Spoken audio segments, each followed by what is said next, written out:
Good Meridium. How is everybody doing today?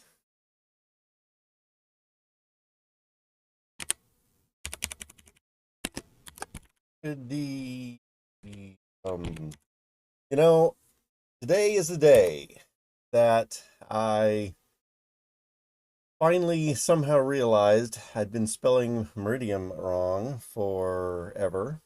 Thanks for telling me, guys. Great friends.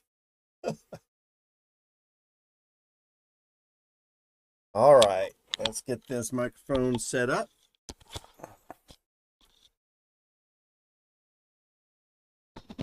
and get this party started. How's everyone doing today? We're going to play some 2 Hours, One Life.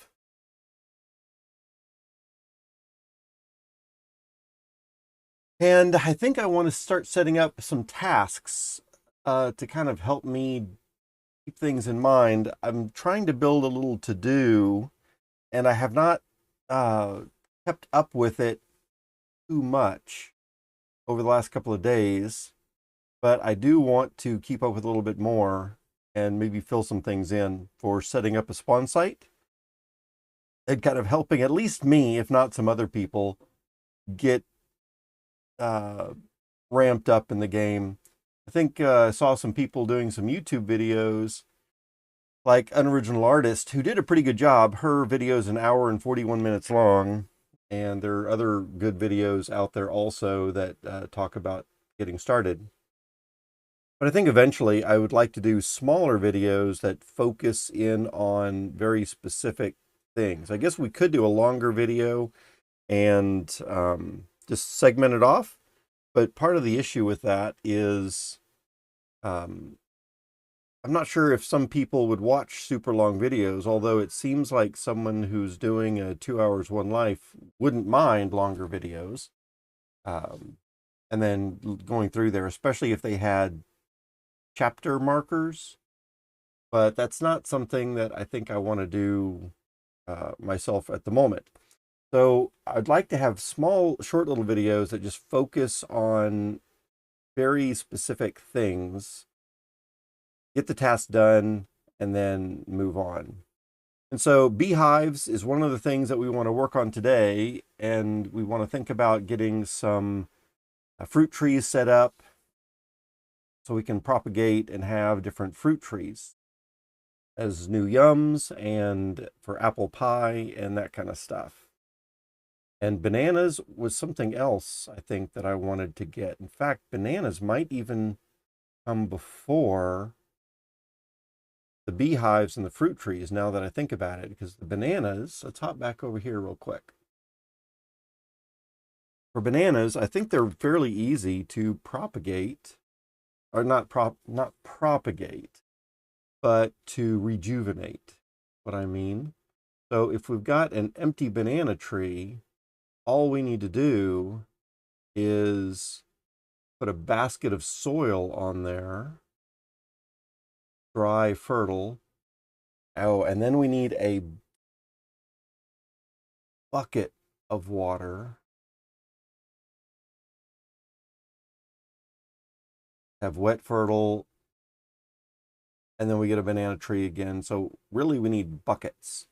And I do want to get buckets anyway. So let's see what we've got for an empty bucket. And we're going to want to build one of those. How do we do it? We're going to need to get a rope, which we have. We're going to need to get a board with discs, which is just going to be these boards with the fro, which we can easily do. And then the wooden discs, to get those. Guess we're going to need the butt log and the bronze handsaw. So I think we can do that actually. So let's get into it and let's play some 2 hours, one life, and let's try to rejuvenate a banana tree, and then let's try to get the the beehive box done and start an orchard. It's going to be a very small orchard, just as a proof of concept that I can build it. But then later on, we might build a much larger. So those are going to be the concepts today. In fact, let me come over here before I forget about this. Before we do that, let's do rejuvenate,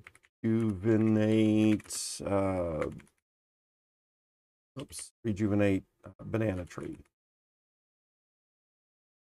All right. That's going to be first, and then we're going to try for the beehives next. So let's get reborn. We need a bucket, or yeah, bucket. Going to be the first thing. So we're going to do I am rock. We are going to try to be eating food from now on to get our 120 years. I think I want to start showing that a little bit more. We will probably get that beehive a little bit later. So let's start to eat our foods. Oops, we can start right here with this wild gooseberry. That'll be our first yum. And then I've got tons of food laying around, all kinds of stuff. So we've got all kinds of pies up here, these 7 different pies. Got omelets, cooked rabbit, all kinds of stuff. So let's start with just go up the road, I think, ultimately. So we got a bowl of stew, which we're going to go ahead and take. And let's grab a backpack so we can put a couple of yums in there just in case we're out in the wild. It would be good to have like a carrot, perhaps. Put that in our backpack. We can get a pepper in our backpack. We can get a garlic in our backpack and an onion in our backpack as well. Easy to carry yums, and we'll eat them as like a last resort if we're just absolutely starving.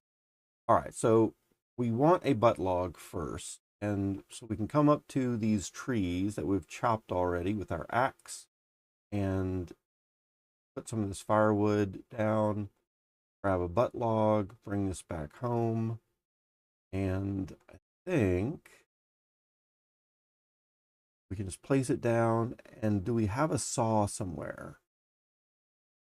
Let's do a search with a J for a saw. I don't know if goblins made a saw for us. Doesn't look that way. That's fine. We'll try to make one ourselves first. That'll take a little bit longer. I don't have a saw, but I need to get involved with the metalworking anyway. So that means we need to make a saw of the first thing. Let's come over here again and look at how to do the handsaw. So short shaft we can easily get. It's this bronze saw blade, bronze blank, and a bronze file, and a chisel.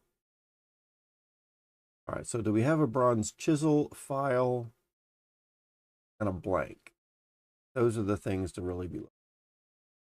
And I probably don't want to be eating if I keep looking things up. That's just going to really be a waste of food, isn't it? I don't know how I feel about it. I guess we'll go ahead and do it anyway. So something that's not particularly easy to carry with us on trips in the backpack is the corn. That's why we're going to be eating it here. For that, we need a sharp stone, which we can get over here. Can I tap that corn right there? No, I need to separate it first. Fine.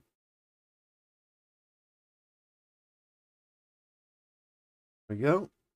Then I can eat that corn for yum. Can do a green bean that cleans up one of our bowls. Nice to have a bowl that we've gotten put back together there. Let's see. Also,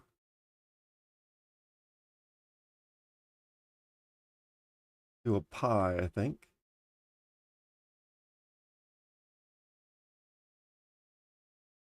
Okay.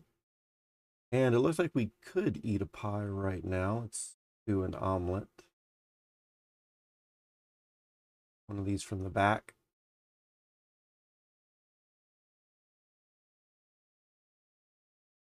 We can put our plate down right there. Bring these rabbits up to the forefront a little bit more.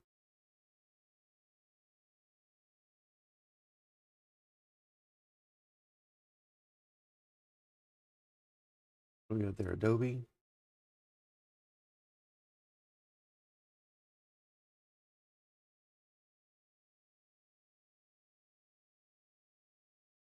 Go ahead and stack that bowl there.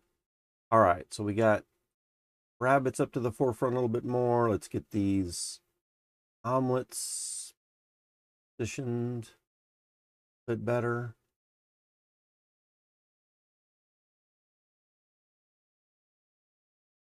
There we go. All right, so that way people come in, they can see that stuff. Take our bow and arrow and stick it over here, which is where I think it should belong. You know, maybe one of these lives, just do a cleanup.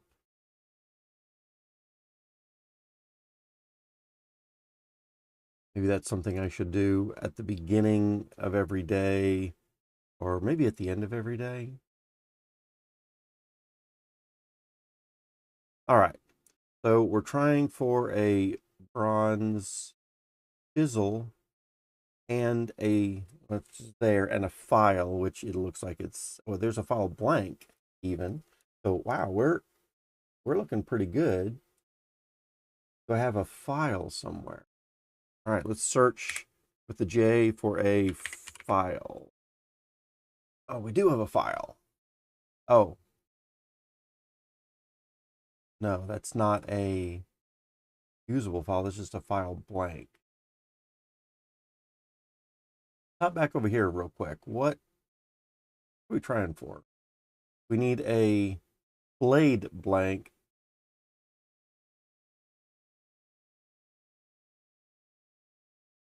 What do I have? What's that called? Bronze file blank. That not what we need? So we have a oil bronzed file blank. So we bronze file blank, which we then need to rub with a cooked goose. Okay, so we're going to need a cooked goose. Means a goose with a knife in the oven. All right, so I guess we're doing that first. I love how this game steers us into all of these different directions here. All right, so goose. Come back over here for a minute. So I just need an arrow with the goose, or what do we do here? How do we get the goose? Bow, arrow. Okay, that's what I thought. Wasn't sure if we could just go up and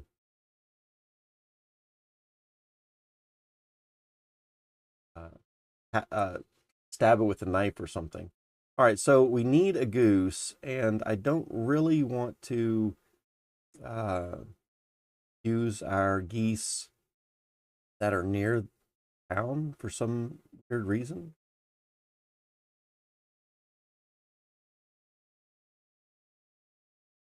Tell you what, before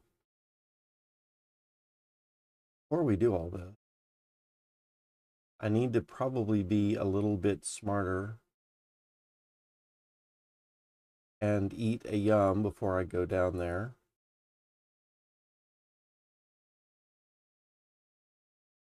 So let's put that on our backpack. That you maybe.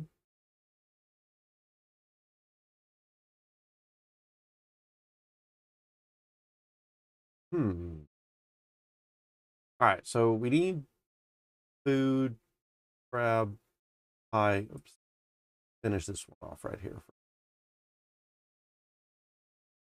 All right, put the plate down there. And we can finish off this pie.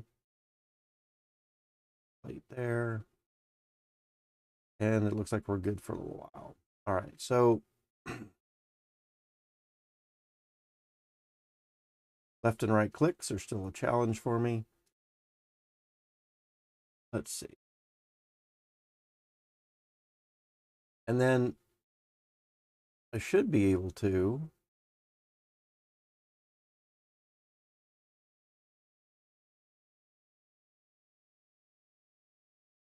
only the bow can go back there, and then I guess I have to put the arrow in my pack, which I really want to do at the moment. Let's grab a, let's put that arrow down. Let's grab a basket. Arrow in the basket. Let's grab a knife.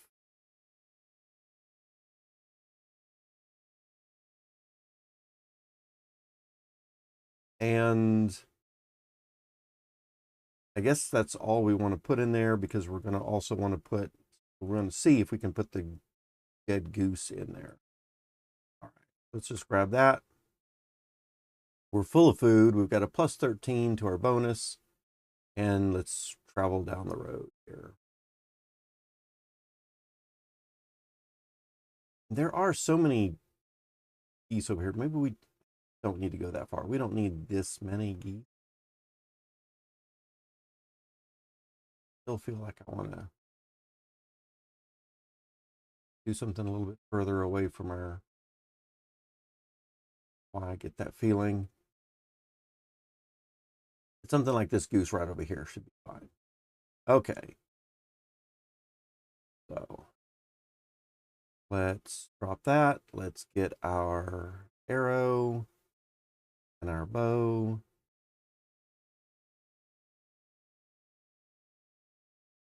Bow.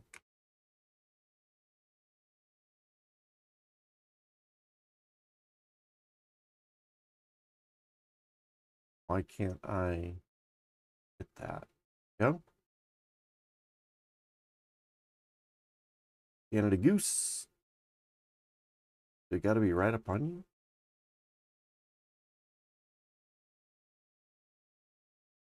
Could I not be shooting that goose?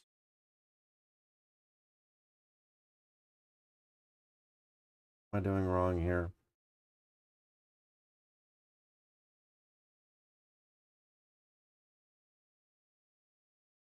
Do we need to get the egg out first?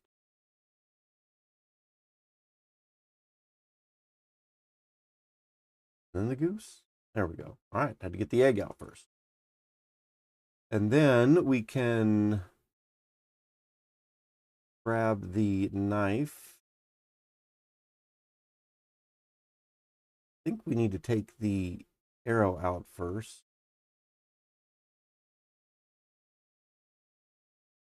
Drop that. Knife to, oh, we need to remove the goose from the nest. Then take the knife. All right, that worked. And we can put the knife back in the basket. Maybe, hopefully, we can put the goose in the basket. Yes. And then we can put our arrow into the basket. And then our bow onto our pack. All right, here we go. Wasn't too difficult.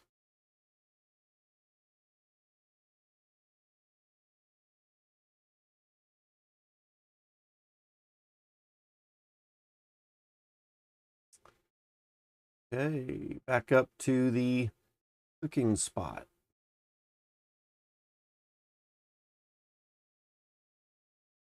Come over here to the oven.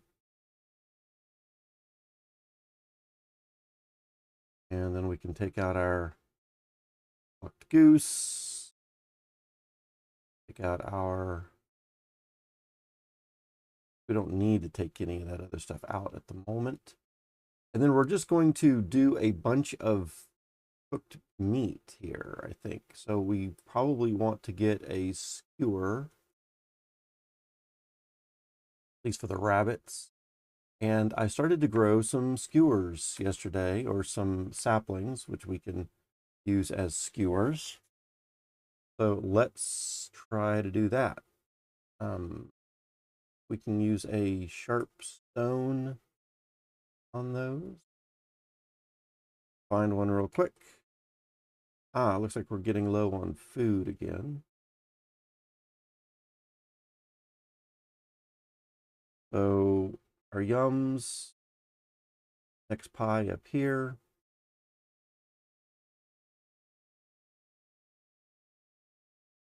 That plate back.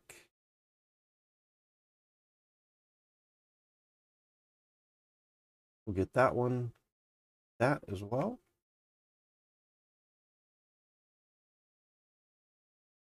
All right, so we're full. We got a plus 24 to our bonus, so we should be good for a little while. Grab that sharp stone. Come over to our saplings. Knock that down. Grab it.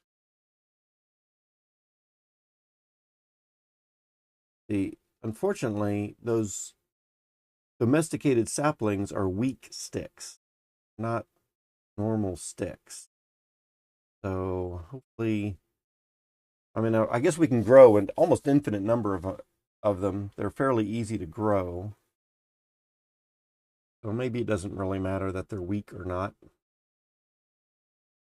All right, let's get this oven going, and we're going to cook as many of these things, but especially the goose, possible.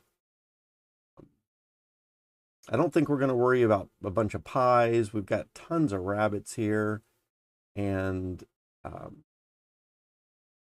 we've got a bunch of pork. We're just going to do as much of those as we can. Rabbit's going to need the skewers. The pork won't. The goose won't, as far as I know. And so we just need the fire. So for that, tell you what, I think goblins set up this juniper tree in the tree pit to mark it as not to cut down. I think that's what people mean when they do that. And that way we can get an unlimited amount of kindling or tinder, sorry. And then we should have kindling, but I don't see any over here at the moment. Let's grab a basket. Run over here.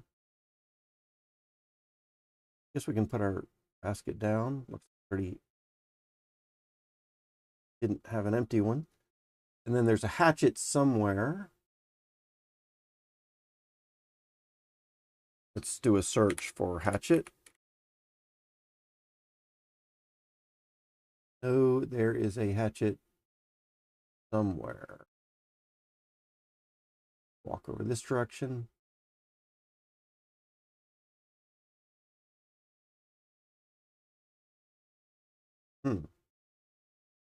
That's really strange.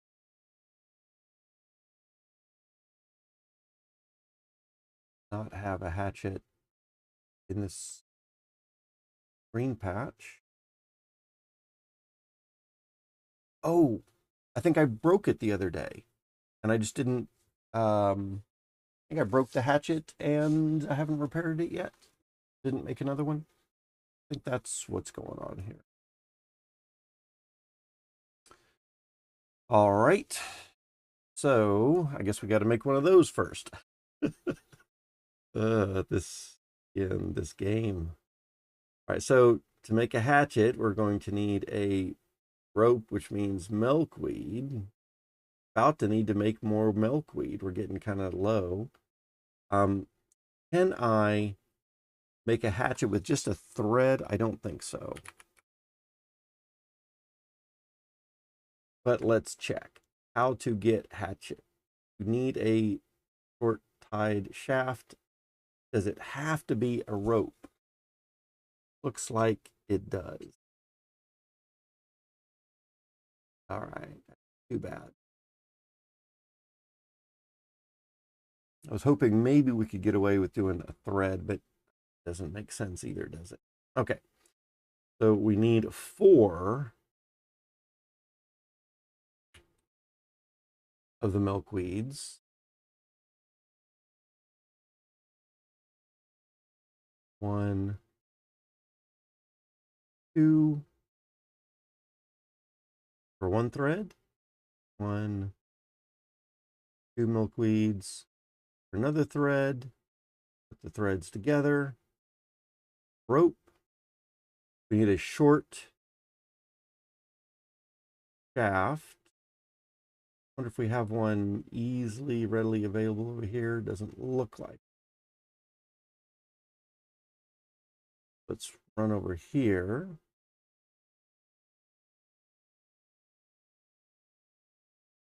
And I guess we can just drop rope there. Let's grab our sharp stone. Tap the long straight shaft one time. We have a short shaft.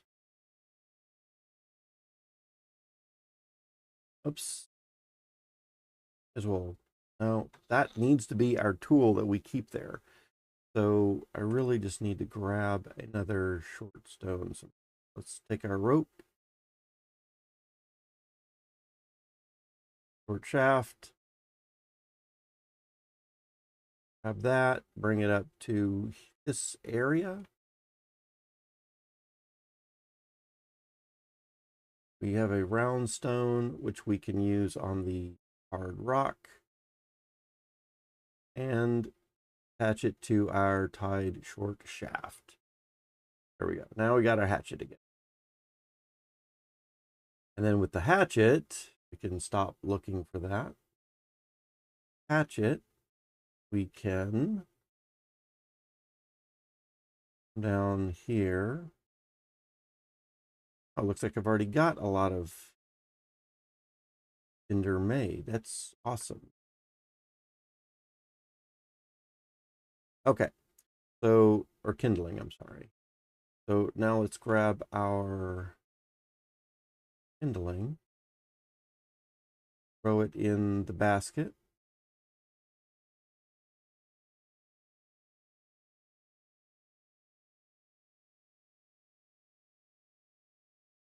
And then grab that, bring that back over here. Looks like we're about out of food again. So let's come up here. Let's look for some yums. And we've got a couple of pies we can eat. So let's just go ahead and do the pie. Grab one of those. Eat it. And this one, eat it. Then we're good. We got a plus 29 bonus. All right. Good for a little bit longer.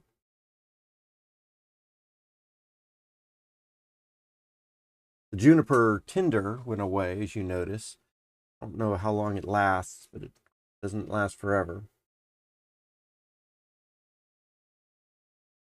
All right, so we've got this going. And eventually we're going to get flint and steel to start our fires, but we don't have that at the moment. So we're going to need another set of kindling. I guess we could place it here. So here's some leavened dough on a clay plate.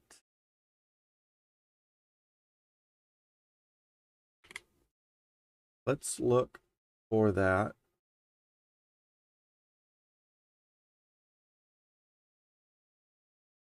Leavened dough on a clay plate. If we slice that with a knife, but it's possible that we're going to need a bronze knife for that. Then we will have a raw loaf of bread, and then we can put it in the oven. But we might need a bronze knife, which I'm not sure if we have one. Let's do a search for knife. So we see that we've got our stone knife here, or flint knife.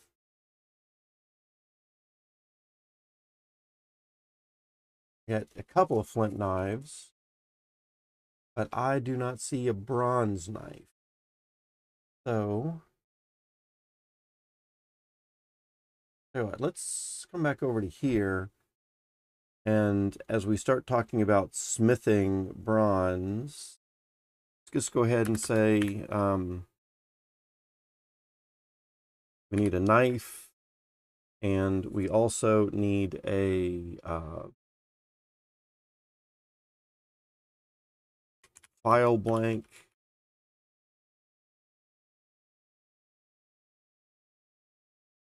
And a saw.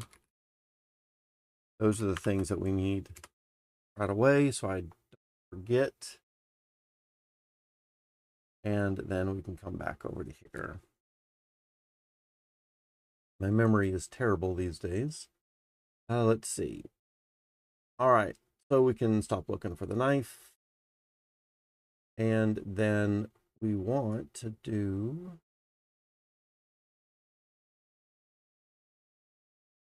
the fire drill over here.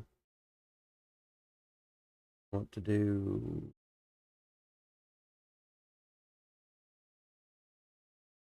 this long straight shaft. We're going to need a leaf,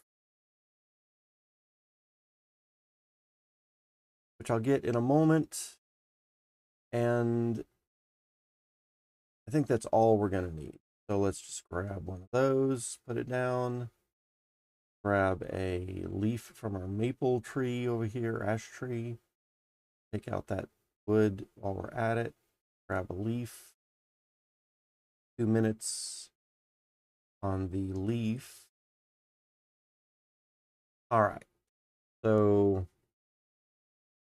firebow drill to the long straight shaft, to the leaf, to the juniper tinders, grab the kindling, that on there, long straight shaft, comes a firebrand. Then we can take the goose. I think we want to wait for the fire to go out. So put it in the oven, and we can do some porks.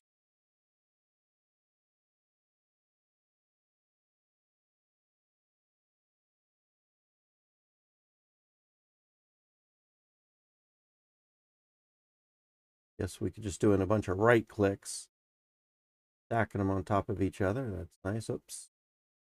As many as I got. So not very efficient yet, but we got 5 cooked porks now, which would be an additional yum for us. And then we got this cooked goose. Now what we want to do with the file blank, right here, grab that. Not what I intended to do. All right, what's going on? Put that in your backpack, please. Grab this file blank. Let's see.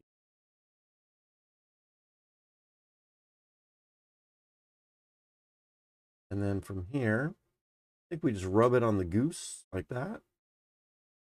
And now we have a, we rub it on the goose.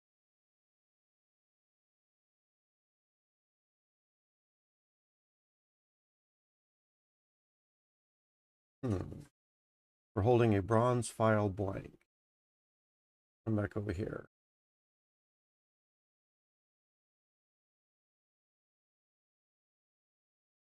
Oiled bronze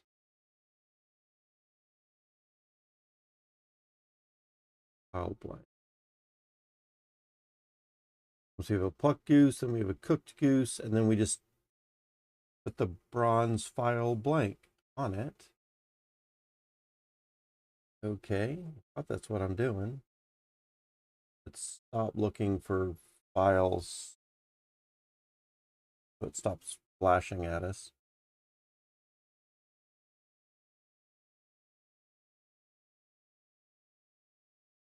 Okay, so the order of things that you have to do, very important. So you have to be holding the cooked goose and left click it onto the file blank to get the oil file blank. Okay, so now we've got that. Good grief. Okay, so oil file blank, and then we want to hit that with the bronze chisel, maybe?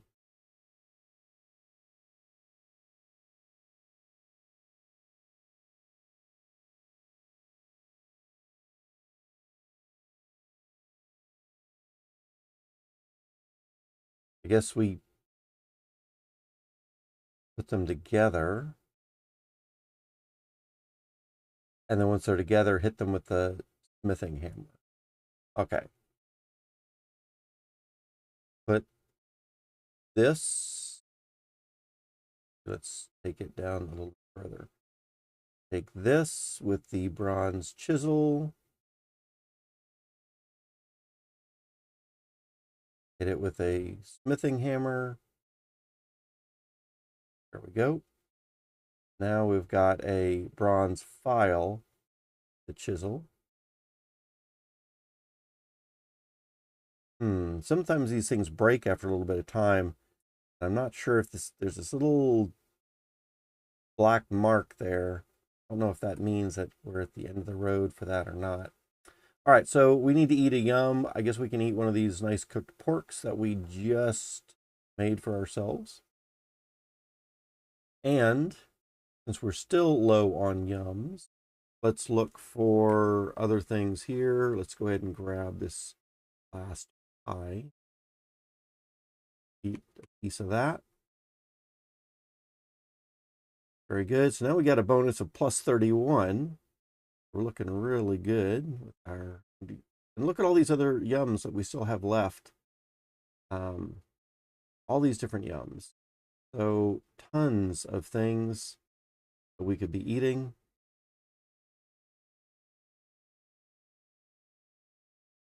And we already are at level 12 for our food bonuses.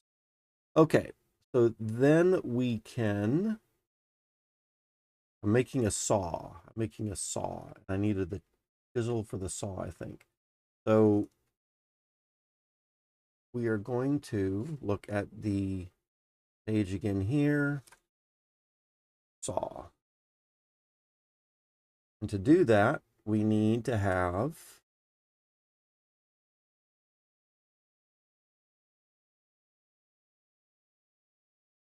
the bronze blade blank on a flat rock.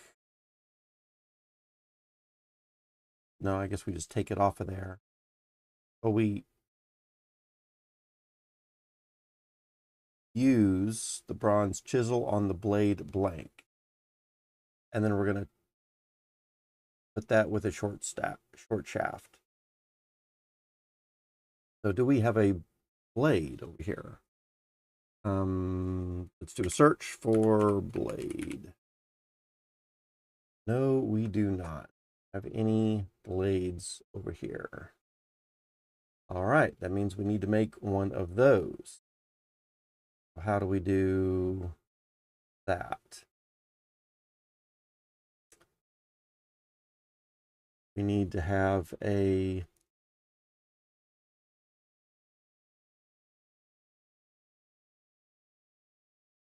we're going to need to hit it with the smithing hammer a number of times, get the blade blank.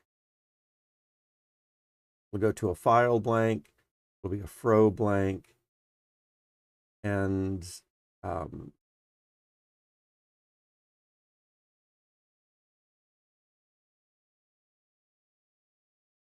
There's an adze head, chisel, O head. We're going to need to hit it a number of times.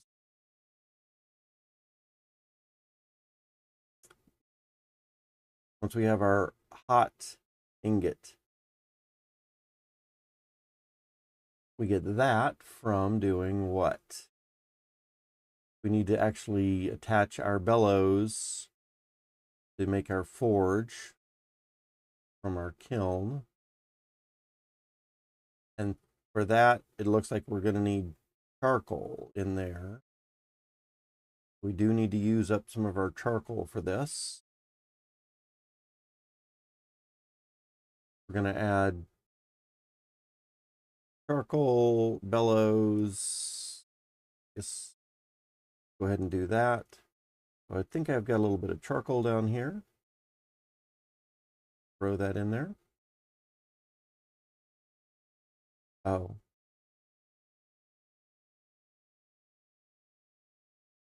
We might need more than just one little piece of charcoal. Maybe.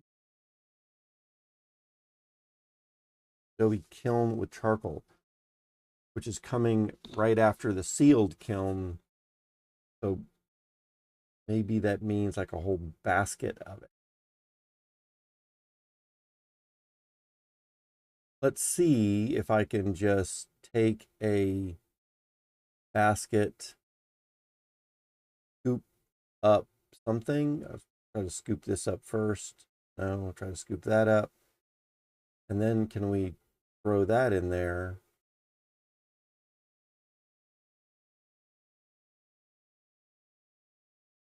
And then we should be able to add our bellows.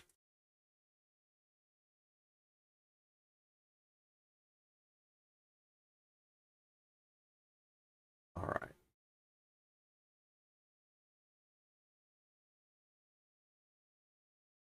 Once we have our bellows in there, then we want to add the firebrand to fire it up. Now, when we do that, we've got a limited amount of time. How long? That's going to be, well, I think it's 6 uses of 5 seconds each, is I think what this means.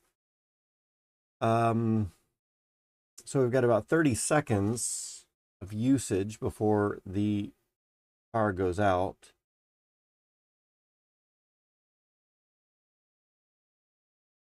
And what we want to be doing with that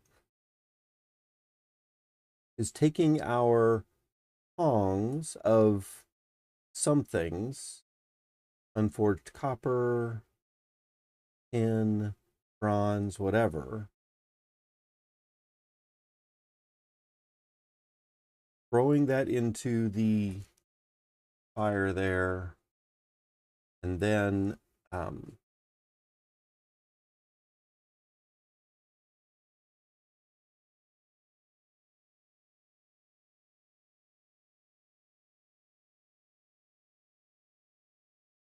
are we doing here? Got a crucible with bronze, which we will use.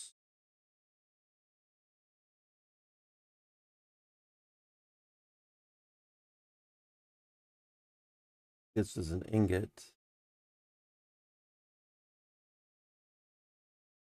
Guess just take it with the bowl and we drop it. Left or right click to get that out. A little unclear.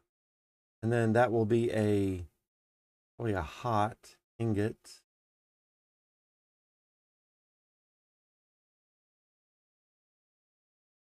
Oh, hang on a second. I need to do this in different steps.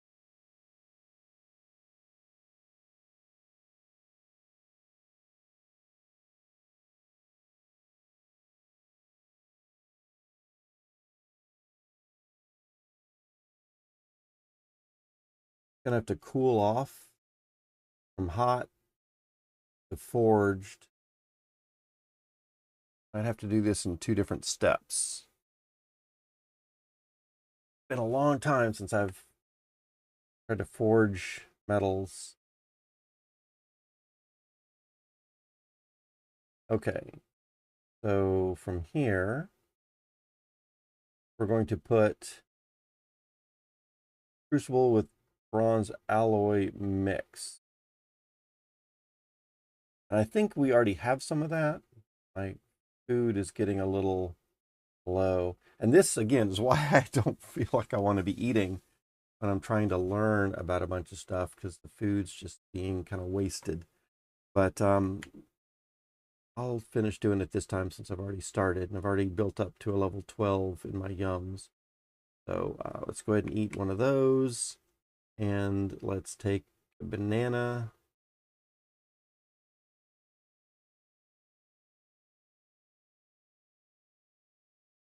That. Okay. Now I've got a plus 33, a full bar, we're level 14, so we're pretty good. Craving an apple. So if I ate an apple, that would be something I should probably pay more attention to, is the cravings. How am I coming over here? Thought about doing something else, then I flipped my mind already. Okay, so the ingots, we have a unforged sealed bronze crucible, bronze crucible, bronze crucible again, and bronze alloy mixture right there. But that doesn't look like it's fully set up. We've only got a piece of tin in there.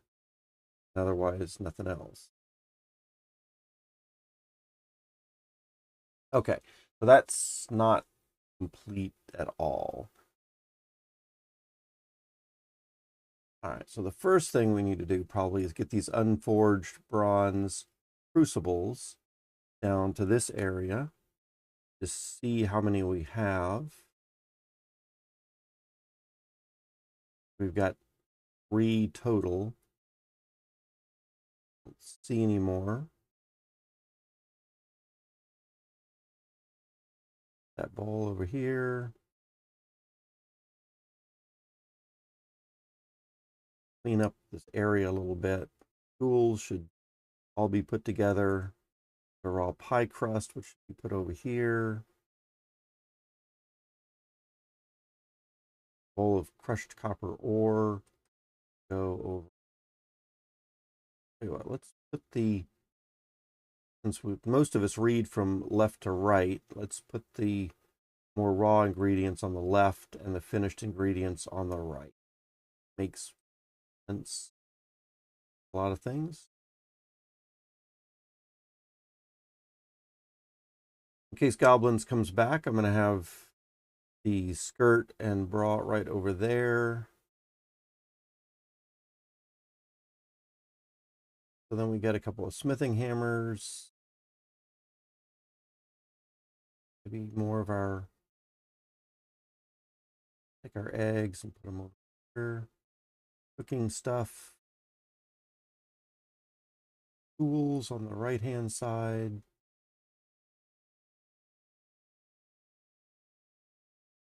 Here, charcoal.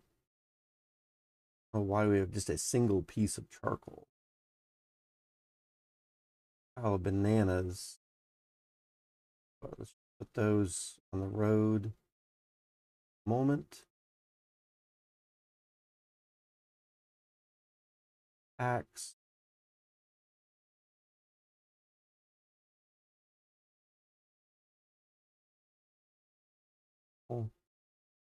Hammers.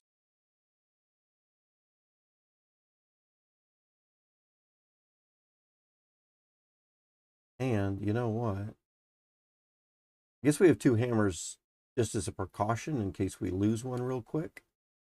But I see this one's cracked. I don't know if you can tell. Yeah, this one at the front doesn't have any little black lines, and this one does have a little black line through it. I think this one's getting old, and we really want to pay attention. And we could do smithing hammer and look for the bronze smithing hammer. And then you'll see that we've got, in fact, can I zoom in? Let's see if I can do that. Yeah, so zoom in a little bit. You can see last as this crack, and then it breaks. You use it for the last time. But let's click on this last one.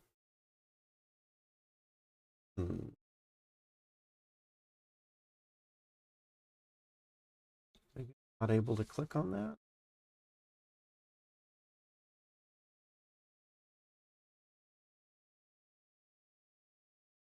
I'm trying to see how to repair this since we're on our last usage. And it might be a matter of just having to make another one this level. Sometimes with the steel items, you can fix it.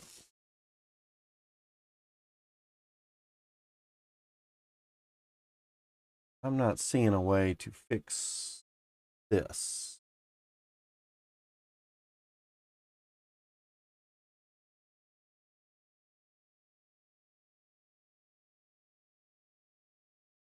Last again.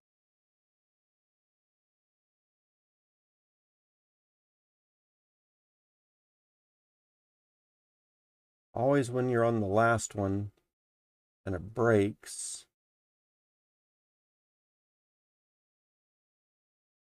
Unfortunately, I just can't click on that to see all the things you can do with the last one. But look at each one of these. Again, why I don't like to eat. Searching. All right, it's too much to look at. Okay, so that's what the issue is there probably, is we don't want to be using that broken one or one that's about to break. And then I can ask somebody else if there's a way to repair bronze smithing hammer without just making another smithing head, which would probably would need to make anyway. So probably no way around that. Except maybe we could take it apart, and that would way we would save the tied aspect to the short shaft. Maybe that would be something we could kind of save. Anyway, let's think about firing up these unforged bronze crucibles. And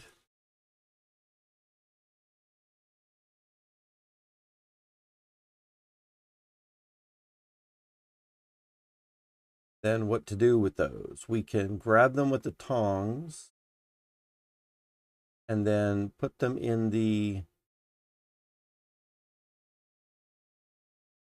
fire. And then we can put them on the ground. And then after some number of seconds, we need a plate.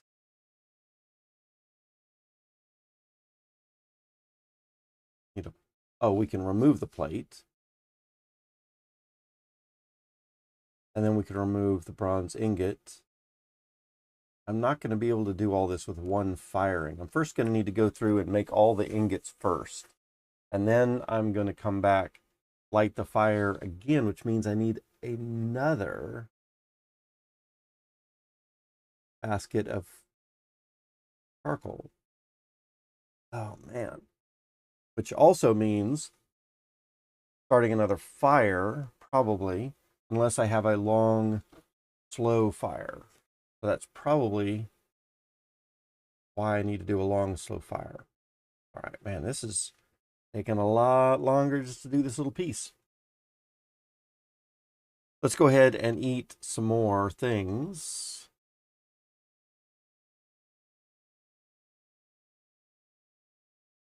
Look for yums. And I'd rather not do the burdock root. Have to. We got plenty of other items here. let's just do, and most of these I already have. I'll tell you what, we can do grape.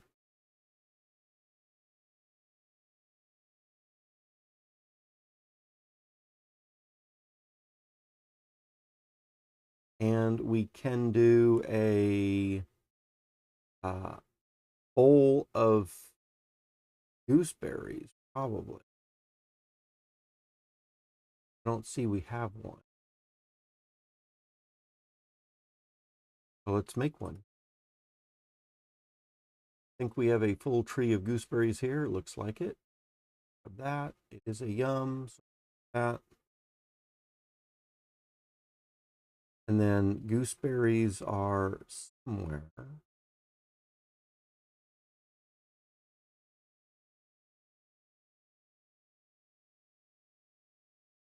Maybe they're not over here. Throw that there for now.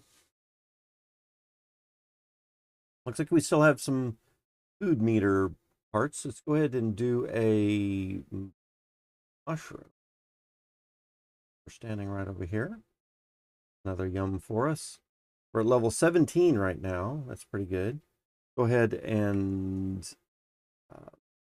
pick these mushrooms while we're over here. Guess we can, while we're about to trip out, throw some tree branches around a little bit.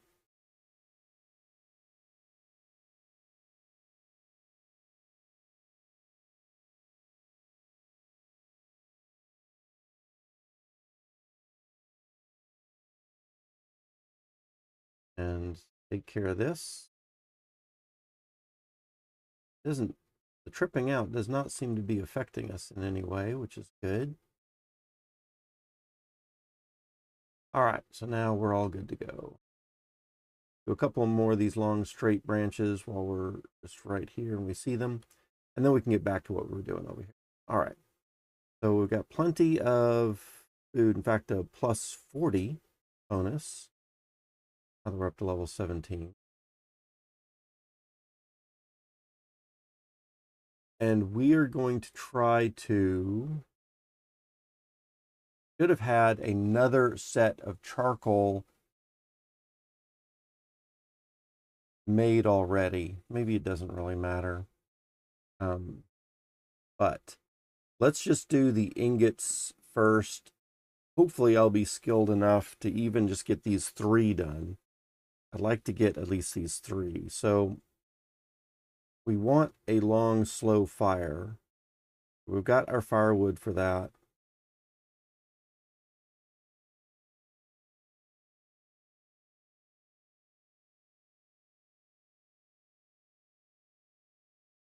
And then we're going to just get all the other little pieces that we need.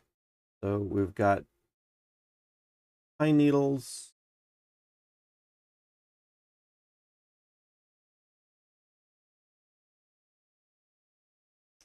We're going to get some kindling.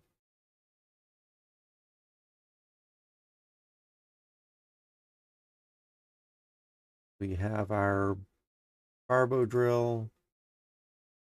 We need a leaf.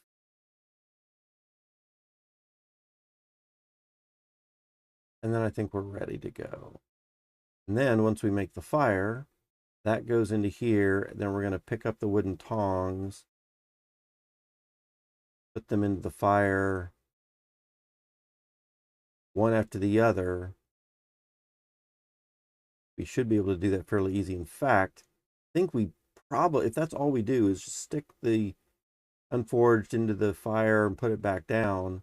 And then as we let them cool, we'll just do as many as we can. So we should probably make more of these unforged sealed crucibles first. Because I think I can probably do more than 3 if all it is a matter of doing is sticking tongs into the fire. So let's grab some bowls. Let's see if we can do... Oops. See if we... Other click, please. Thank you. See if we can get 9 done. I doubt I can do 9, but I'd rather err on the side of having extras rather than having the fire going or fire continuing to go and I'm all out of crucibles. I think that would be less uh, important. Something else I'm noticing is we might not be able to do 9 because we just don't have enough plates. Here we have a stack of plates. So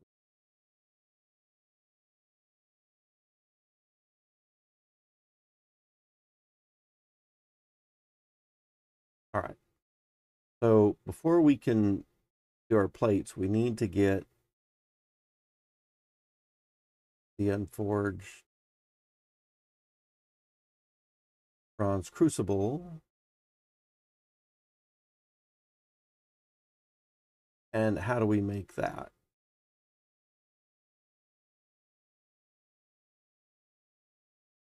We make that with this right here, which is tin. Oh, and a copper ingot first. Oh, man. We're going to need copper fired up first.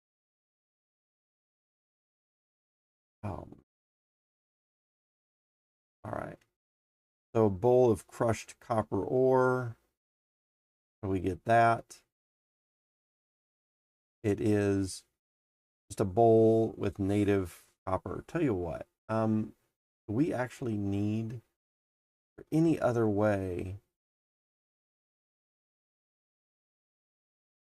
to get that.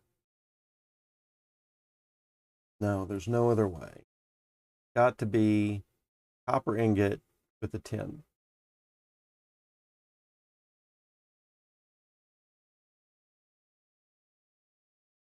And there's no other way to get the copper ingot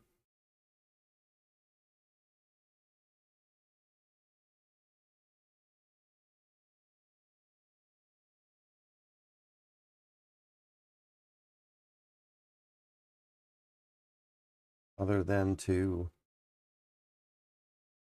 throw that in there.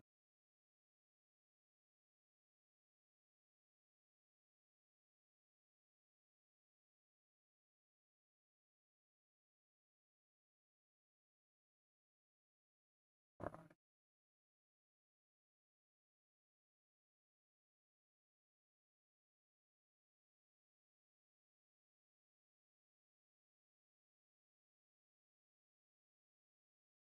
Got copper ingot. How to get it.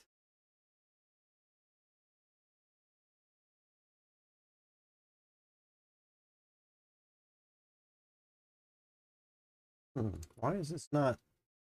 Seems to be a little weird. Be showing almost in a circle or something. Okay. Let's get back to this. So what I really need to do here is grab a basket, and then I'm just looking for native copper.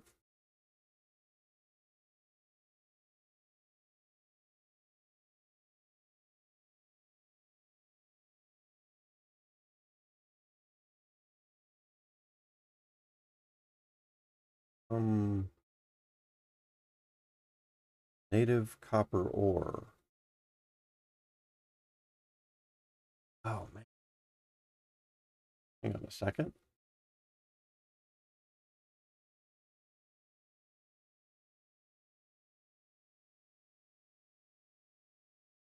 We need to mine that from a mountain.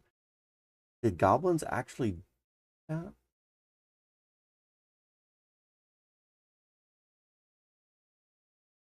No. Goblins was pretty fast. It's we need to find a mining cave. There.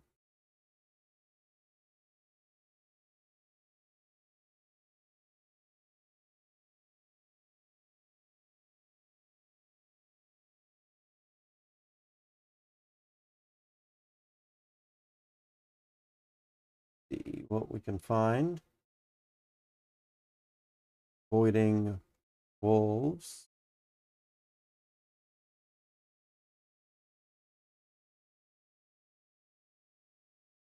Here is a bear cave.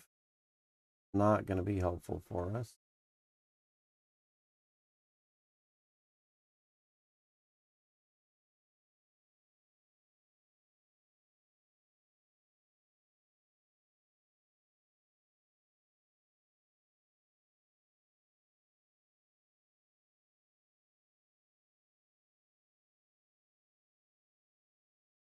Take this road up here to get up a little faster. But I think I want to come this direction.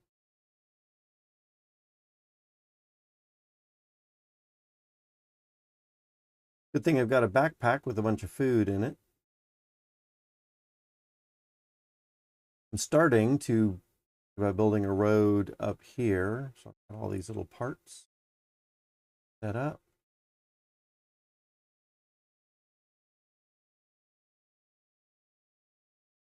Can't imagine bear cave. Can't imagine that goblins went all the way out here, find some ore. Not doing something right.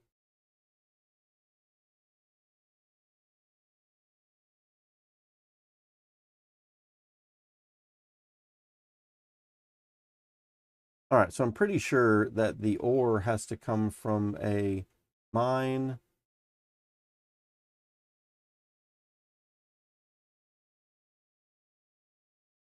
Oh man. Does this mean that we need to have a pick to get the ore? Where are we going to find mines with copper? I was kind of looking for.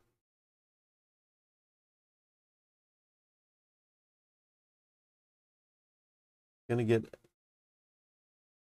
Gotta find a mine.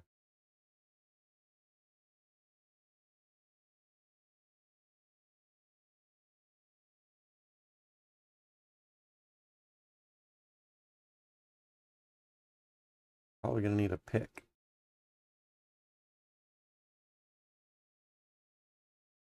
These are probably in gray areas. Uh-oh, I'm about to starve.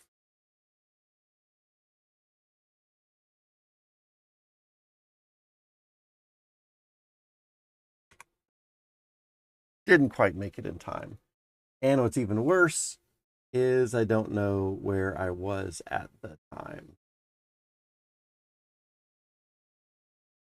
Oh man, I know it was north. I'm gonna have to look for a bow and try to find stuff. But I had a backpack, I had the bow, the arrow.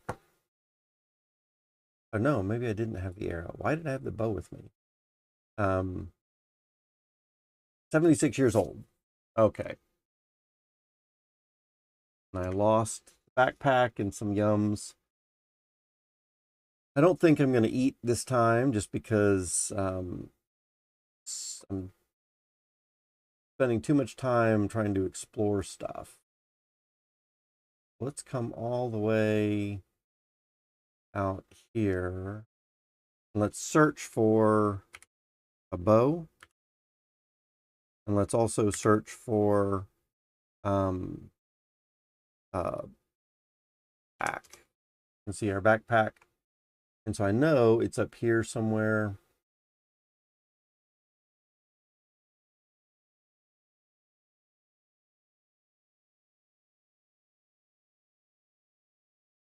But I just don't know where.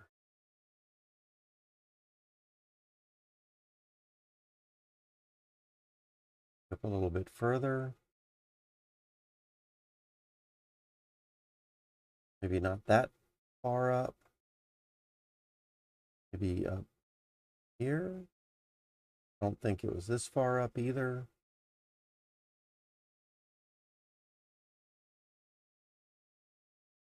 I want to say we were in the prairie biome when we died, but it wasn't that close to this thing.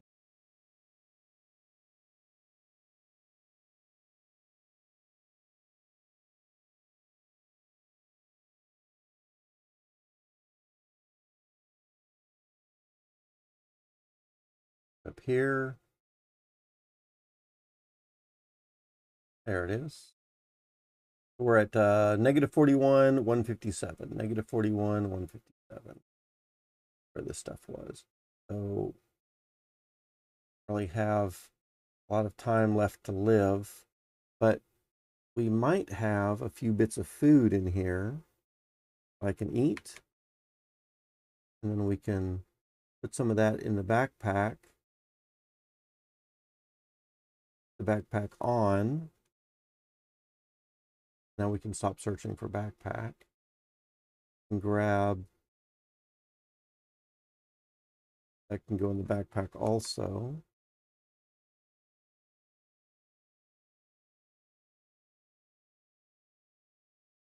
And there we go. Now we can actually get something else out of the backpack, eat it. Something else out of the backpack, eat it. At least that will give us enough food. We don't need to look for bow anymore. And then we can get home from it.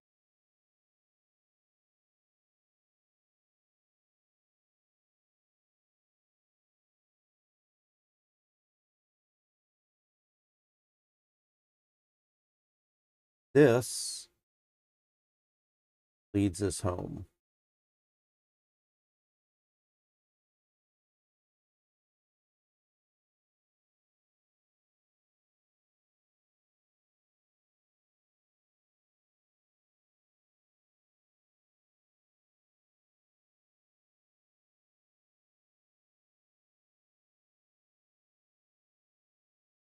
All right. A little bit of thrill and excitement there. So what that means is I should probably just drop the basket over here for now. Drop the bow. The arrow.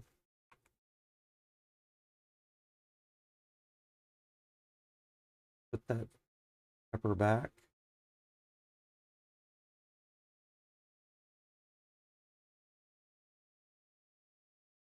Put that stuff down. And what I want to do at this point is probably just look around for where I'm going to be able to find some ore. Oh, here? Bear cave, bear cave, bunch of bear caves. I don't seem to remember that we needed mine things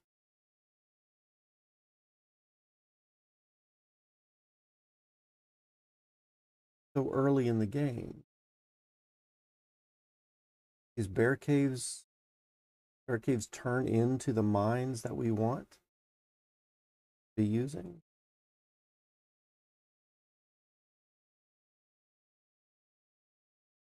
A lot of wild animals around.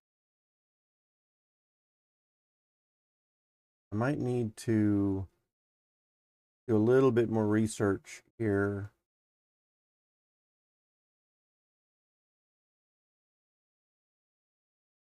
Because I'm not finding any mining spots. So what does that mean? Let's look up bear caves and see, do bear caves ultimately turn into something? Bear caves turning into bear caves. How do you use it? Bear caves. And it's just always bear cave. Possibly bears. So mine.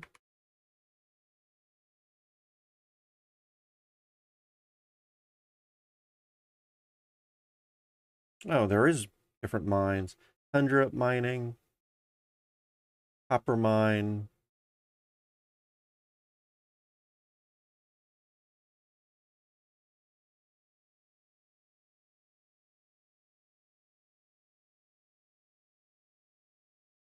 How do we get that though?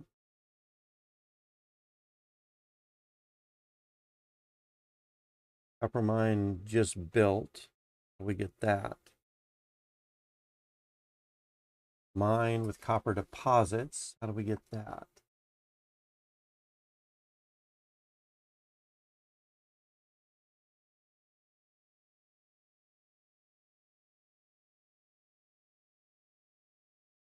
Mine with explosives. I mean, I'm positive we don't need to do this. Hey, I'm positive. I'm not really positive. Ore vein.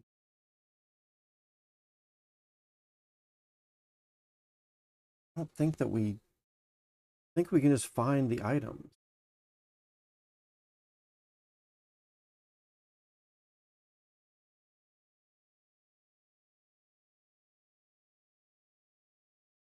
Some of them will be on the ground.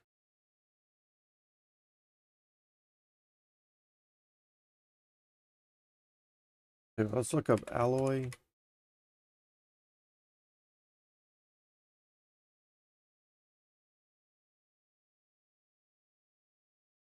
Bronze alloy mixture tin.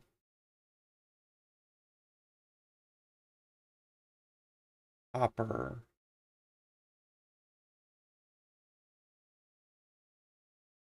How do we get that? Get that from a bunch of ways here. How do we get this?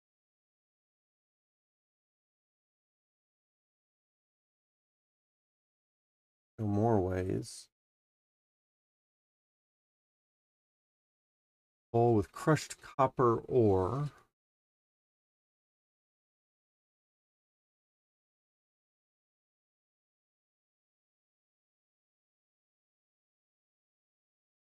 Bowl with native copper.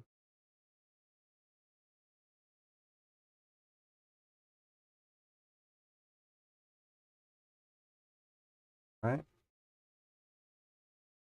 Get from a mine.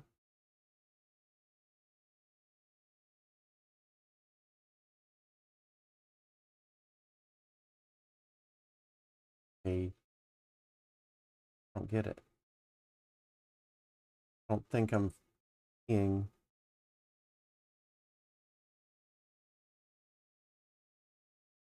All right, so I'm missing a piece to the puzzle. Don't know what that is.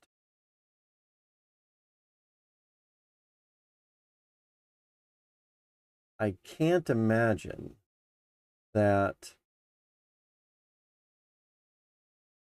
goblins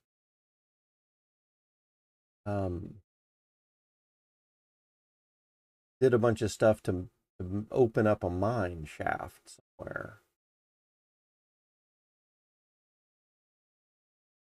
I don't seem to remember that we had to do that in the past either. I seem to remember that we could find little pieces of something. And that seems much more likely. The game's stuttering around a little bit. I don't know if that's me or something else going on. So if we have malachite, which is part of what I think we might need, and other things, let's just search for malachite.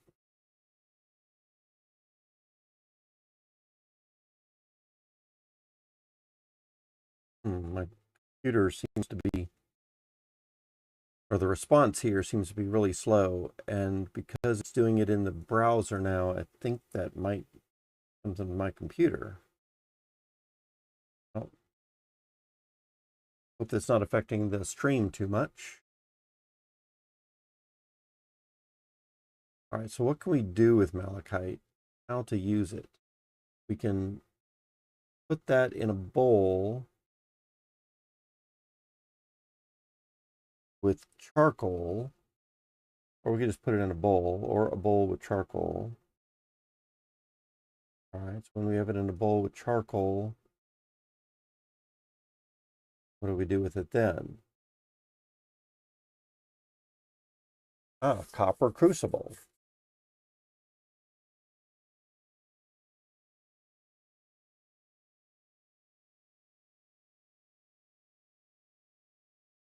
And then we put that into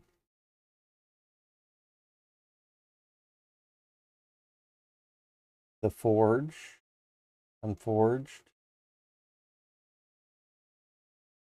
Put that into the forge. Now we have an unforged sealed.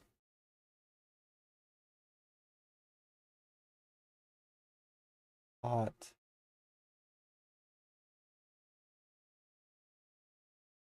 Forged. And then we have a crucible of copper. Okay, yeah. So that's it. It was charcoal with malachite. And that makes a lot more sense. Why couldn't I see that from the other screens? But we just need to go around and collect a bunch of that first. Get reborn. All right. Collect a bunch of malachite. And I think while I'm waiting, I think one other thing I'm going to do here, take this off, take our basket,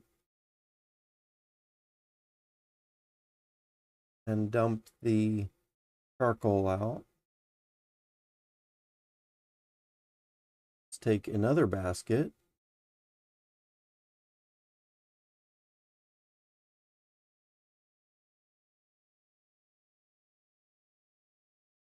And put kindling or kindling, more kindling.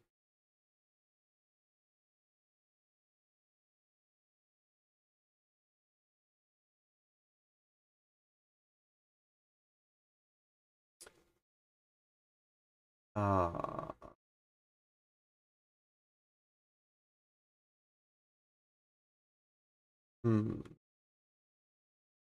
probably want to do this when I've got a long, slow fire. I can do multiple batches. So I probably don't want to do what I'm thinking to do right now, which is to get some charcoal started while I go search for malachite. I probably do that. Crucible with bronze alloy mixture. What the heck is that? With bronze alloy.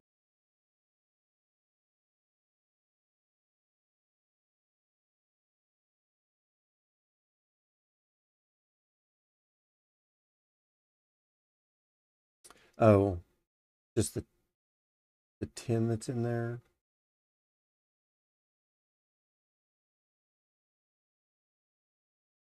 So ultimately, I think we're going to need to get a tin ingot.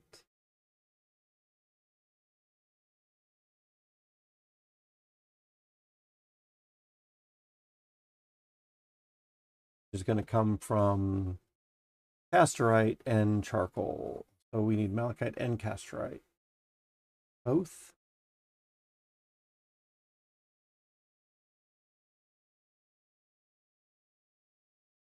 Get reborn.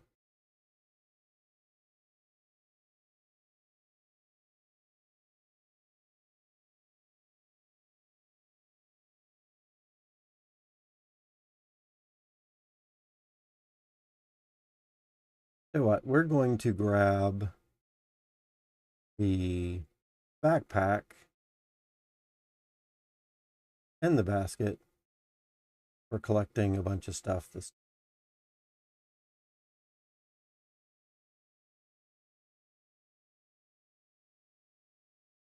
and let's just do a search so we can find them easier. Hala and right. Will help us find a little bit. Let's turn on the grid. We can a little bit more easily see how to pick that up.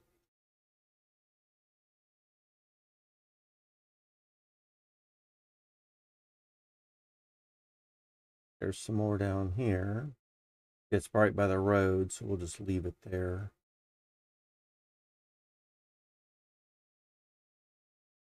All right. Grab this one. Backpack.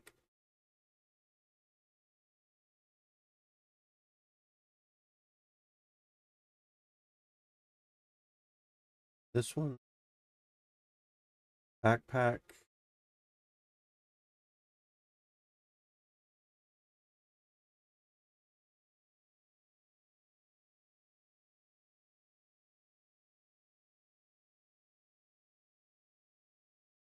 Looks like maybe Goblins has already done a pretty decent job of getting this stuff up. All right, so let's just head back home.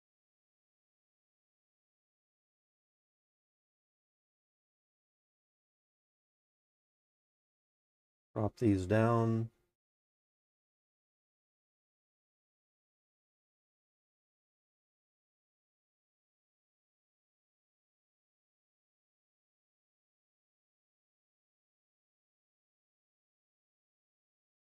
All right. So it looks like we've got a bit of malachite. Need the other stuff.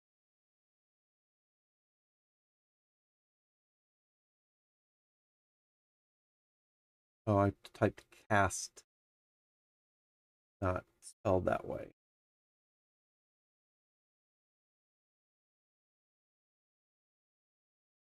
All right. Don't need that. We need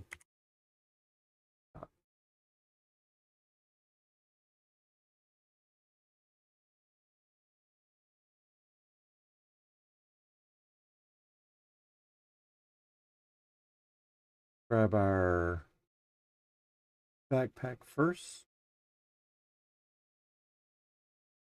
Basket. Search some more.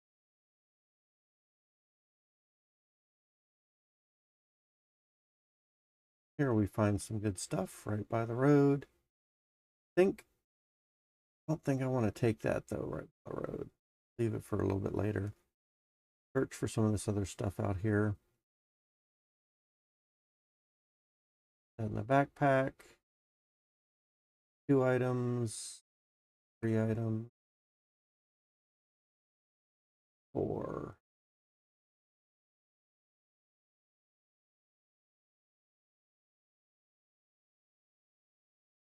One in our backpack, or one in our basket.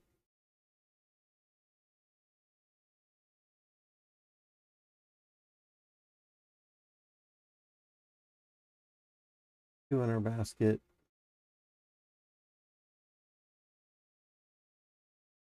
And 3 in our basket. Right.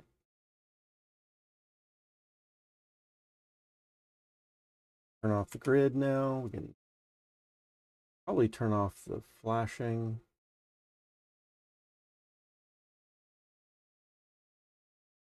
I'm gonna head back up here, back to our home base, where we can start dropping some things.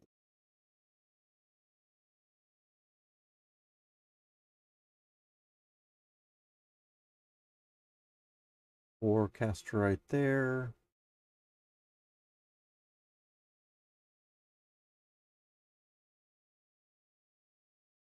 More there. Get out of the way. Drop the backpack. All right.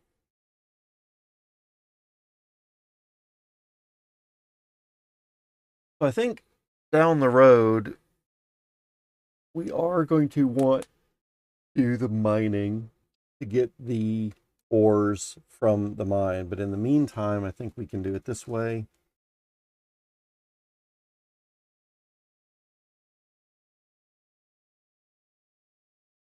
And I guess maybe before I started this life, I should probably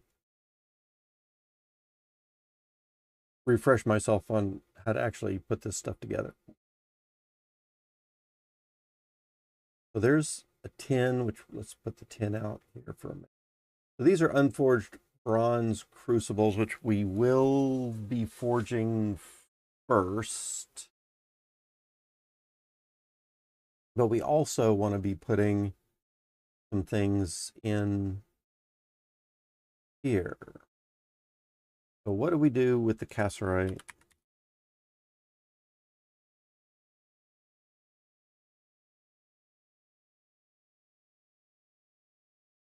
How to use the cassiterite? We can make a pile of it. We can put it in a bowl with some charcoal.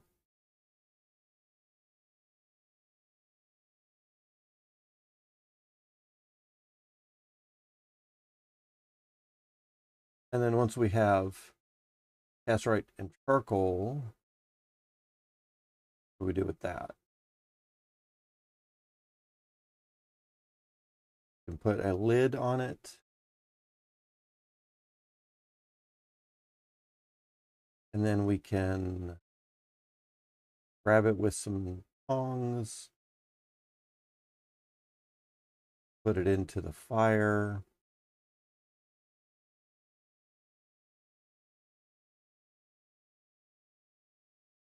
Not quite what I wanted to do.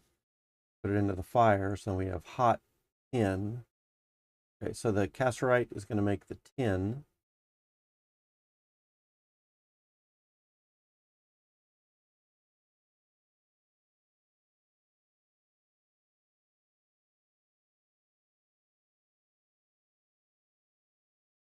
And then eventually, over time, that will be normal. Then we can just have a piece of tin. The malachite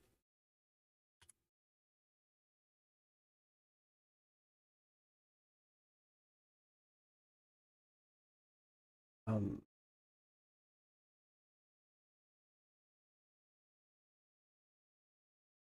malachite goes into the bowl with charcoal. Again, you put a lid on it, and then you have copper crucible.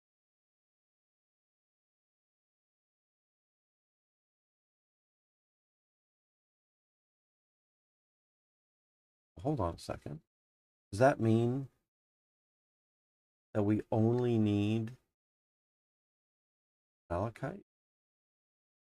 There's copper crucible. Becomes hot.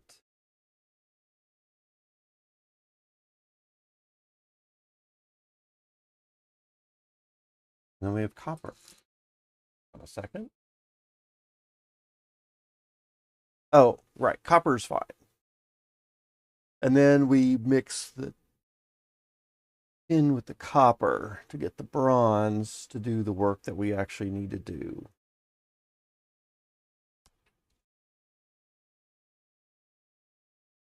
All right, let's check it out.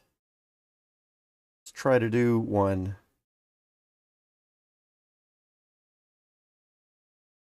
Get reborn.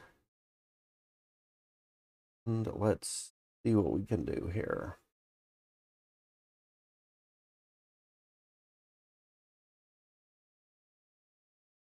We want to try to make a good number of these things.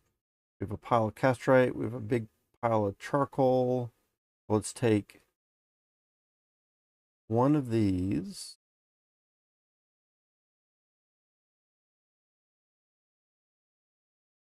And a charcoal. One of the cassiterite and a charcoal. I just drop that down.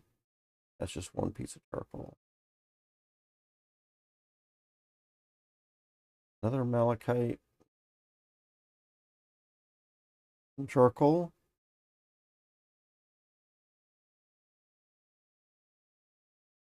Another cassiterite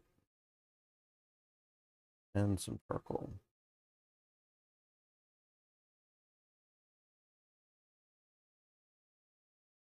Okay. And I don't have any more charcoal. We're going to need to be making the charcoal. But I think 7 things to fire is probably close to what I can do anyway. There's a bowl of crushed copper ore. Move these 2 bowls out of the way so I don't get confused with it. Bowl of crushed copper ore. Why would I need that? What can I do with it?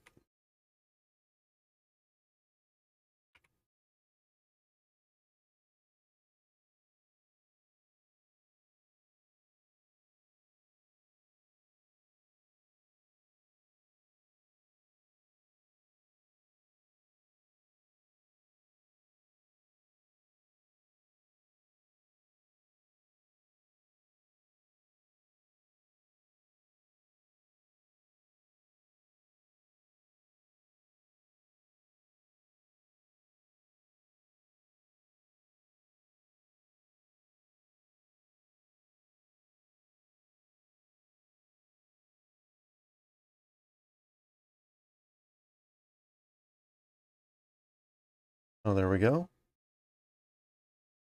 Hopefully I'm still streaming. My computer just froze there for a bit.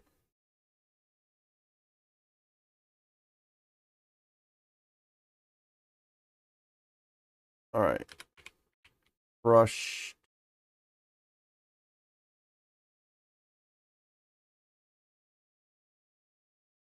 Full of crushed copper ore.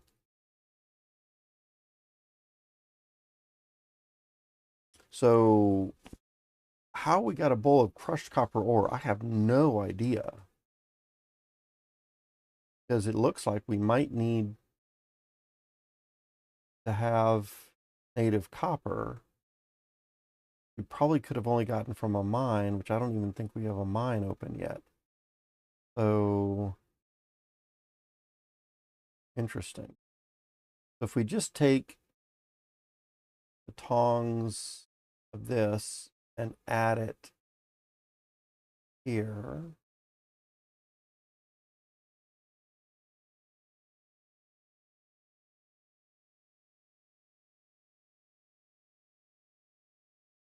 Hole with crushed copper ore, hole with copper ingot.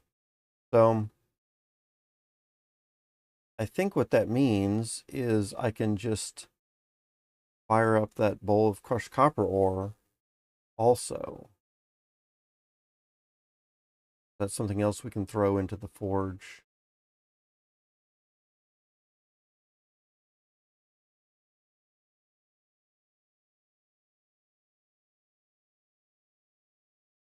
Move these little bones off.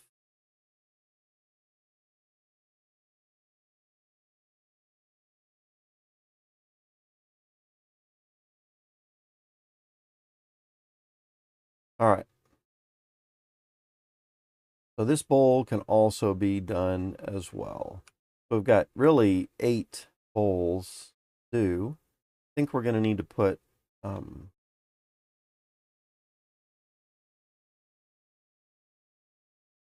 plates on these few.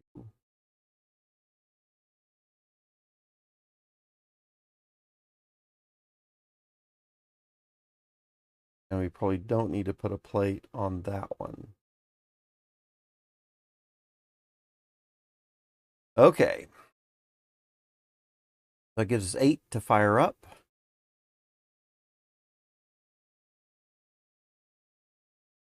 And I think I've got everything we need. Let's put some tinder in there. Put that on there. Oh, no, because we need charcoal in there. Oh, man. I'm going to need to fire this up again to get charcoal.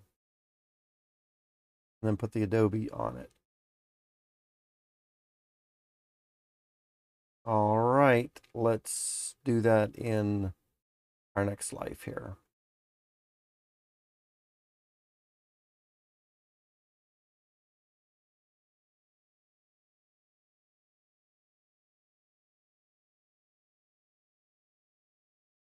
Okay, get that fire going, get the other thing of charcoal done.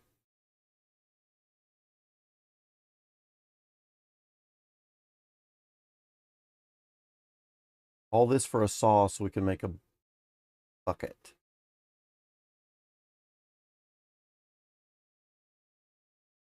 All right, let's grab the leaf from the maple tree, throw that, or the ash tree.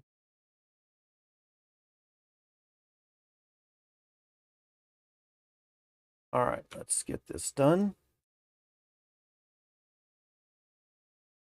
Bow drill, leaf, pine needles, kindling, long straight shaft, there, adobe, top,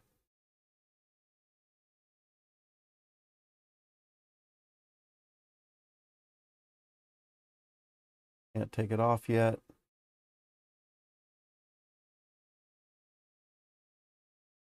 See when that can be taken off. Kind of hoping that our fire sticks around long enough, but it might not.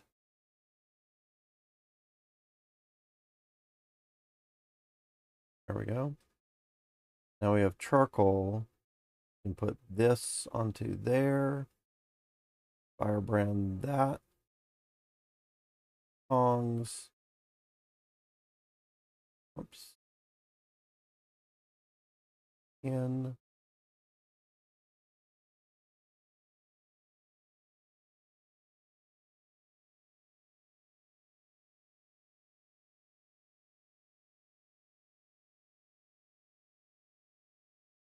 All right.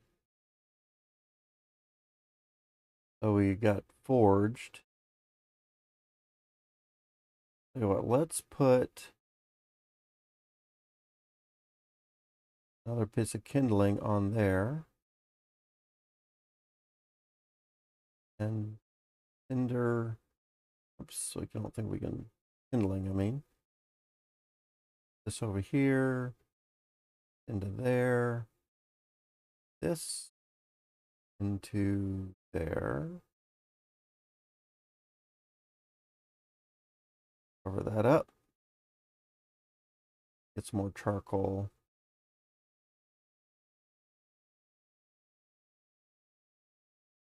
And while that's going, I'm probably not going to have anything more to do in this particular life. So let's come over here, grab our hatchet, start making some kindling. We're going to need next time.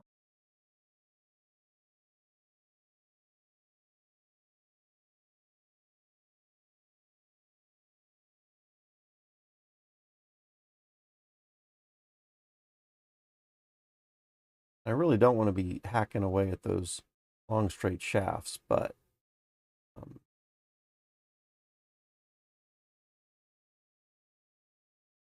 guess I need to plan ahead a little bit more and get those other tree branches in the area. Okay. Coming up to here. We're right in this area. Let's grab a kindling.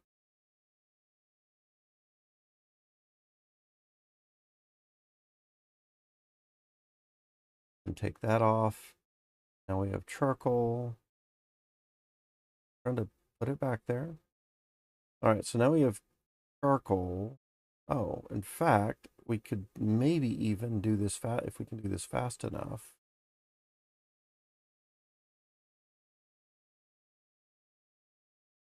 fire there.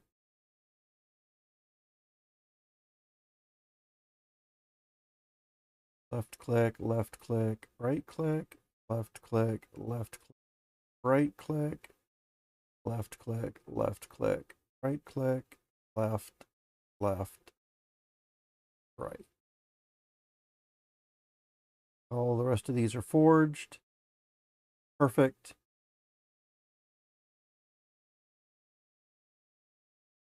That off. Grab a little bit more kindling.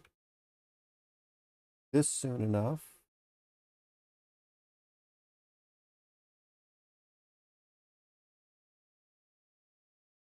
Firebrand into there again. Adobe there. Perfect.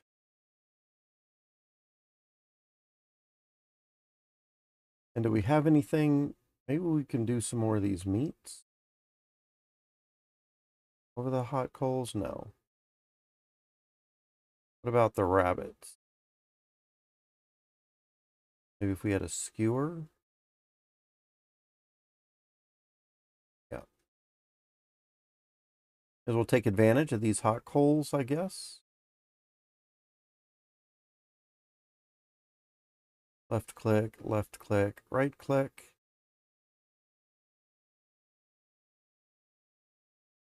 Is the combination of those. And unfortunately, they can't be stacked. Can't stack them.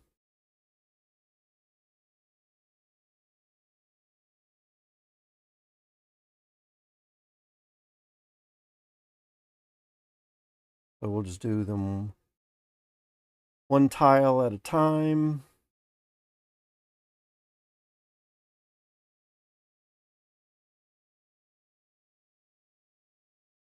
And I think that's, I'm not sure if I want to do all of them. But we might want some for something else. All right. So we got all of these tin and bronze and copper crucibles forged. That was pretty good. It's making some good progress.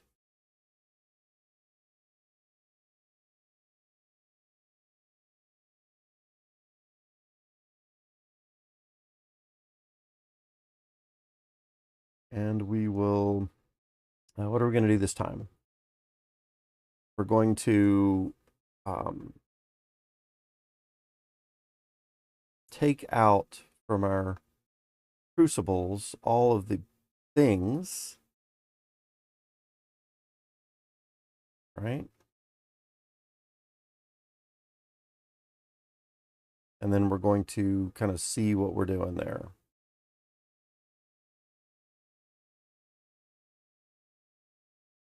All right, let's get reborn.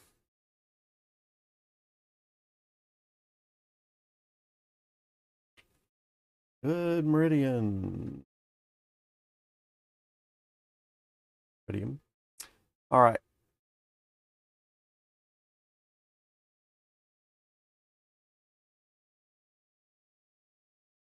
Here, I guess while we're here, we can grab a kindling area. And then we want to take the plates off of these.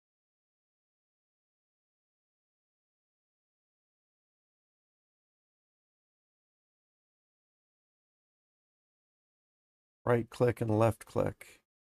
Best combinations.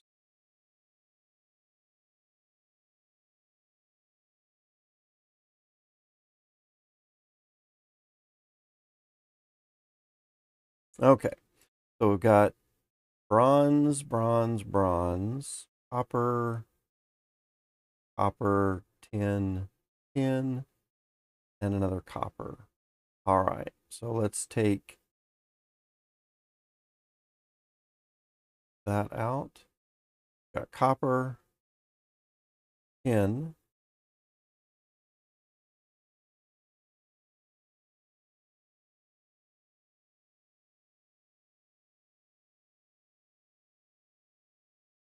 Copper. And we can take these bowls and stack the bowls now.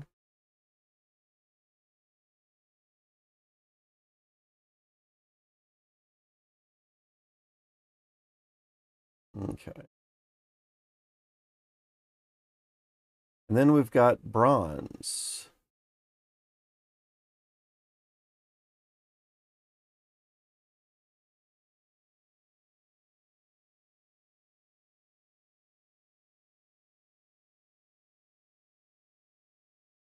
Okay. Now that we have bronze ingots, I think what we're going to need to do is fire up those bronze ingots in the forge again. Well, let's just double check what we're doing.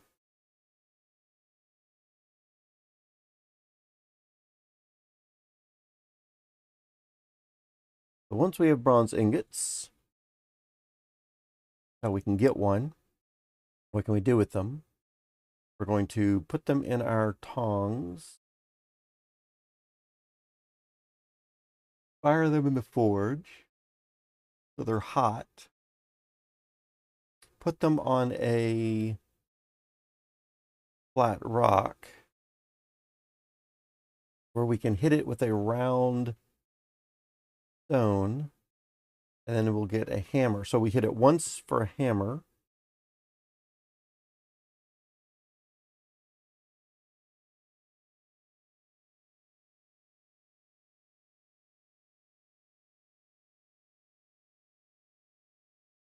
Hot bronze hammerhead. Get that.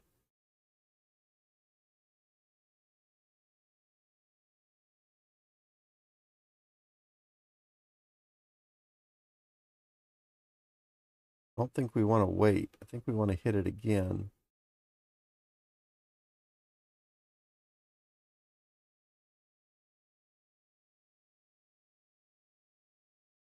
We hit that. And then we have a hot bronze hammerhead. We hit it again. I think it changes to something else. So if we do saw, ultimately what we're looking for.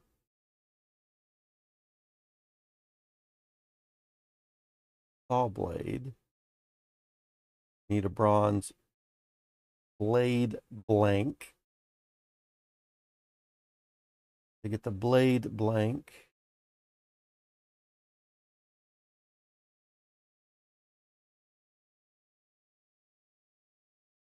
okay.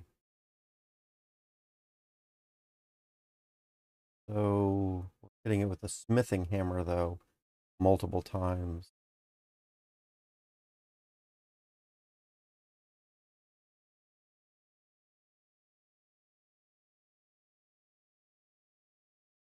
Okay, so that's what we do. We don't take the stone, we take the smithing hammer.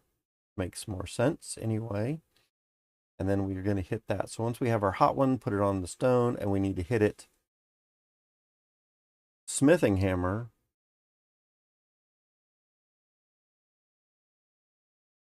Once to get the axe.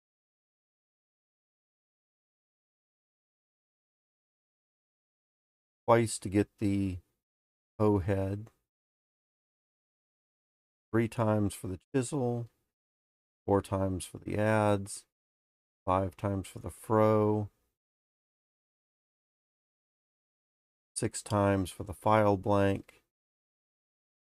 7 times for the blade blank.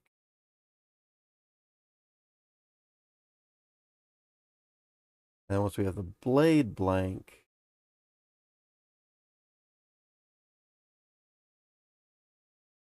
we're going to let that cool.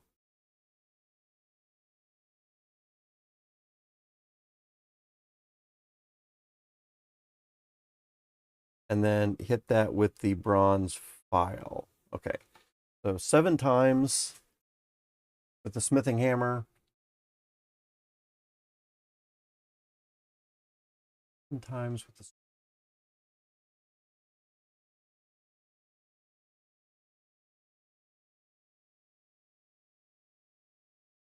All right.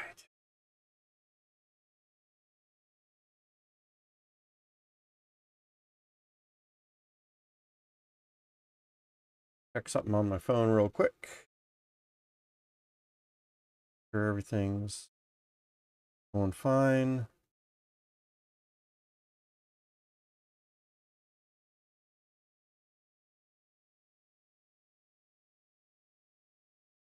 Everything's good.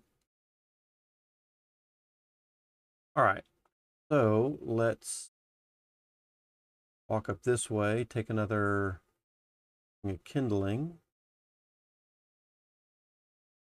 area.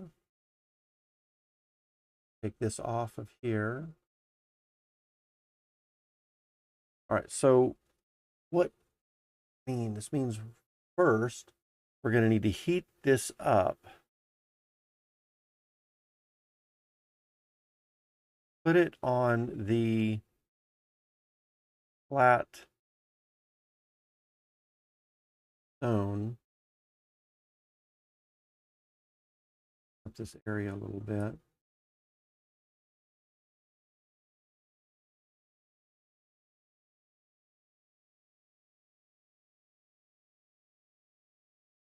Going to heat it up, put it on the flat stone, and then hit it with the smithing hammer.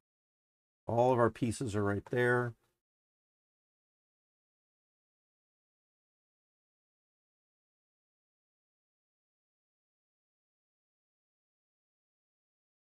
Can I take an ingot from a pile, or do I need to spread those out first?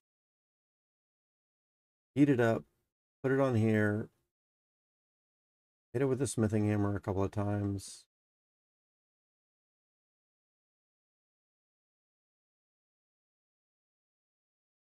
Let's move those over here.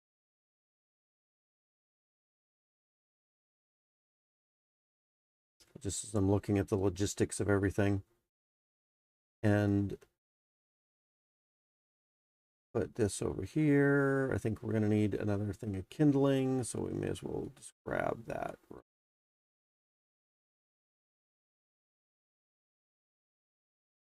This fire.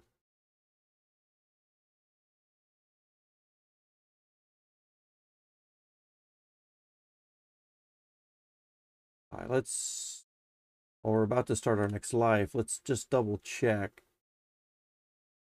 When I'm heating up that bronze ingot,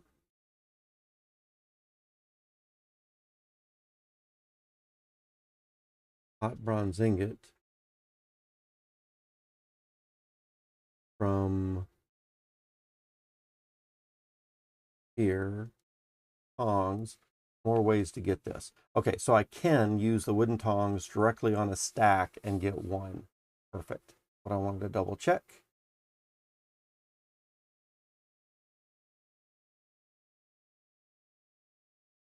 Let's do it. We need to hit it 7 times.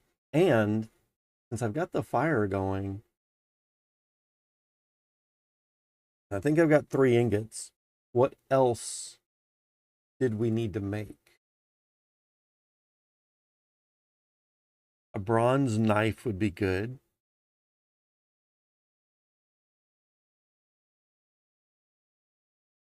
I don't think we need a file blank because we've already just made a file.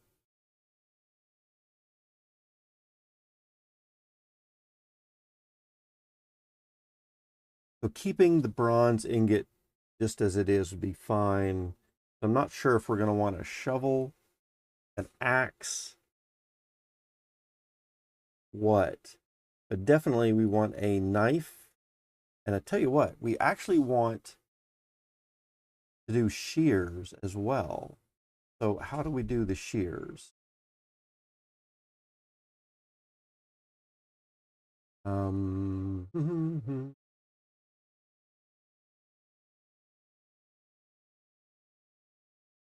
Bronze shears.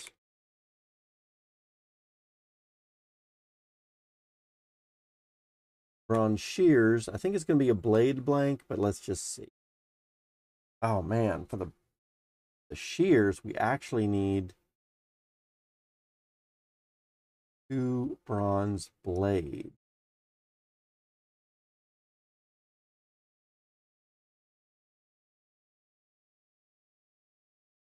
really means 4 ingots total.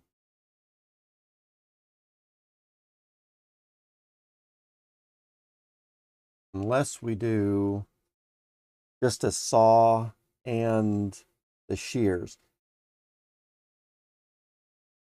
We have bronze shears. What can we do with those? Because I really wanted to make the cuttings from the trees,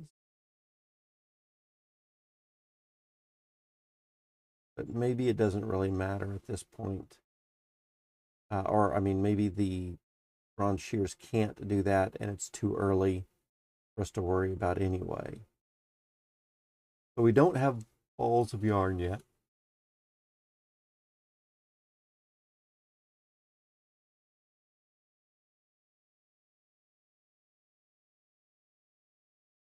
Don't think we need to worry about knitting needles or snipped pickled cucumbers.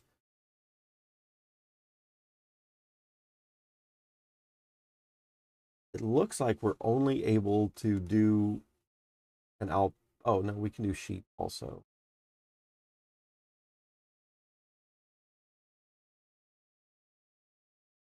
And ultimately that will help us get the pieces that we need to do our thread and rope.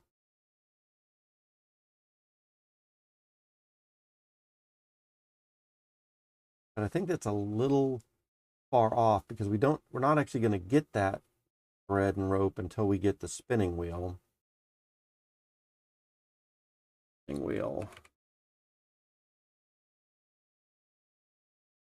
Comes from what?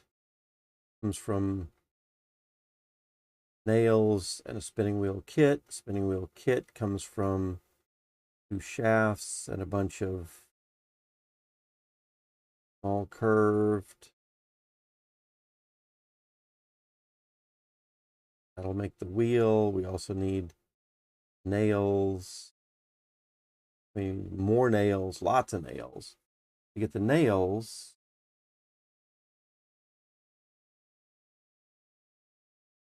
how are we going to get the nails?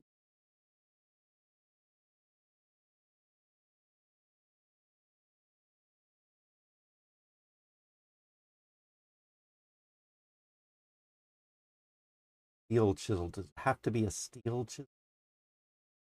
That we don't have.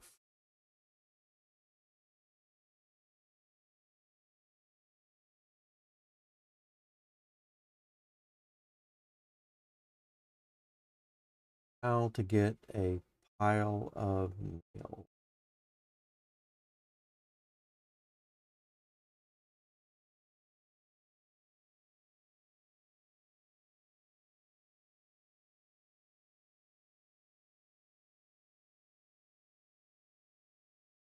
Wrap steel in a pile of nails. Steel chisel. Smithing hammer.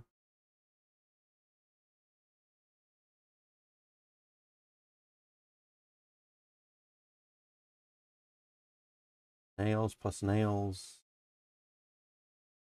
Might need steel chisel. Wrought iron. Wrought iron is going to come from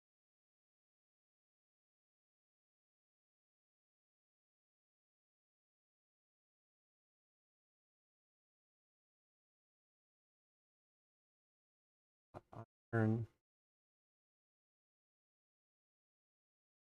Iron is going to come from iron ore, which I seem to remember iron might have to come from the mine, I think. Okay. Not get overly sidetracked. We're trying to do some things here. So really, it looks like we're only going to need the bronze knife and the saw, which is going to come from the blade length. So hitting it 7 times, and I think 8 times to get the bronze knife. Double check that.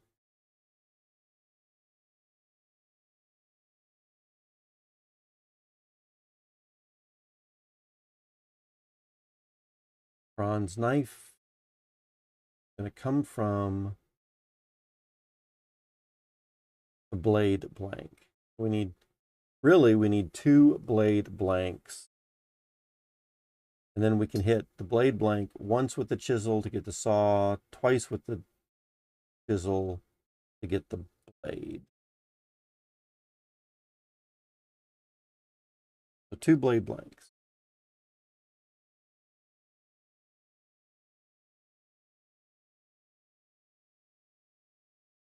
And maybe another smithing hammerhead. What? How can we?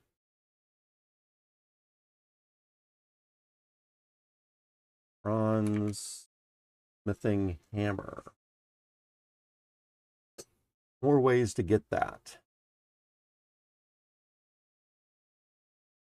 Just with a short shaft. Don't even need thread or a rope for that.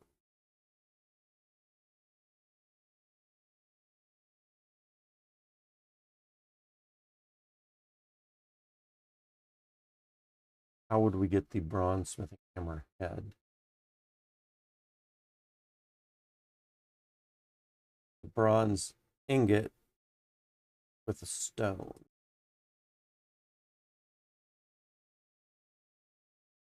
I think I need another one this time.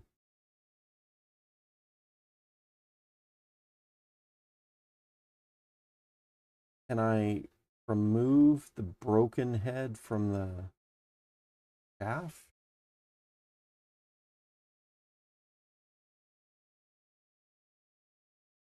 Smithing hammer. Can I remove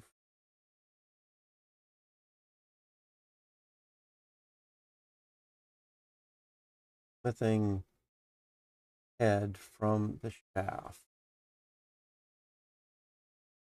Preserve that in some kind of a way.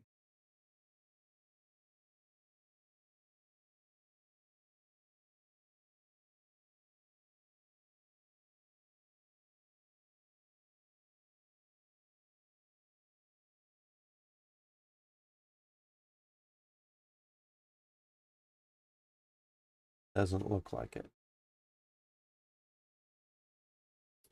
Do a lot of things with that smithing hammer, but not remove the head from the shaft. Okay.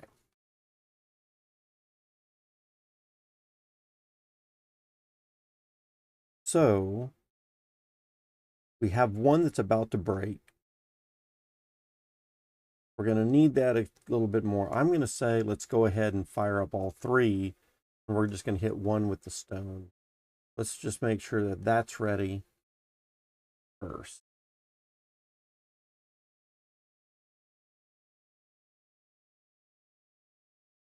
While we're in this area, we'll grab a kindling.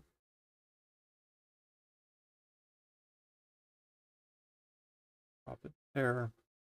Well, let's just make sure we've got a round stone, which we do. Put it right here.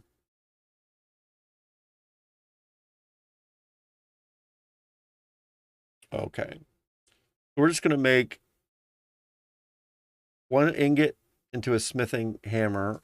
We're going to make 1 ingot into, or 2 ingots into blade blanks. Means hitting it with the smithing hammer 7 times. Got charcoal in there. Got all of our fire stuff. I think we're ready to go. Pine needles for our tinder. Kindling. We only need a leaf.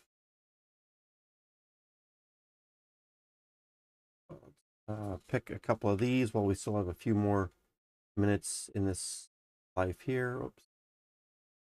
Drop that, please.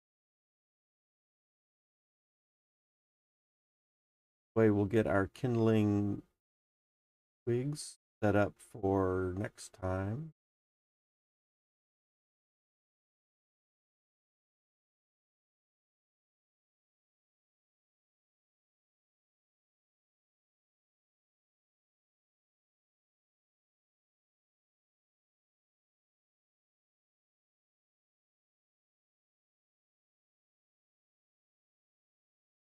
good.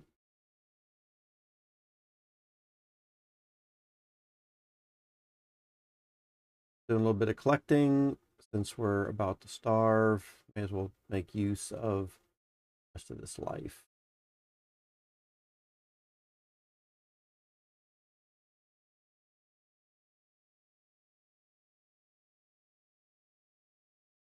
Okay, so the goal is to get the leaf, fire up those things, and for that, I think I'm going to eat a gooseberry on the way in, just so I have a little bit more life, perhaps.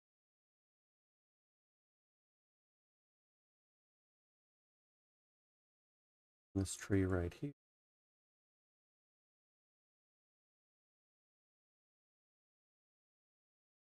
Let's grab the leaf while we're right here.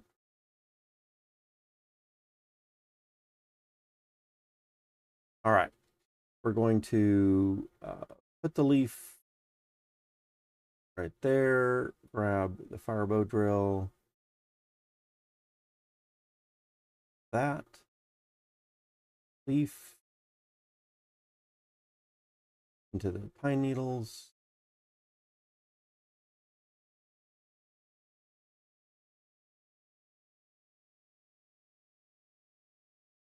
Needs to go down there first. I can go in.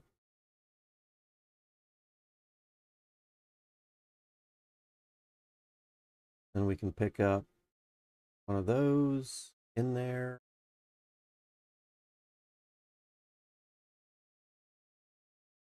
At once.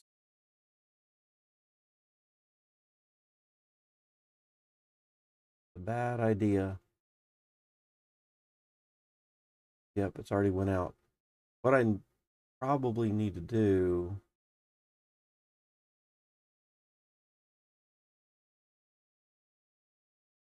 oh man, I need to have maybe multiple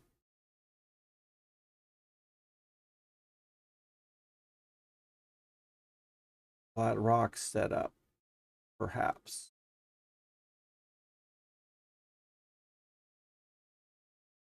Well, we've still got a little bit of this, but we don't have any more charcoal. That's the problem. Let's make some more charcoal here.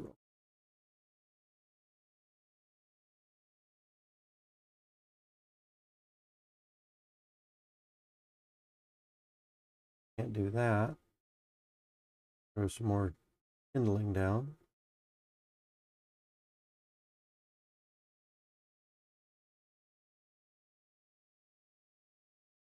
Okay. We have a bronze hammerhead. We can put over here.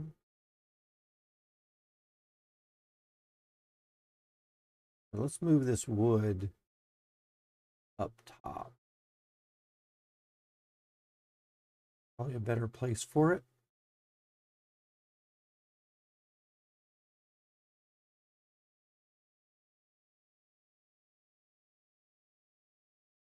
Now we have charcoal.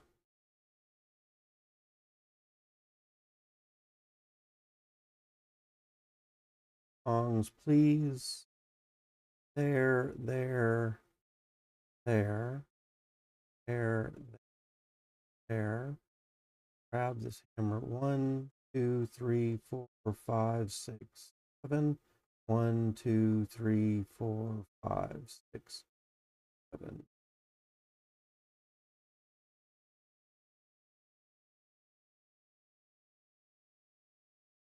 Then kindle. Oops.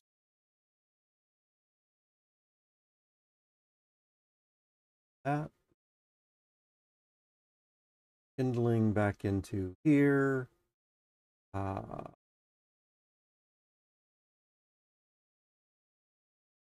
kindling. That. Light it up.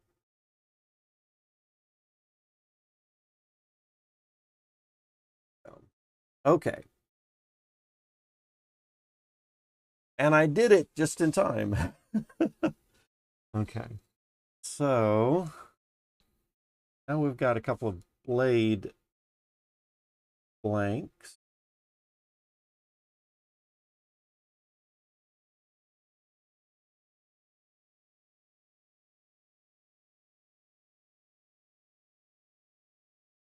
Grab a little bit more kindling while we're in the area here.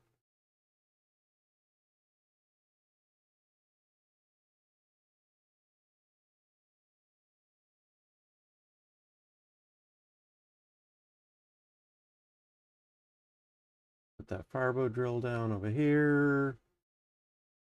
Basket. Scoop the bones.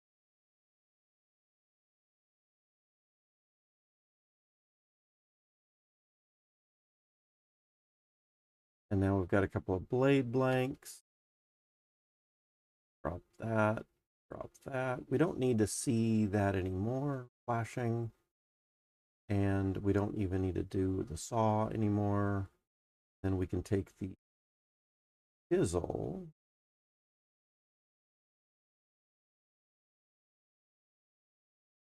That once.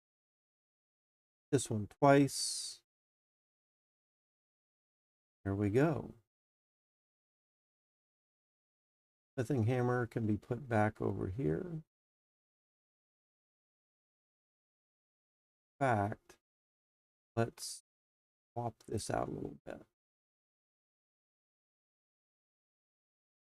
Okay. And then we can take, I think for both the saw and the bronze blade, we're going to take short shafts. All right.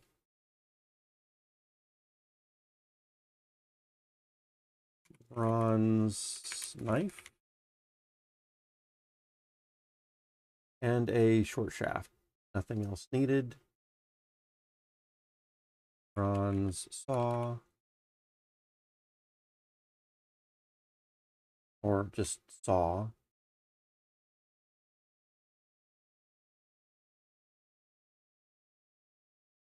And it is a short shaft again. Okay.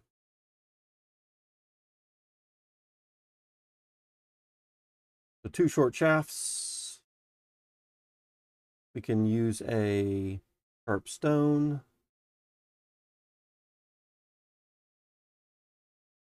Tap, tap, tap, tap.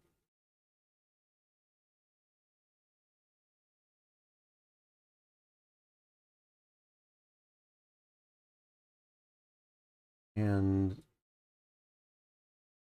we have things for a basket over here. We do. Make that real quick. Basket. Why I did that is so I can pick up both of these short shafts right over here.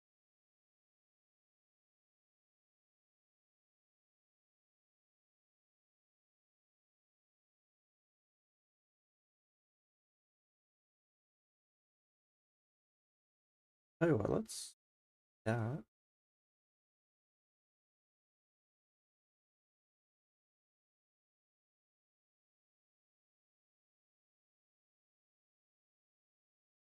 And then we can drop this here.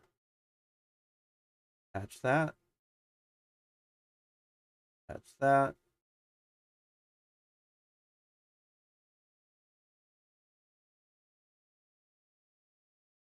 There we go.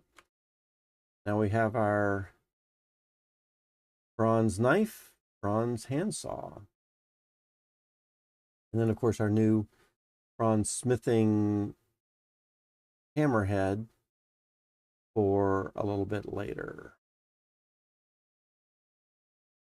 Very good, very good. We're getting our tools all in place.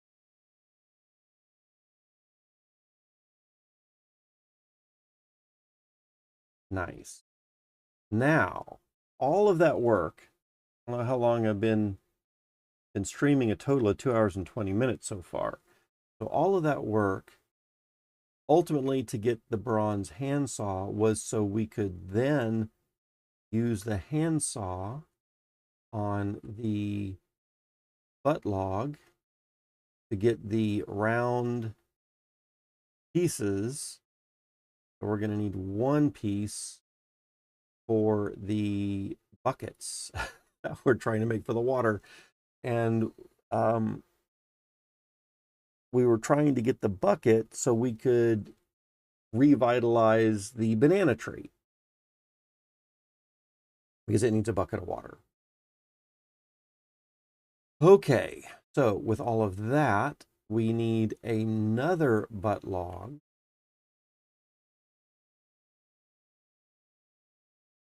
Come up to here and grab some of this wood. I guess we can bring this wood down to here.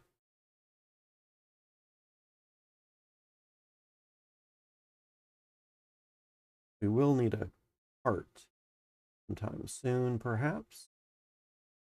Oops, didn't mean to drop it right there. Bring it on down. Okay.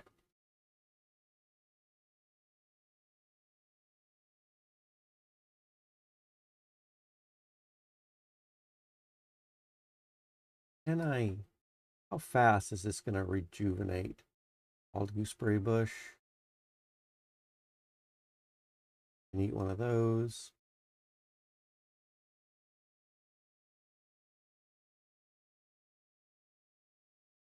Okay, so here we want to get the fro. Pack it into that wood, the mallet.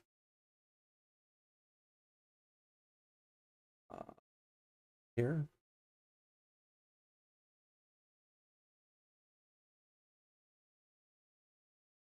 Now we have boards. Put our fro back. And then think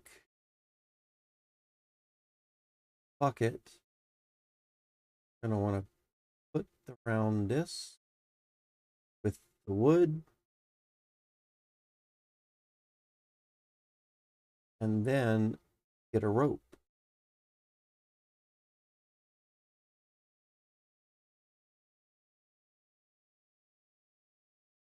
Still are using milkweed to make our ropes. We're going to need 4 of these again.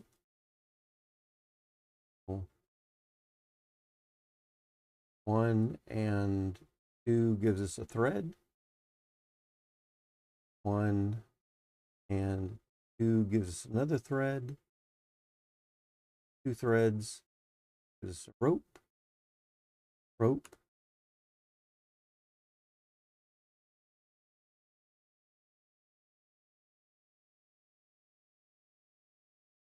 And before I combine these and possibly mess something up really bad, let's come over here and look for a bucket, and let's just verify. Yeah, the boards with disc, rope gives the bucket. Are there other ways to do it? Oh yeah, with the water stuff. How can we get a wet, fertile banana tree? Only with the bucket and or the full watering can. What does the bucket do? Pick up at H3, it's a large size, so on. But what does the watering can do? Is that going to do something different?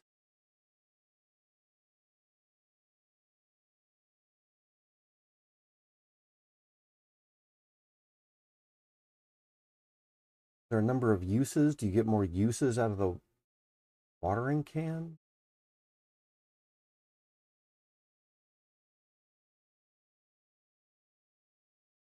How do you make the bucket?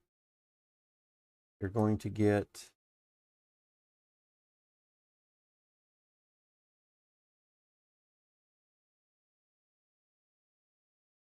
watering can on the workbench. Full watering can.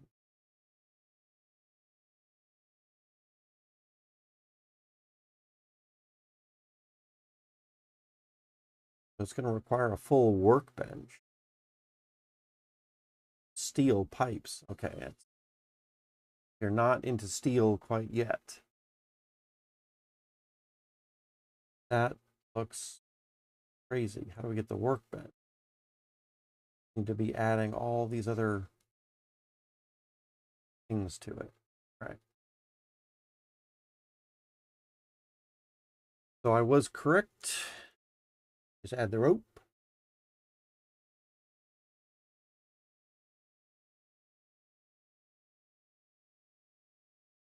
Not sure if picking that gooseberry was really worth the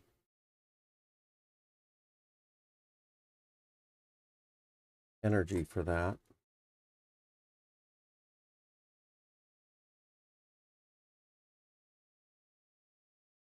Okay, so then we can grab the rope to the board with the discs. We have an empty bucket.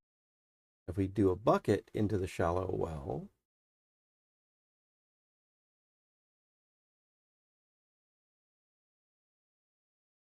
can't do that.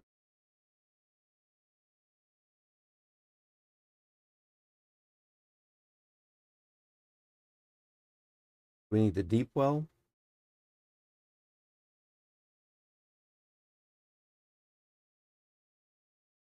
See if we can use the bucket on the pond. So we've got a lip on that pond.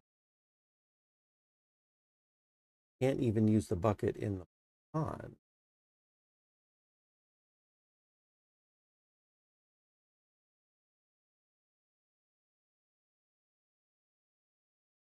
All right.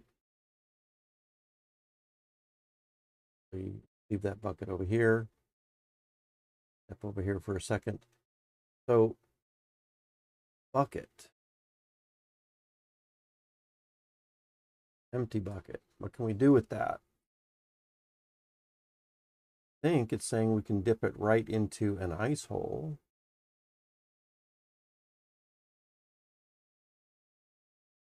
And put worms in a bucket. We can add bowls of salt water.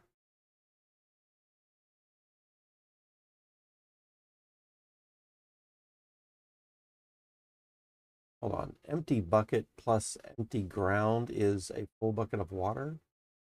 That happened.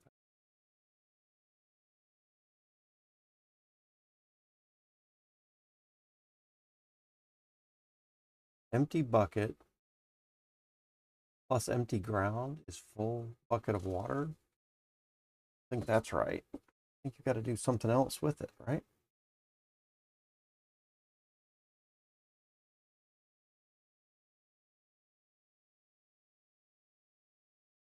So we can either dip it into a cistern or do a deep well.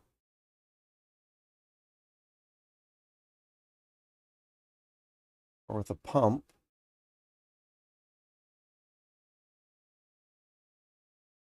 Wet diesel water pump.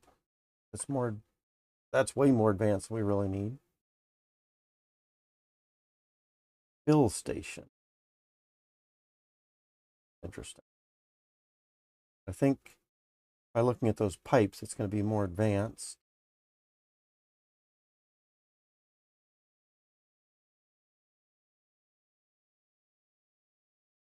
So I guess we can't use, let's look at a well. I'm just going to verify we have a shallow well. The shallow well only takes bowls. Is that what I'm seeing? Got shallow wells, and then there's a certain number of uses. And then there's a percent chance we'll go down in a use.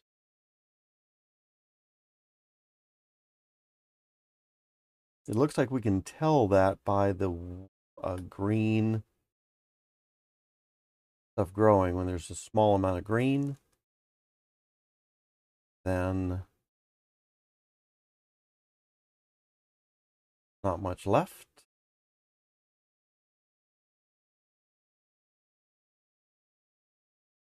We can use empty bowls on it. We can use water pouches,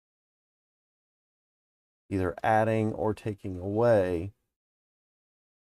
And that's it. And then if we're on the last bit of water, I can't dry shallow well. So it will dry up, but then over 15 minutes, it's going to go a little bit. So it takes 15 minutes to get back up there. However, if we do a deep well,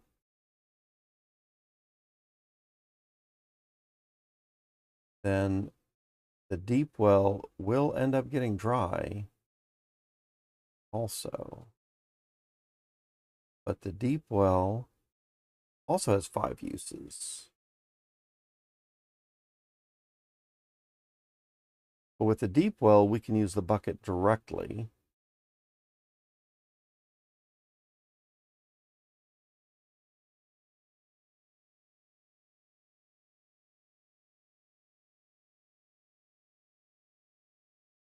And ultimately, that will be better.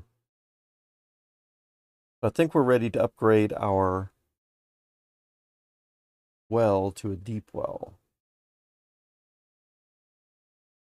To do that, all we need is a dry, shallow well. It has to be dry.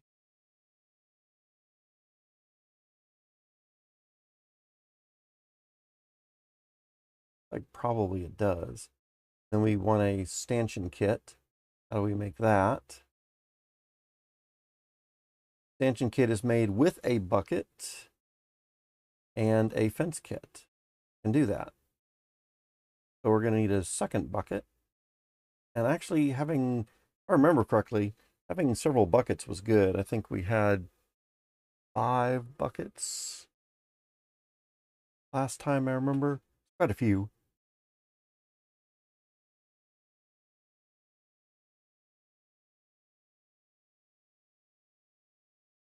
All right, so we just need to make several buckets, which ultimately means several butt logs.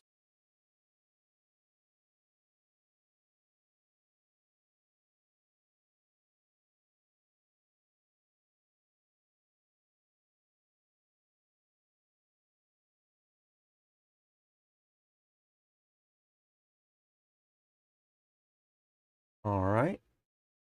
How many buckets can we make with what we've got here?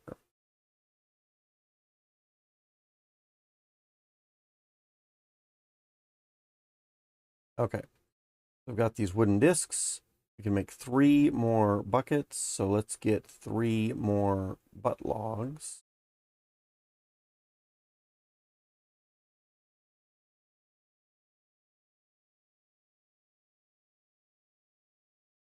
We'll just be nice and efficient right now and bring this wood closer to town.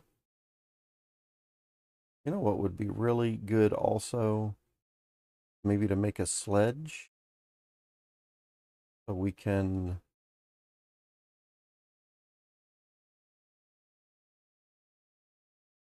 maybe transport a few things at a time. I seem to remember sledge was fairly easy to make. I think we could make a wooden wheelbarrow also. It's something else. If we don't want to make 3 buckets, we want to use one of those wheels for a wheelbarrow.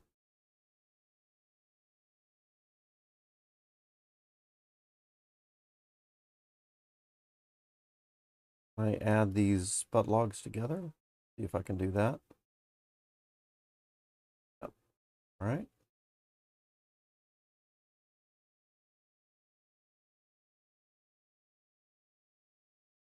All right. And let's take a look at a wheelbarrow.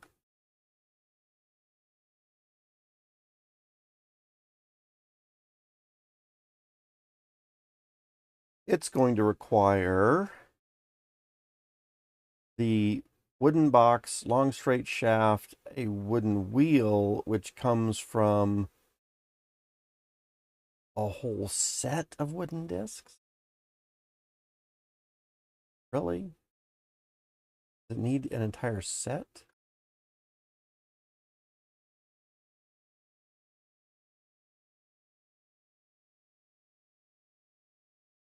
with a flint-tipped fireblow drill. Once we have a flint-tipped fireblow drill, can we take the tip back off? Or we need to use a knife to take it off?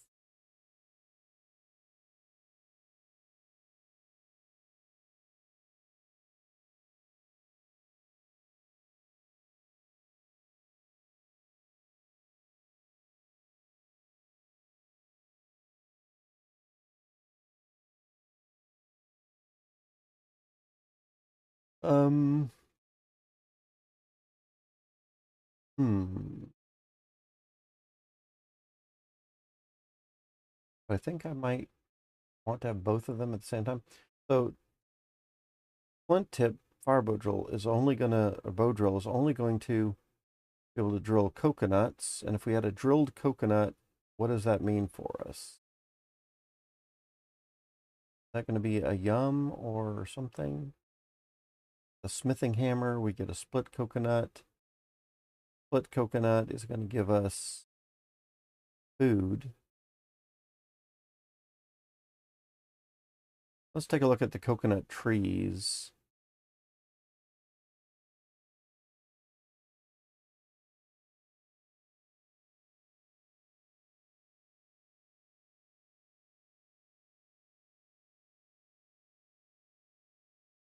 Can we replenish those coconut trees? So the empty tree, what do we do with an empty tree? Yep, we can add soil to it, and then it's dry fertile. We can wet it with a bucket of water again. Okay, so we can have practically an unlimited amount of coconuts, which would be another yum. I think that would be good to do. And in that particular case, then, I do think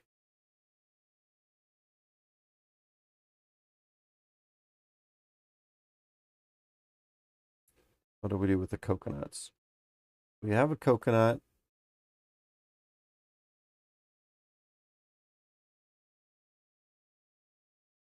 We use a knife on it to get it with the core.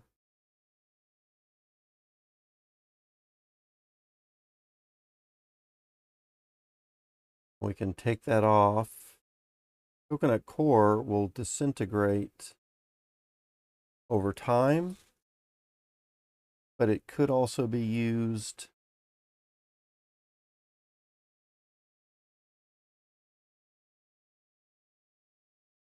fire pit.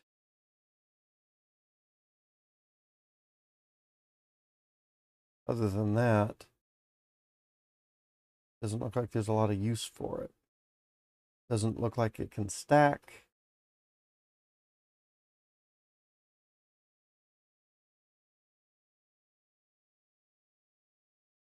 Fire pit with kindling. Would it stay in there? Yeah, it looks like it might stay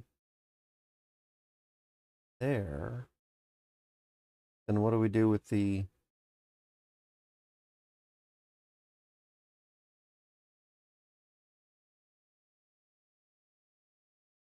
could add, and it's smoldering, burning, burning. 5 minutes it'll go out. So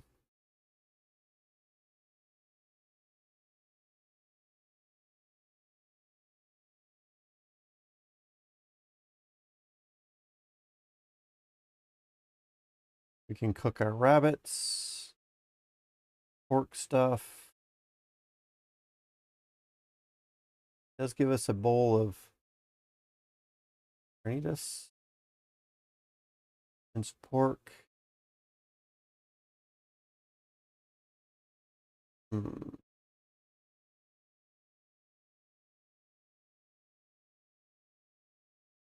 All right, so what else could we do with the coconut right there? We can put it in a rock. Hit it with a round stone. And we can get a split coconut. We don't need the drill. Can we stack these as well? We might not be able to stack them once they're at this level.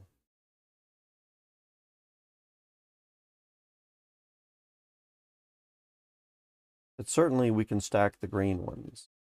So maybe I should experiment with that first. And then if we were going to use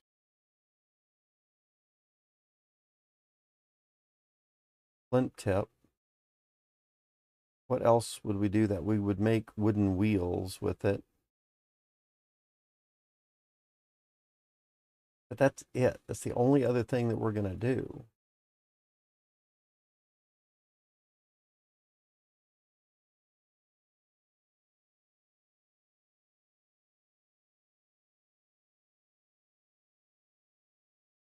Grilled coconut.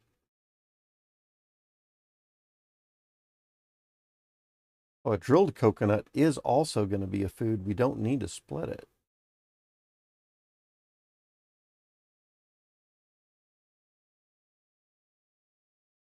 But if we do split it, then we'll have two foods, I think. So actually, that's interesting. So if we drill it first, that leaves us with an empty coconut. And then, so that's one food of four. And we can break it and then get two more foods of four. Is that right? That's crazy. I need to try that out.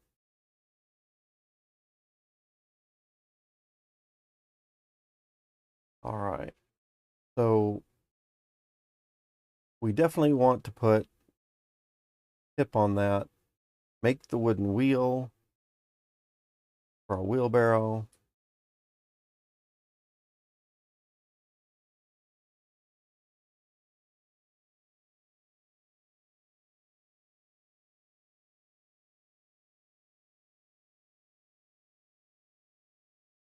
We don't really want, we do want a wheelbarrow. And I think that might be from a full set of discs. So let's see if we can have one disc. Oh, we can. All right. One disc will get us that as well. Man, some of these charts are a little confusing to read. Thought I'd looked at that a little bit more.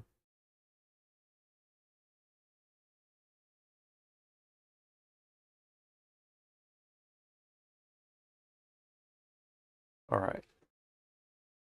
We're going to make a wheelbarrow.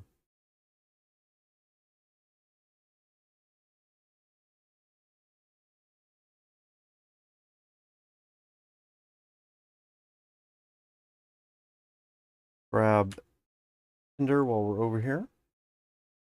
Kindling. Open up those names.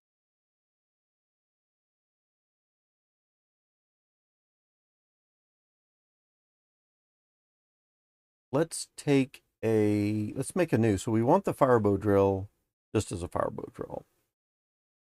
We need to make another one. It means we're going to need a rope. And we are using so much thread that at this point, to get any more rope, we're going to need a whole new forest of milkweed because we're getting down kind of low here.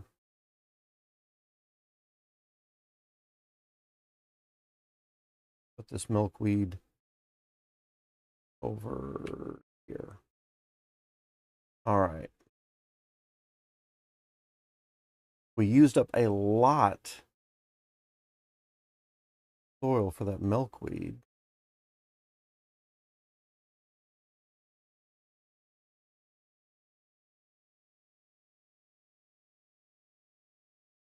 Hmm.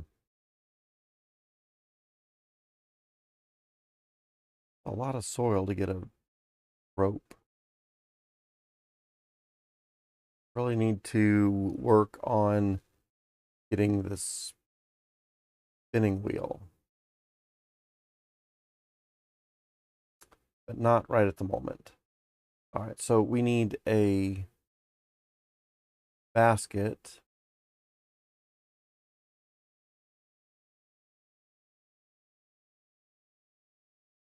Can I make a new one real quick? Or we have one right here. That's fine.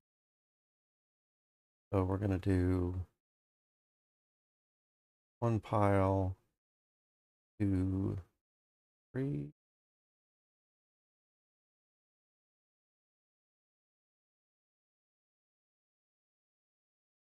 Seven, 8.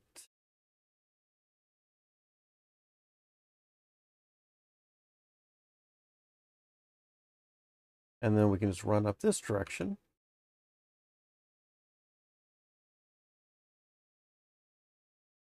Back up to our little area.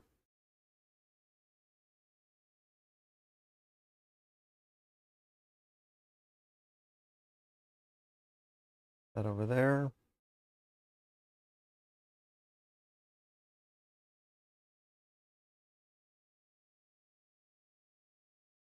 All right. And I might want to clean up this little area with a axe also. We certainly want to keep that hive.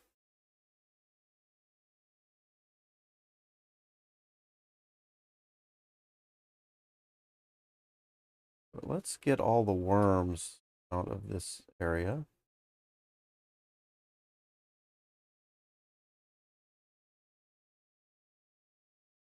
Three, 6, 7, 8 in that one.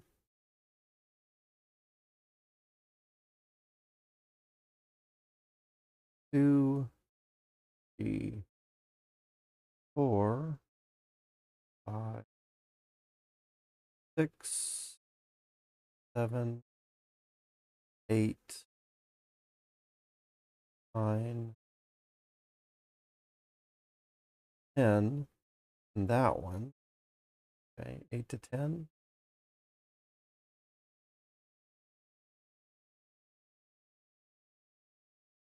Two, 3, 4, 5, 6.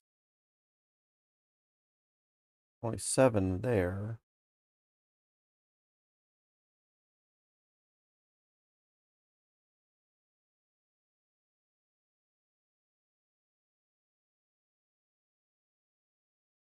The flowering apple tree.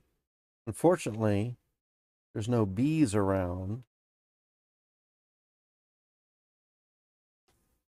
to fertilize that or to pollinate it.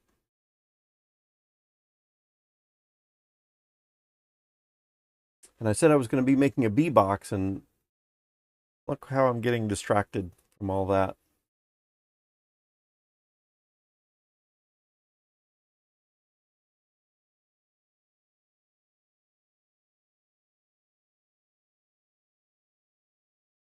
All right, let's grab a bowl. Is there a bowl over here somewhere? There is. Bowl of milkweed seeds. Awesome. But we have milkweed seeds in that bowl. It means we can't use it to distribute the dirt. I think that's fine. Let's take the milkweed seed out. Then we can milkweed seeds, I guess, multiple.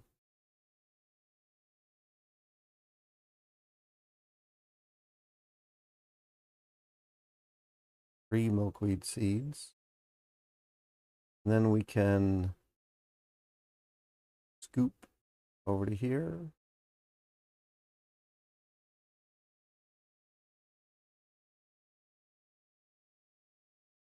We can get the hoe, tap, tap, tap those real quick.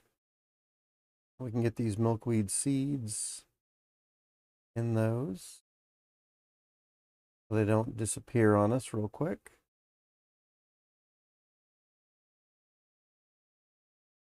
Okay. And then we can finish up the rest of these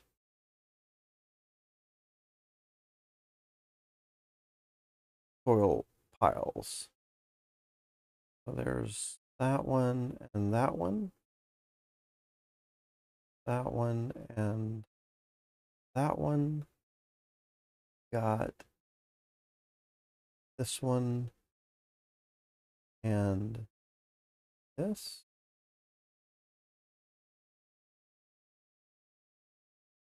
One, this one.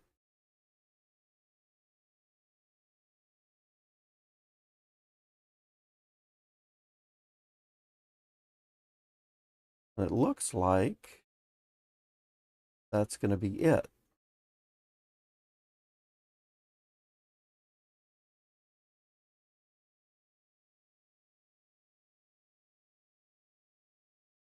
Let's just look over our soils again real quick here. No, we still have some to go. Walk back over here. Still have, I think, a little too much there. One here. All right, so that has 2, 2, 2, 2, 2, 2, 2, 2. Then we just have this one last thing that we can put there, but that's, I'll leave that alone. Not do anything with it.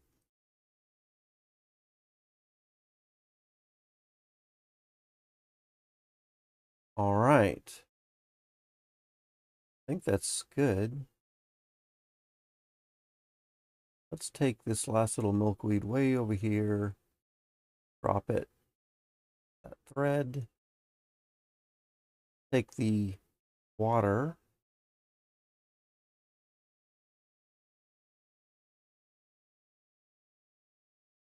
one water.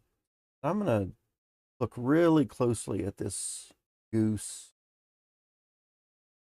I think there's one more level of water that we can go down to.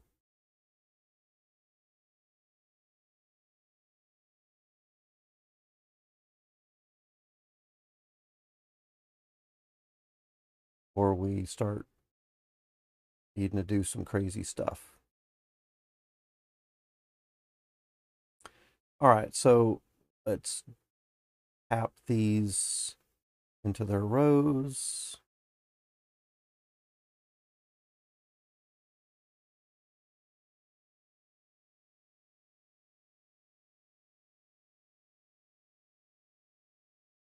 Oops, it's broken. All right. Can I repair that? Let's see. Before we get reborn, let's look at stone hose. And when they break, it's just going to deteriorate over 1 hour. Can we repair it? Looks like probably not.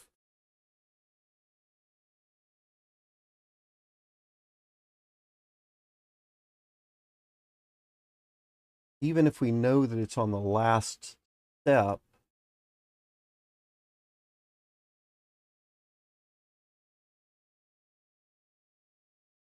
it looks like there's no way to repair it.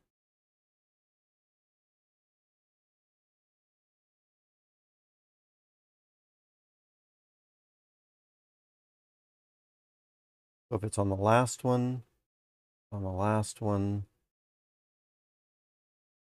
yeah, so it looks like the stone hose, no way to repair. Is there a way to disassemble?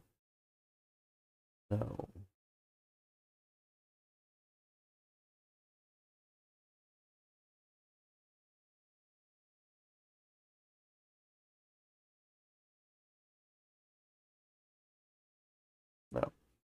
Okay, I don't see any way to disassemble it, so it just means we're going to need to make another one. And unfortunately, round stones, which become sharp stones, are a non-renewable resource.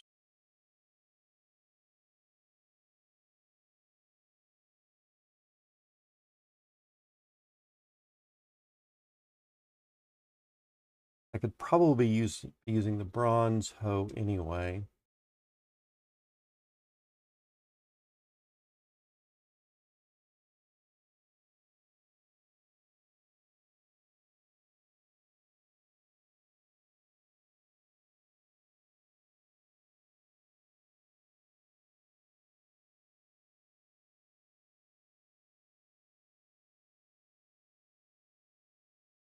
All right, we got a little bit more to go here. Go ahead and try to make another stone hoe.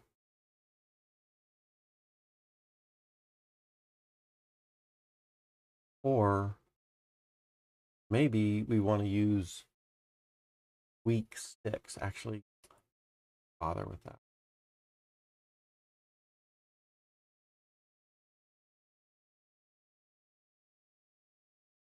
So, got a sharp stone there, but I think I want to keep something area. The wild beet. Do want that beet. Make ourselves a basket.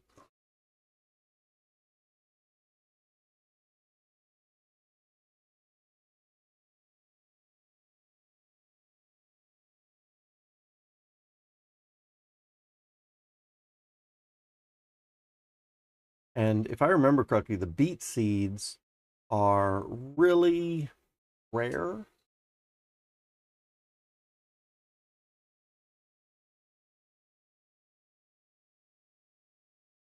And they only give you one seed. So I definitely want to research, confirm. So with the hand, we're going to get the seed, one seed. And then once we have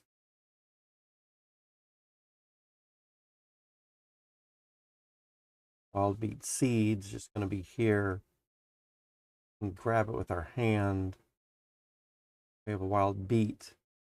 And then there's nothing to do with that except to dig it out. And once you dig out the wild beet,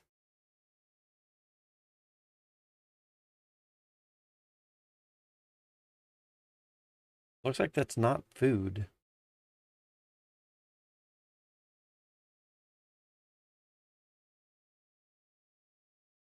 Wild beets, not food. Oh, yeah, it is. Okay. Wild beet in the hand is food.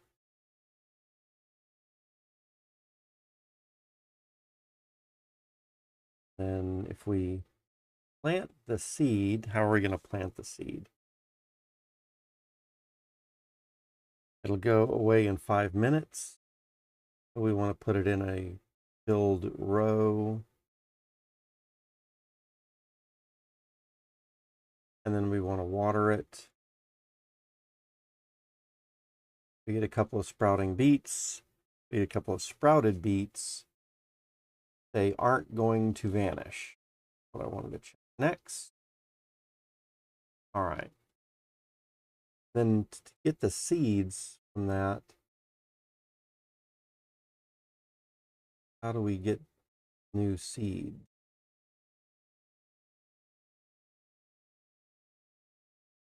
We have a beet in the hand. And put it on a plate. Chop it up.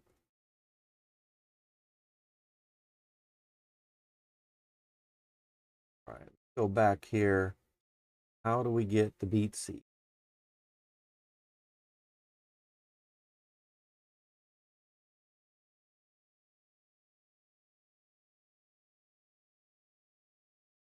Okay, so when we chop it, there will be a seed that we can take out. Okay, that's fine.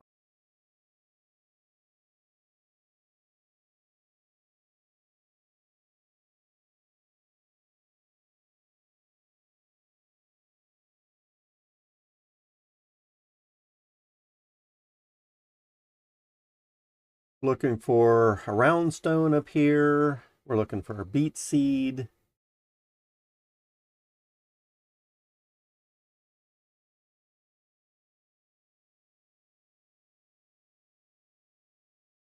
All right, so we got our beet seed. That one might not have a seed in it, maybe.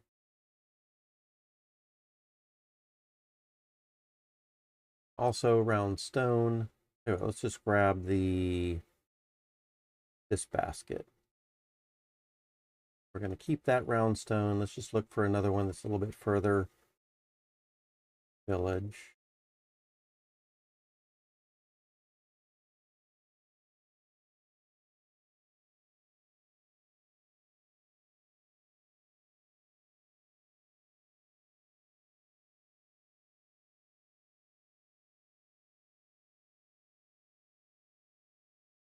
A pretty big green area. I think ultimately we would like to move up here. Garlic.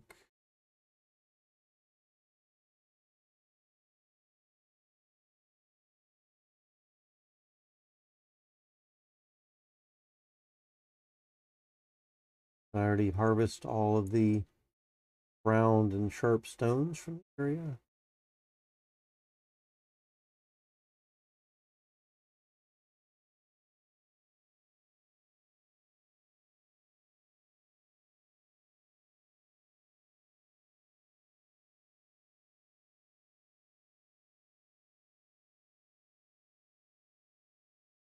Just do a search for stone. That a little bit easier to find.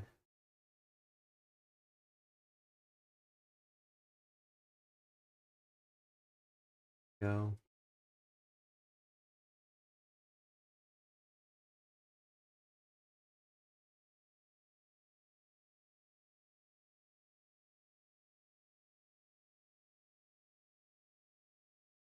Good enough. At least we brought it a little bit closer. And I don't need to, oh yeah, I guess maybe I should look for stones a little bit more. Find it again easier.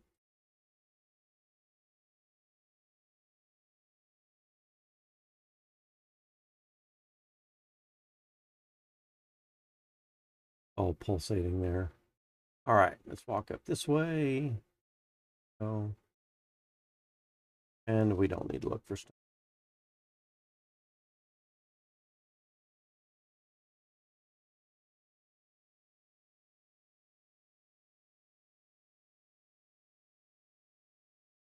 So let's put that down for a minute. Holding a beet seed. Put that carefully in the basket. Sharp stone to dig out the beet. Goes in the basket. And the dug wild beet goes in the basket also. All right. Got it all.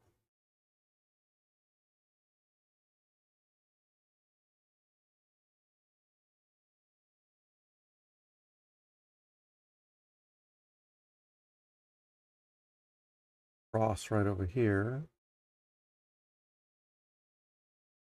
I'm going to try to get that beet in the ground as quick as we can. The main goal at the moment. Drop this right here. I don't know exactly where I'm going to put beets, but let's just take that out. That out. Beet seed. Put it over here. Dry planted wheat. Deep tilled row. Dry planted beets. I do want to water that pretty quick. I think once it's dry planted, it's not going to go away. But just in case.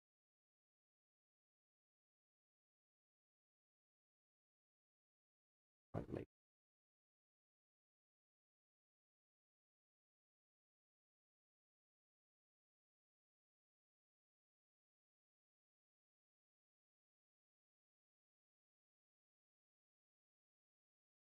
Grab that bowl of water again. Right there. Down to our area.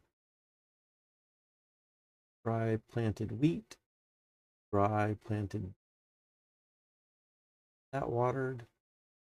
Okay, I think that's good.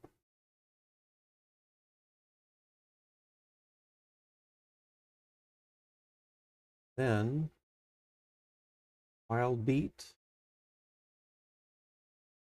Just take that up to our wild foods location here.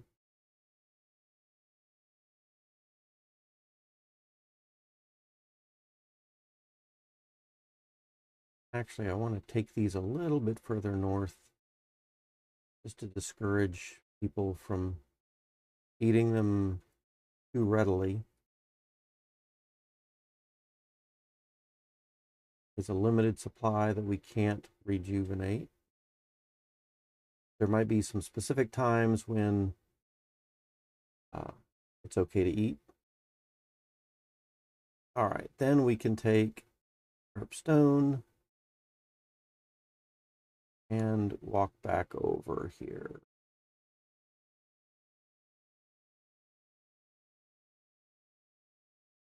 We can find long straight shaft, tap that, drop our herb.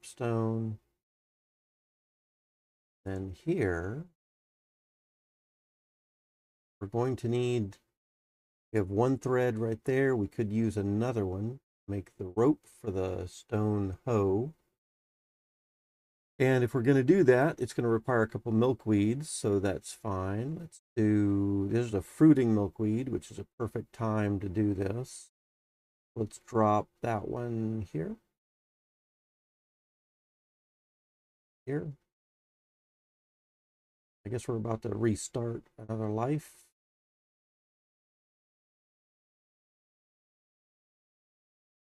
Reborn.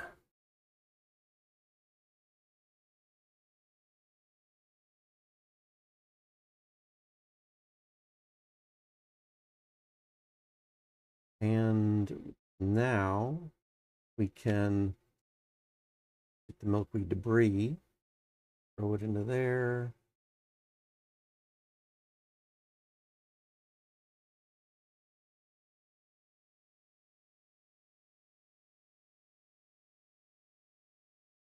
Fill up these pots. Then we even have a bowl, water. We can take, zoom in on this again.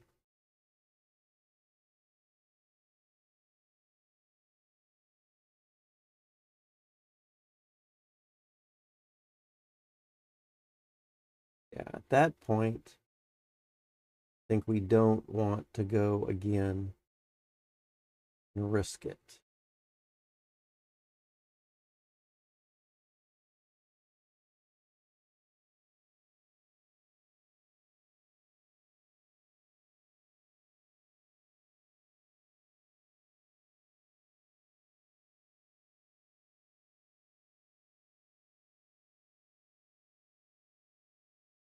Get these dry planted ones watered.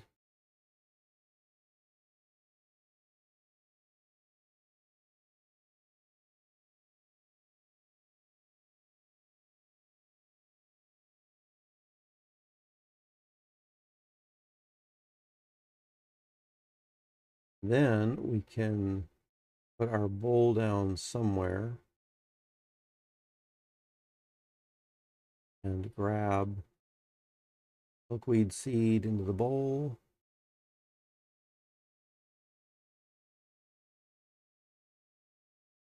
Great. All right, milkweed seeds. Then we can grab our thread, the rope. Rope goes on to the thing.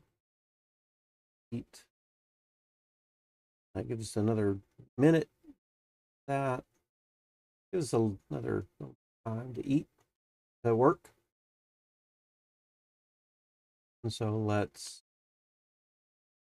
tap that one, that one. I think we're good.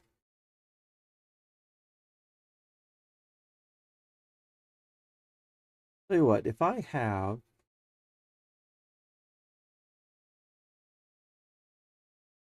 a piece of flint, do anything with that? If I have a sharp stone, where am I going to find one? All right, so now we've got milkweed planted. Let's get reborn again. Maybe I have enough time to catch those milkweed debris still. Notice that there's still debris over here. And get the rest of these things planted without having to dig into our bowl of seed or chop down another plant.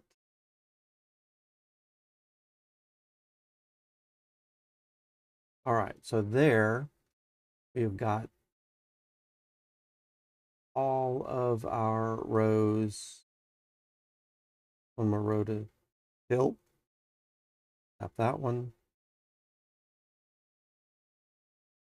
All right, so all of our dirt filled. Milkweed is planted. All of the rows. Good. However, we've filled up our bowl we've been using for water, seeds. We really need another bowl. I think that's okay to do. Have two bowls over here.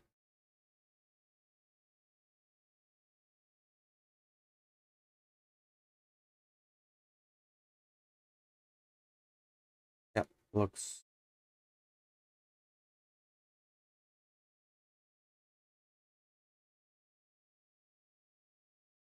Let's just grab another bowl.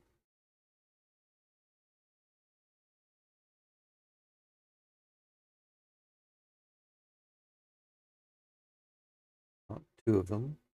One.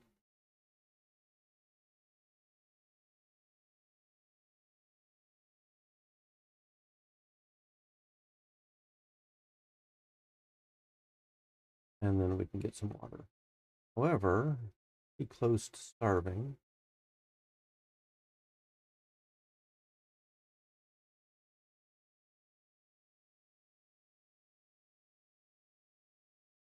Let's keep an eye on our food meter. Then we're going to drop the bowl. I guess we can pull up some of these. Oh, nope, not unless we have a sharp stone. Okay, again. Before I get reborn again, let's check the pond. And let's look for the Canada goose pond with egg. And then if we take some water from it,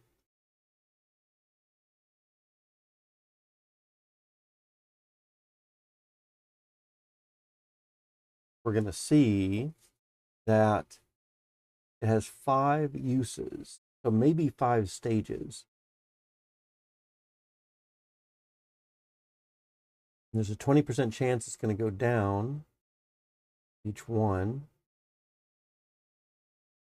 Once it's dry, notice the goose goes away, and then you're out of luck on it. The goose is not going to come back. We don't want to do that, but it looks to me like that's pretty deep level.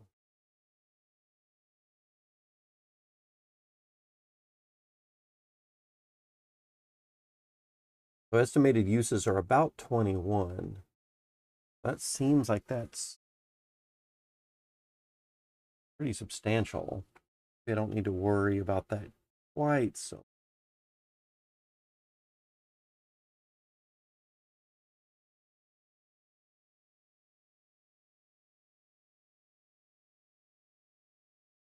Although this pond is one I definitely don't want to practice on since it's right close to where we're at. Well, maybe I can try another one. Oh, that's a boar right there. Grab our bowl. I guess we're going to use this pond down here since there's a boar up there. We're going to water this one.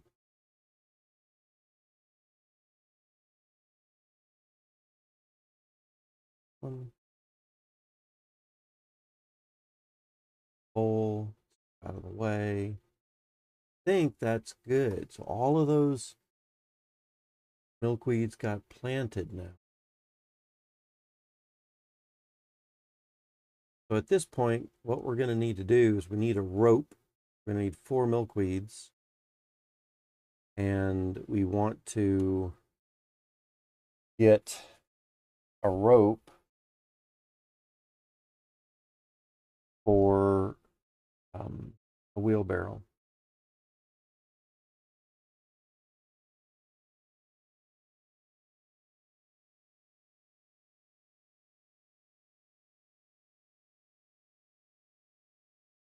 All right, let's see here.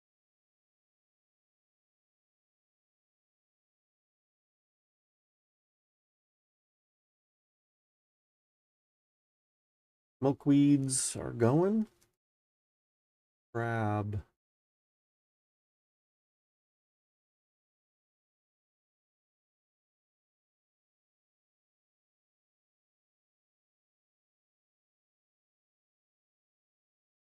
one, 2,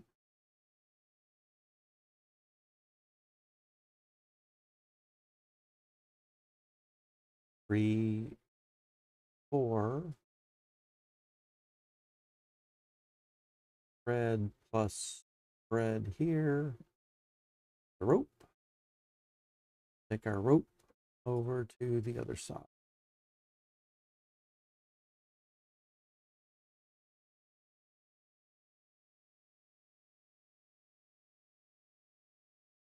Okay.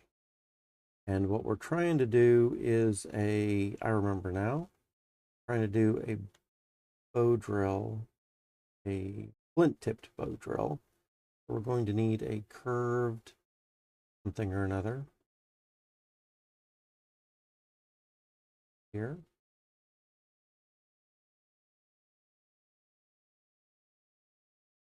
A sharp stone. Pull a couple of these off right here. The area. Sharp stone, sharp stone. We got one there.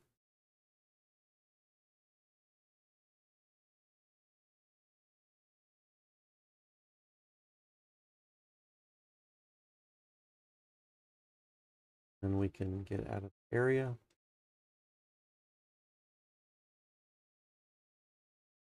Okay, got our stone.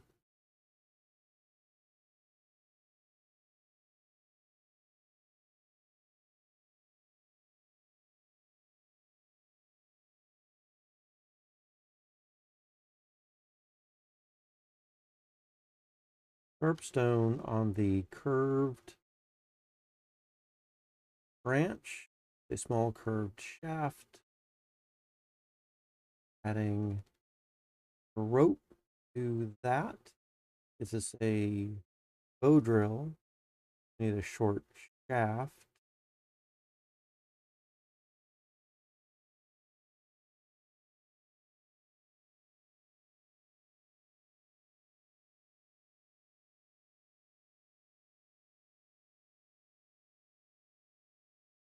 I probably should have brought the entree shaft over to that area. More efficient. And then we need a flint tip. think I saw some flint over here.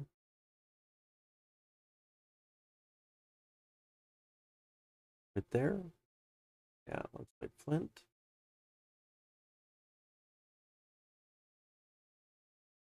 Up to there. All right. Flint up to the carbo drill.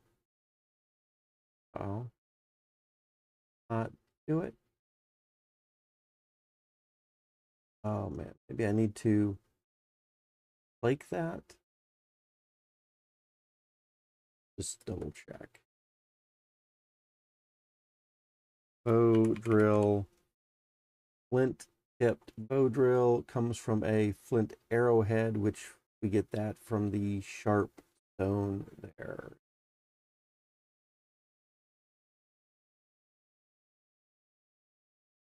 So this, that.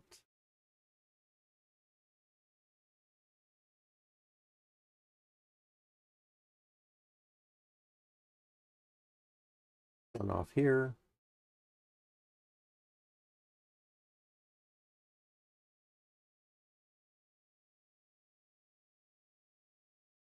Get reborn.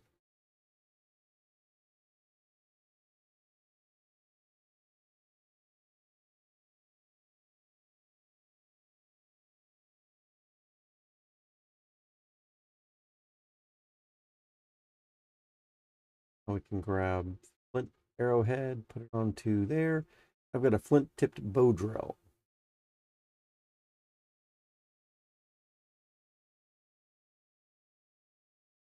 Okay, so we're going to take that and apply it to one of those discs, get a wooden wheel,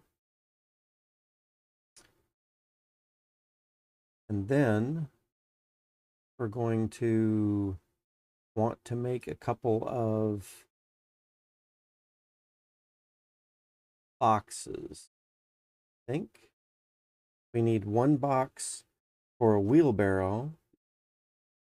And then there was something else that we were trying to make. A bucket, right? Buckets and wheelbarrows. So let's grab one of these butt logs down to here.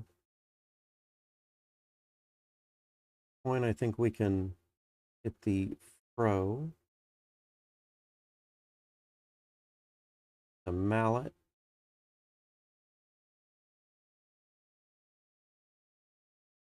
and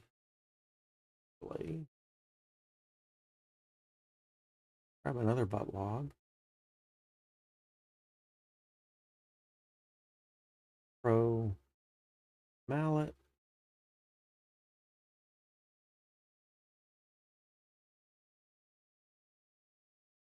and the last one right here.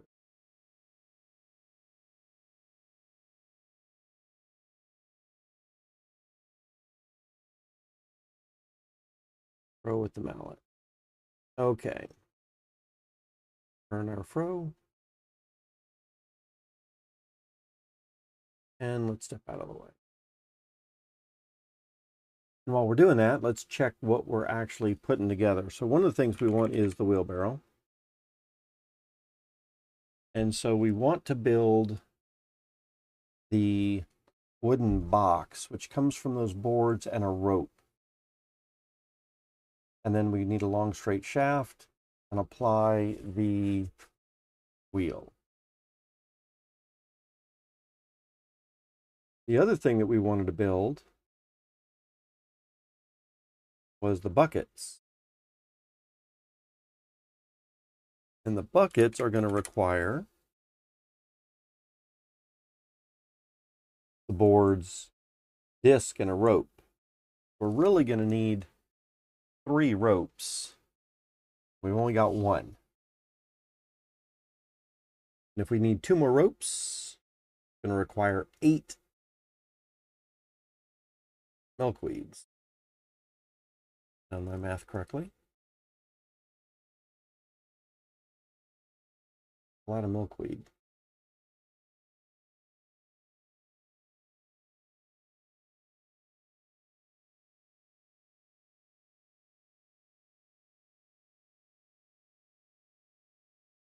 Okay. So let's do these things here. Let's grab um, these boards there and put a wooden disc. That's going to be for a bucket. We need to have these boards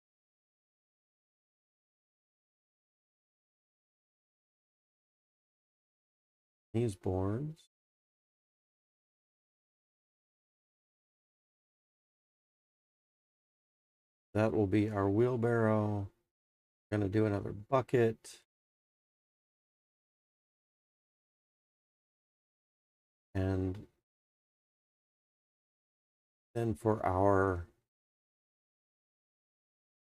wheelbarrows, the bucket just takes this and some ropes. The wheelbarrow, we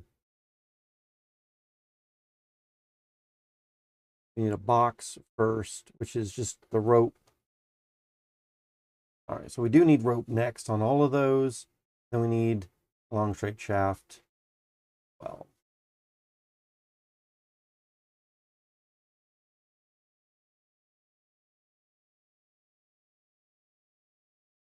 so we need, actually, I don't even have another rope.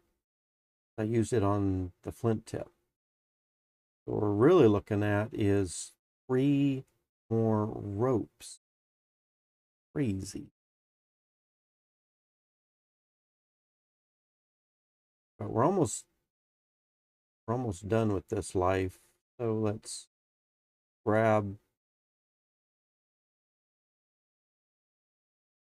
long straight shaft, not both of them, just one. Let's walk it over here since we're going to need it anyway. Then we can step out of the work area.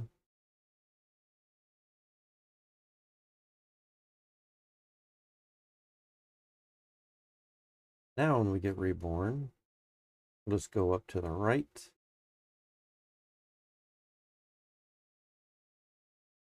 Look over our milkweeds. So ultimately, I think we're going to need,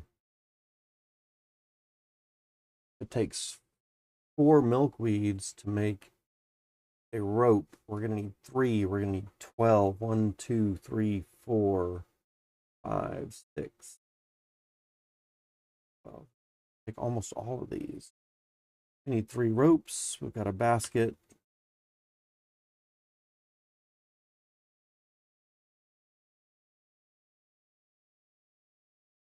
Two.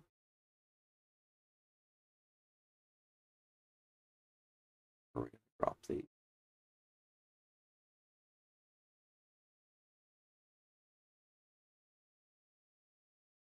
2. Those together. 1 rope. All right. We're going to need thread or milkweed. Plus milkweed. Milkweed. Milkweed. Thread. There are 2 ropes. Then weed plus milkweed plus milkweed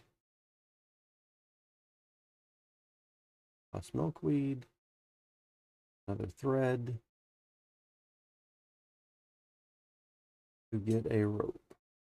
3 ropes. Basket. Basket over to this direction.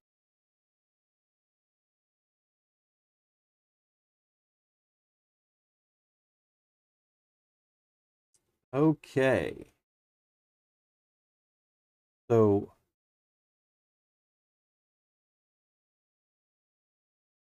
one, step out of the work area for a minute.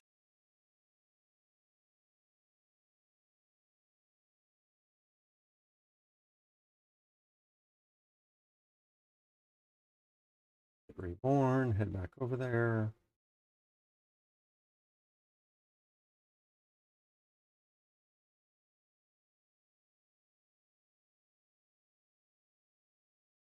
And what we really want to do over here is take a rope to that, a rope to that, and a rope to that.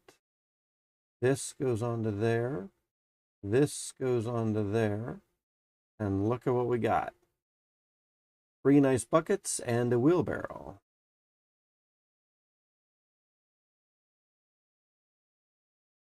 The wheelbarrow can now carry multiple flat stones or flat rocks. Good. We are going to need one of these buckets to build up this, and for that we need a stanchion kit, which is a stanchion kit made out of. I know we need a fence kit. The fence kit is here, plus a bucket maybe.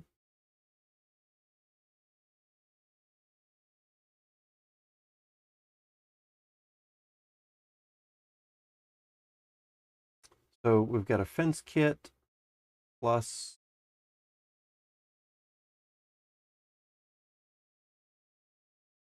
what? Fence kit plus a bucket. And once we have a stanchion kit,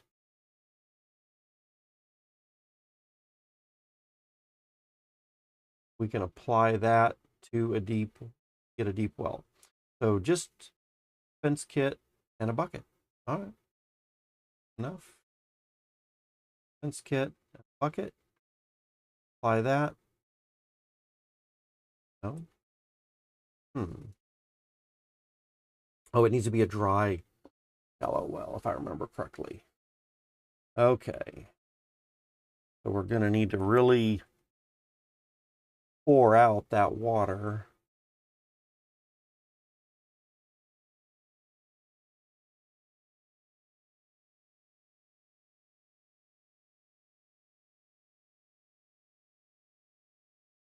I guess we can fill up our other buckets. How we're going to do it. Let's first grab a bowl from here, let's say. Drop it there. And we've got a bucket, another bucket, and then we're just going to start pouring.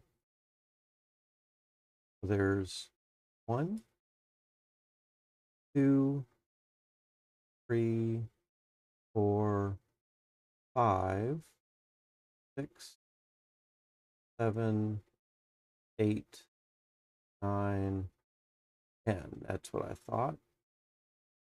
And then we can't put another one in there. 1, 2, 3, 4, 5, 6, 7, 8, 9, 10. Now it's full. Can't put anything else. Still have more to go.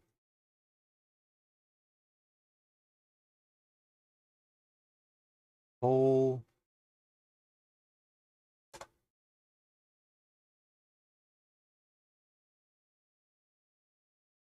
Full.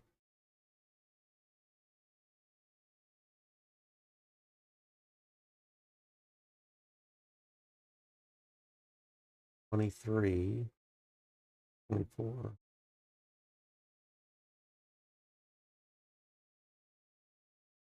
That shallow well has a lot of water in it.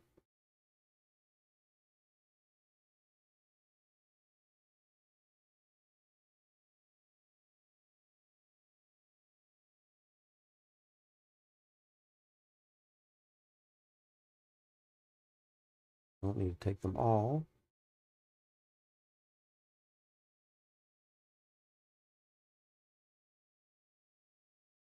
Still don't need to take them all, please.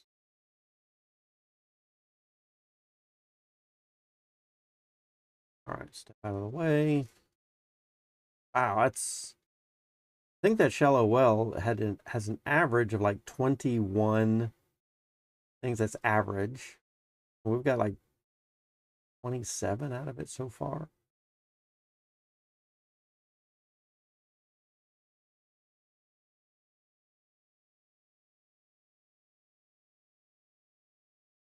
Okay. So right click, click.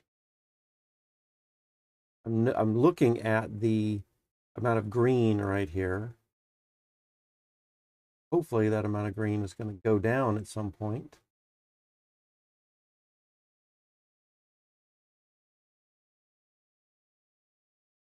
Yeah. Fill up all my bowls. Crazy. I don't even think I have any more bowls handy.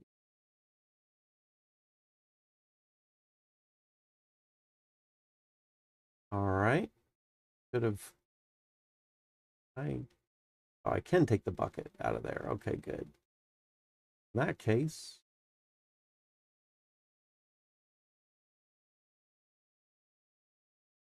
take this bucket and put it there. For 1, 2. See, it went down a little bit. 3, 4, 5, 6, 7, 8, 9, 10. Man, still needs.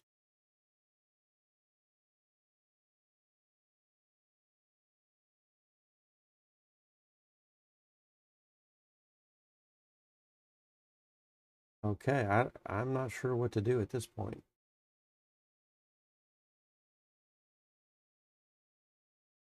All of my bowls are being used. And I don't think I want to make another rope for another bucket, but I think that's what I'm going to need to do. I think I just need another bucket to hold another 10 bowls of water.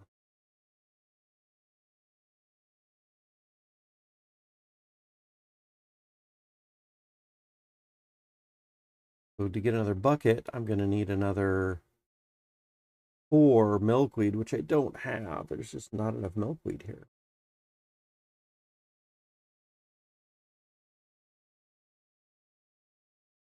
Oh, man. All right, we're going to do this. We're going to take the rope from over here.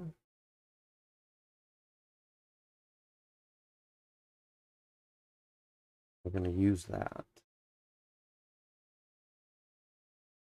We're going to need another 2 butt logs. I think we need 1 butt log for the round discs, and we are going to need 1 butt log for the thing. Let's take our wheelbarrow.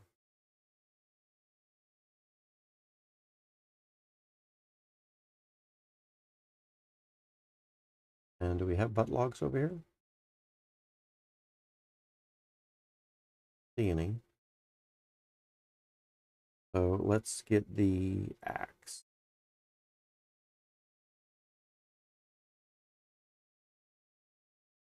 Bronze axe right there.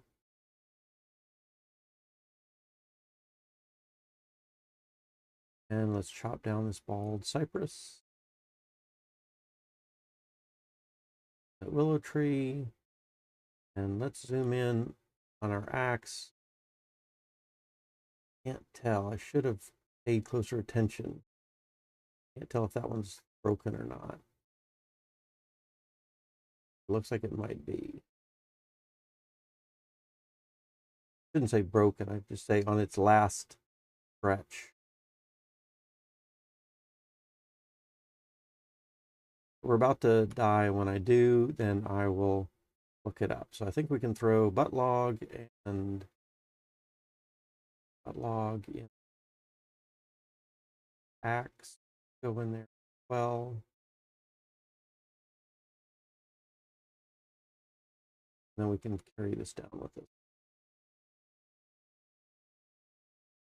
All right, so bronze axe.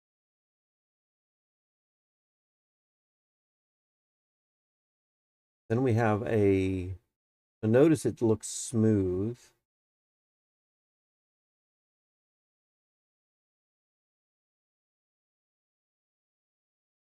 And we're using it and we're using it, and then it's going to end up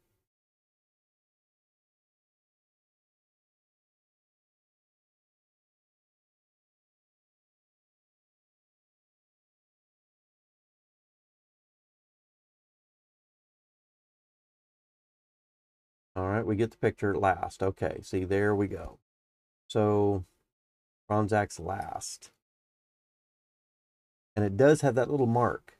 So that is what I want to pay attention to. So how can we repair that? I think we can save ourselves, because once it's broken, then I think it's total trash. And so I think there's a way that when it becomes this point right where it's at now, if we're paying attention to it, means that we can just replace the head, the axe head. Let's just check that. Ultimately, what we want to do is we want to have last plus something. We want to do something other than chopping.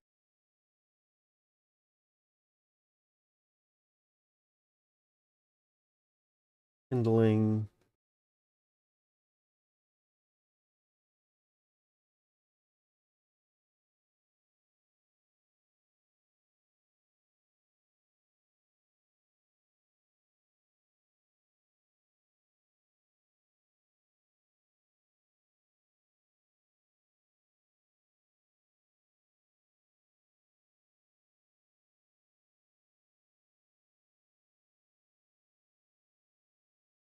Let's see here. Got to be something in here, I think. There's a way to do it.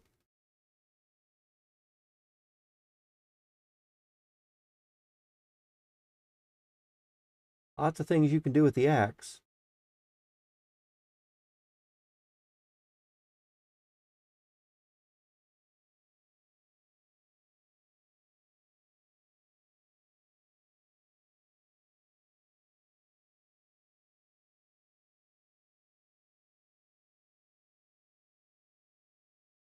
Oh man, okay. I don't see any way to repair that. Maybe that's only with the steel tools. Maybe the bronze tools can't be repaired. I'm only thinking of the way to do it with the steel.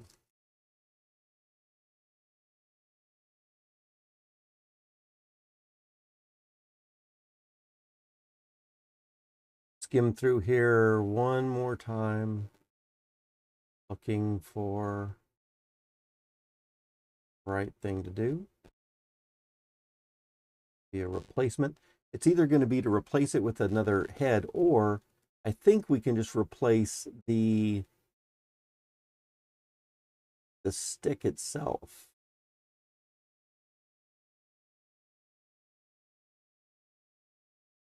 Maybe just another long shaft.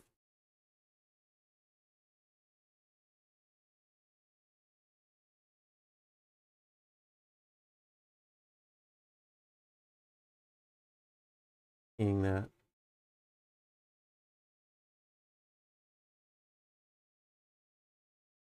Maybe just replacing with a long shaft would be too OP, overpowered.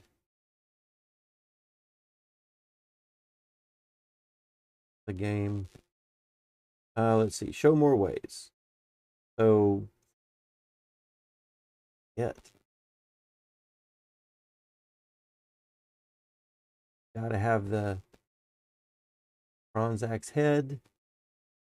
And I guess what they're saying is when it breaks, it's not necessarily the the shaft that's breaking, even though that's the image of it. Maybe they're just trying to indicate that the blade itself has bent or got destroyed.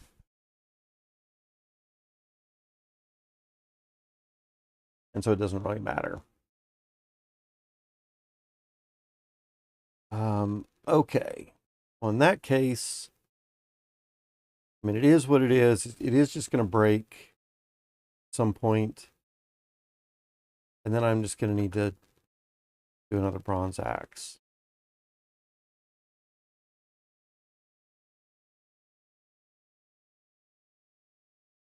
Maybe I should ask in the Discord.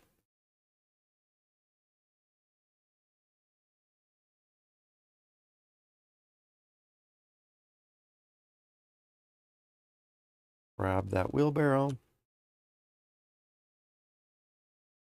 Pull it down to here.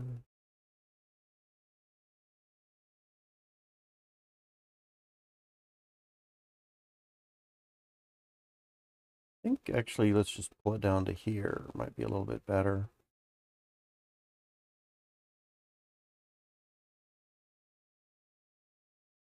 That axe is about to break. Like to move it out of the way. Put it over there.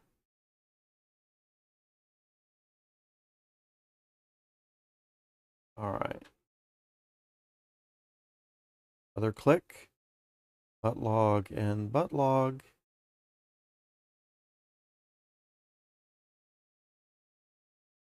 Then we're making. Did I really want to make 2 more baskets? Is that buckets? Is that what I was saying? Oh no, I needed to make one of these into using the saw. Use a saw on this one to make the discs.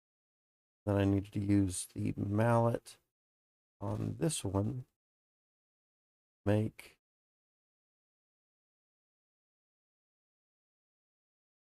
boards.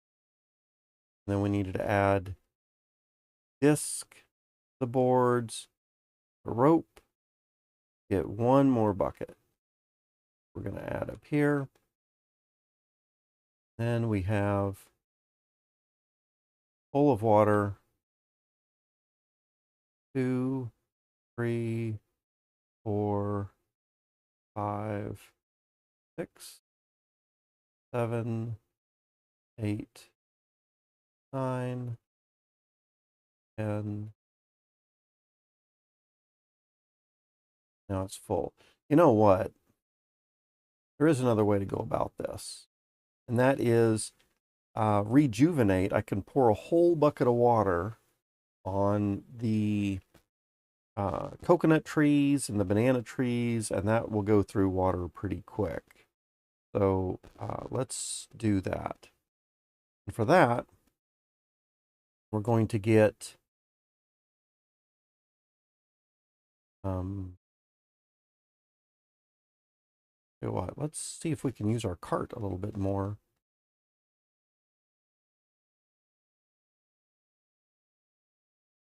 I think we have 10 hours with the cart, and then the cart wheel starts to needing to be replaced.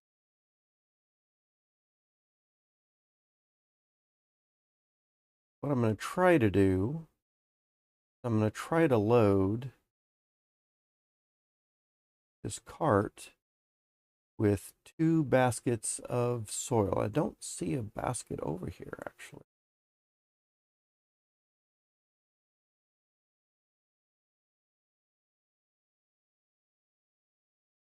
Well, here is a basket. And there's another basket.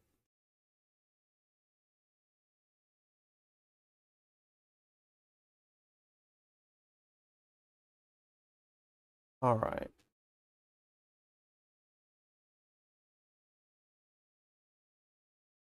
Can I get fertile soil deposit? stick that in the wheelbarrow. And another, stick that in the wheelbarrow.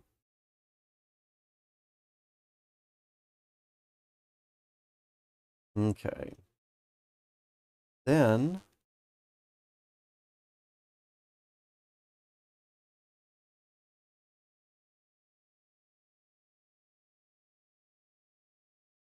that down. 1 bucket of water. 2 buckets of water. And then take this off to some trees. Down here specifically.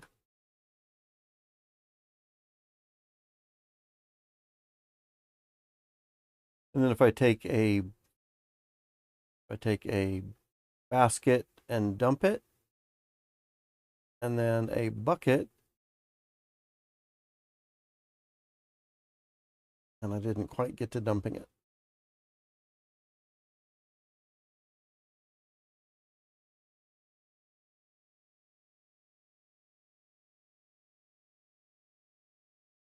Head back over here. Then we'll take the bucket and dump it. Then we have wet, fertile coconut tree. Let's put those back. Can I fill a basket with coconuts? 3, and then add that to there? I can. Awesome.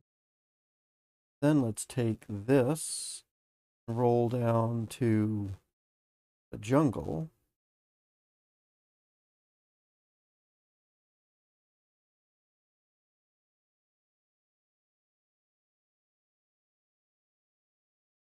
There should be a jungle down here somewhere.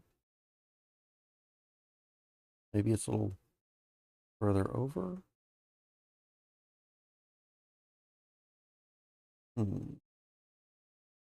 It's a little further south.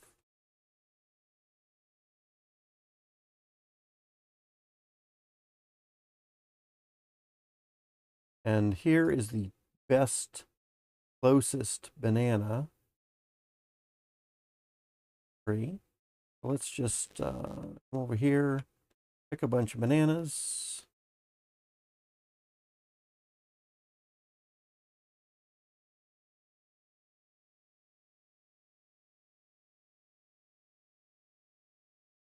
And then we can take the soil basket, take the soil basket, other click, please. Dump that. Oh, there's a native core. And then I should have a bucket of water, thought. Pour that on there. All right. Perfect.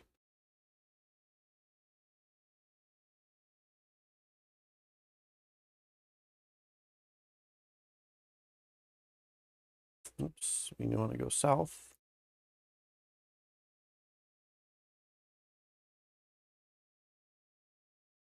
And I think as soon as we hit that, where we want to start heading south. No, off a little bit.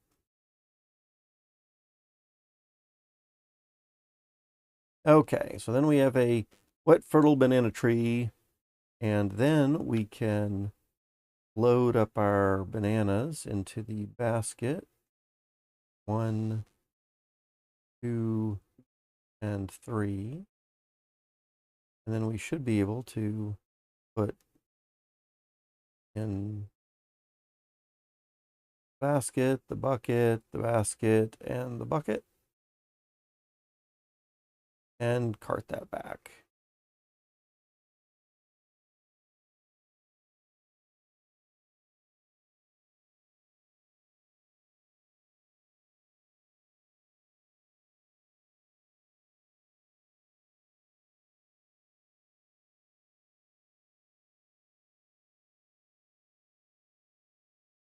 Right.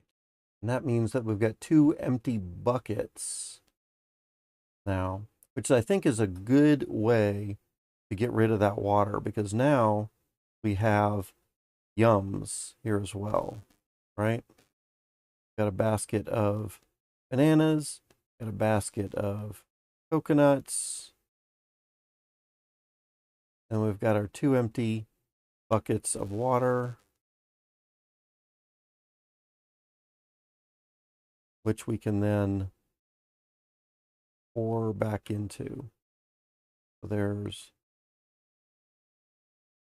1, 2, 3, 4, 5, 6, 7, 8, 9, 10. And there's so much water in this well.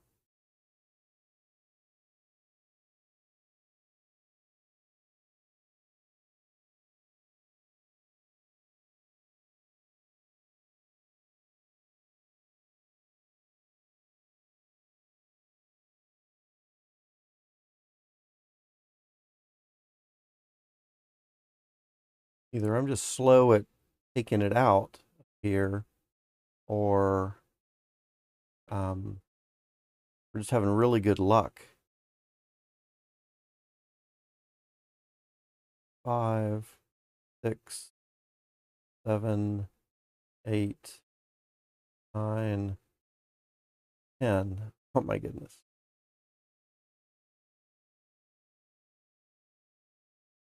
So all of our buckets are full again. And we're still not done. I don't think I can put that on. I don't think I can add a full bucket as a stanchion kit.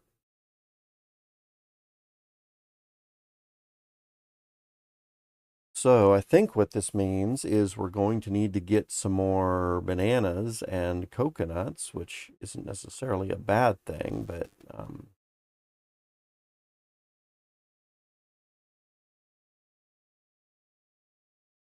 we are going to need 2 more baskets.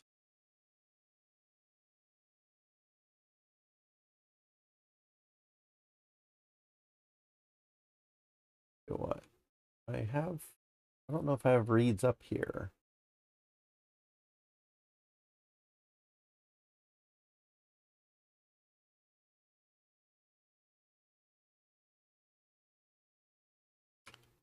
So let's just drop that. Basket and basket. Oh, we may as well get the soil.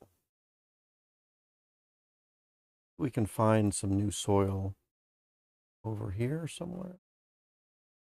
Or another green base eventually. Man, I don't want to go too far. I'm about to die.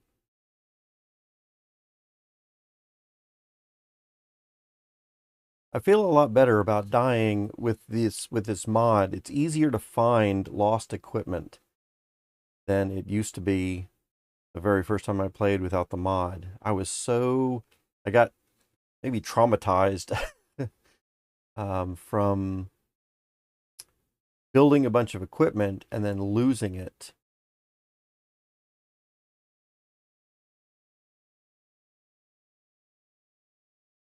However, I'm not exactly sure I lost it, but now the good thing is we can search for it. And there it is right up here.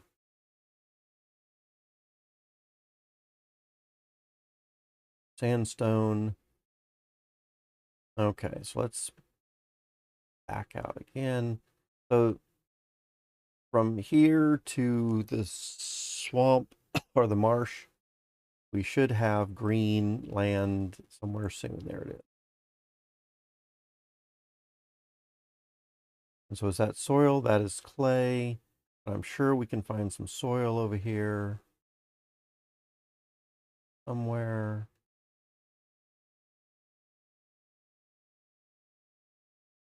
There's a lot of nice stuff over here too.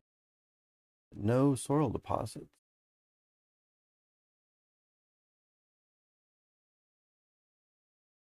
More clay, more clay. A ton of clay, but no soil. Oh, there's some soil.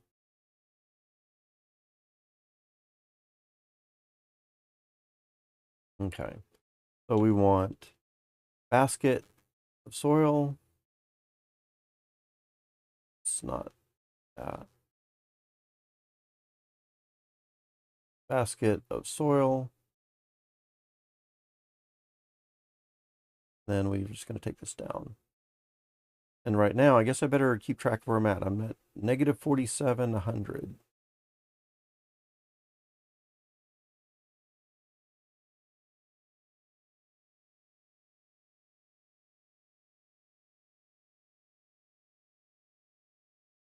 We're at negative 3067.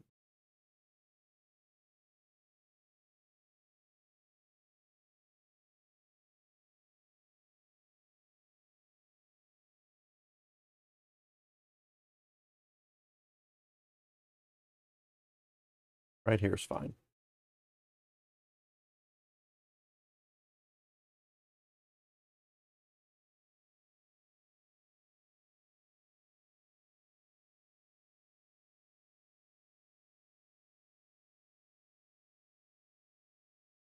All right. I think we stopped right in this area. Okay, so we got two more coconut trees here. Dead tree and a cactus. Let's just pick a bunch of these coconuts.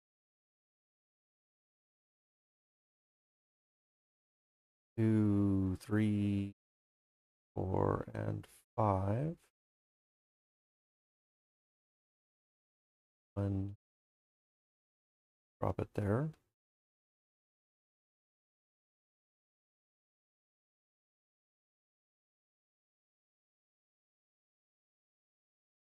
Four and 5. Then we can take a soil basket, dump it. Take a water, pour that on. Take a soil basket, dump it. Take a water bucket. Oops. Take a water bucket, please. Pour it on.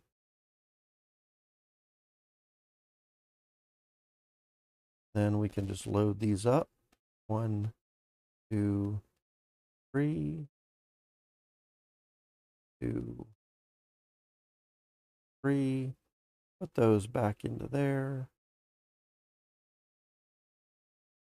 Load up the buckets again. And start carting this back. Okay.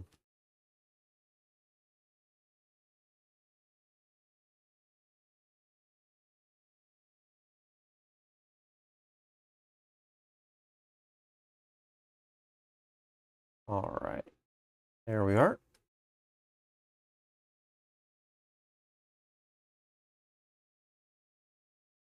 Let's bring it up to here, perhaps. Drop that there. See what we got. We want a bucket.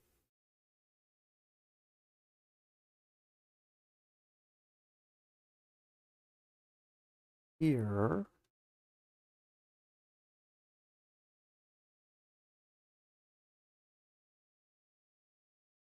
Is that a rabbit fur shoe? Oh, where that came from. Oh, maybe somebody died right there with all that equipment. And then a bucket here.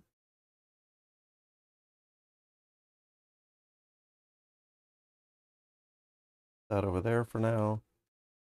And then we want that basket, that basket. I think that's fine. So then we can come over here, take this bowl. 1, 2, 3, 4, 5, 6. 7, 8, 9, 10, 2, 3, 4, 5, 6, 7, 8, 9, and now it's dry. All right. However, all of our buckets are currently being used in. So here's what we're going to do. We're going to plant a bunch of stuff and use some water.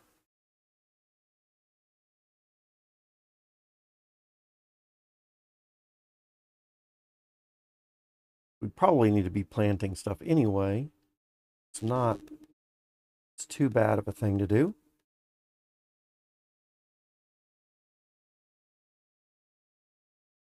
All right. So we've got blooming onion here, which we can pick and plant and then water.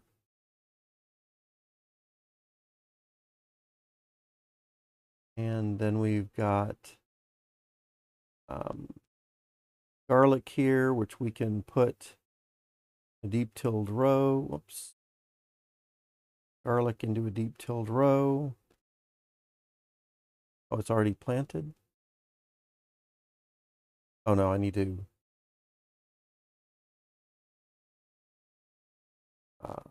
put a garlic into the bowl. Mash it with a sharp, or is it round? The round one will do.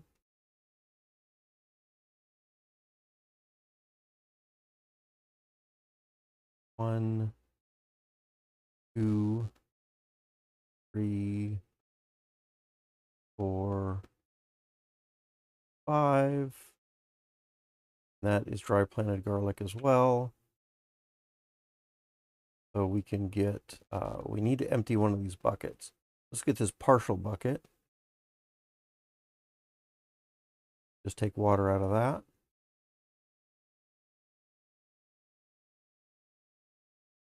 Got dry planted carrots.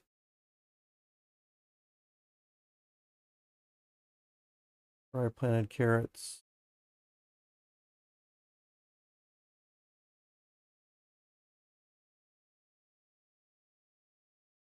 What else do we have that's dry planted and ready to go?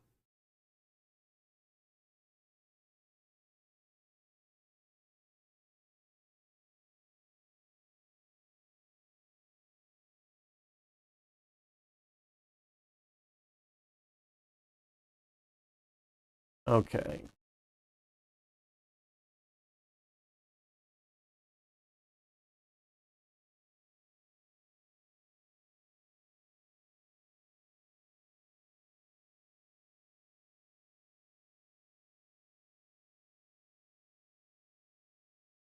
Maybe nothing. Oh, there's some dry planted wheat. More dry planted wheat.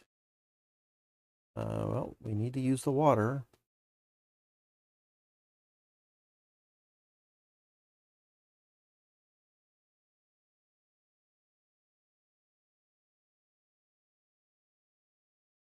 What else do we got down here that might be dry planted?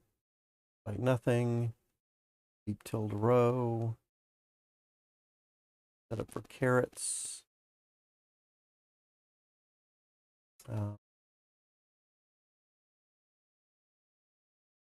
But let's go ahead and plant an onion in there for now. Real quick. That water.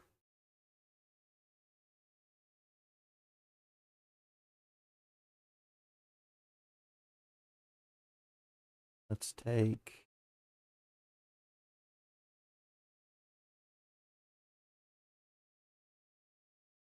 I don't have, oh, there's a corn kernel. Do Is there a knife around here? I think I moved the knife somewhere. Oh, there it is.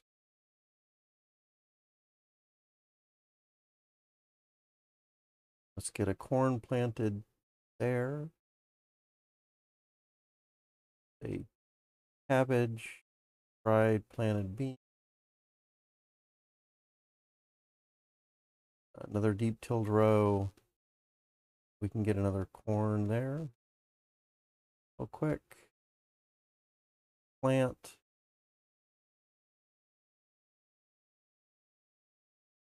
Water on that corn. Water. That corn. Empty bucket.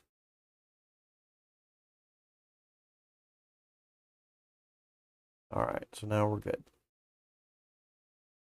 We have an empty bucket.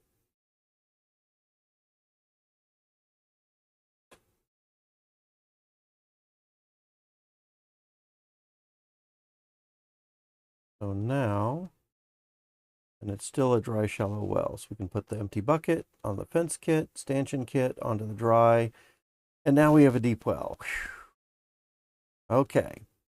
We planted some things that we probably want to monitor. One for sure is the garlic that definitely needs to be picked when it's mature.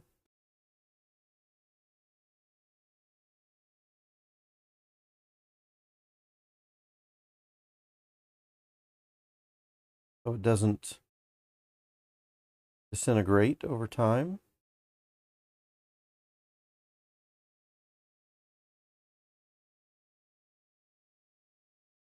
Oops, meant to drop that over there. All right, so garlic has been picked. The onions are going to stay fine. They're all right to stay there. The wheat will need to be managed once it matures, but that's fine. Here we have carrots. They definitely need to be picked as well.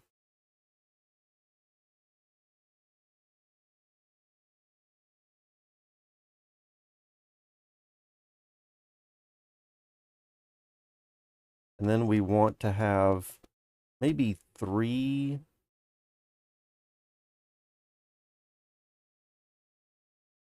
or 2 carrots that are going to go to seed.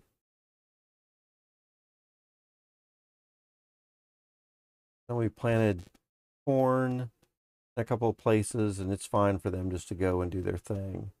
But I think that is good. We did what we needed to do. Awesome. And then at this point, we've got buckets.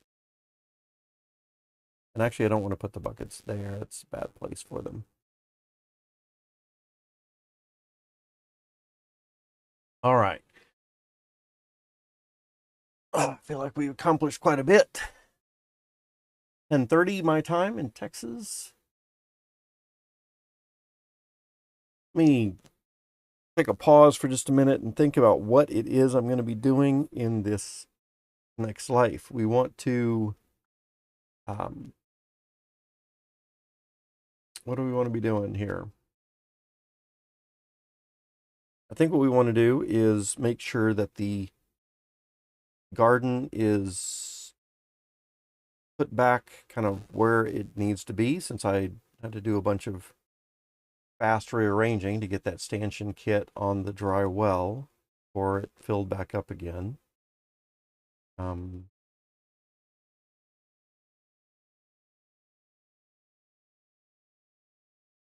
So let's work on the garden, I guess, a little bit.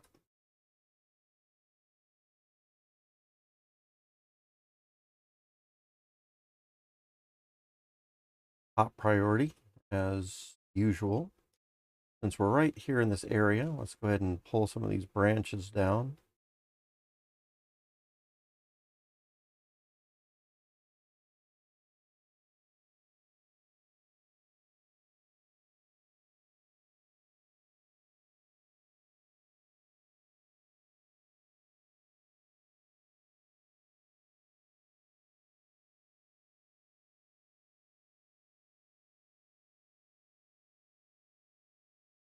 Right? Looks good.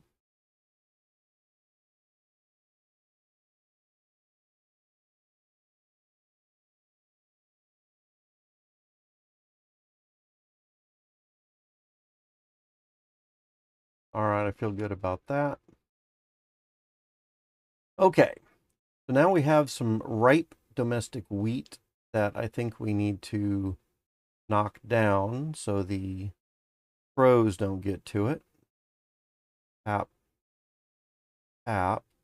We can always get seeds out of those once they're knocked down. Um, then what we want to do is these carrots are going to go to seed. So let's get some worms to start to revitalize some of these hardened rows. Worm into that one, worm into this one. Okay. Do I have any more in the area?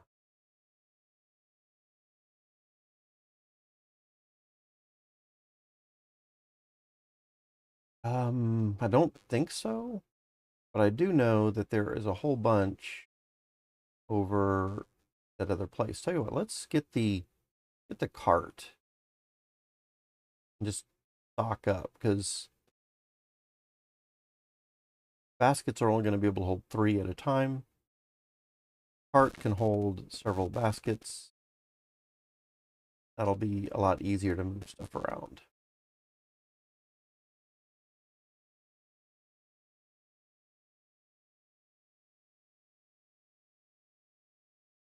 Okay.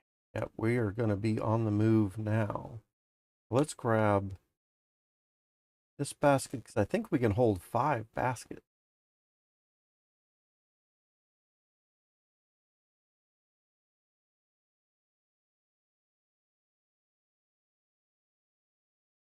Another basket.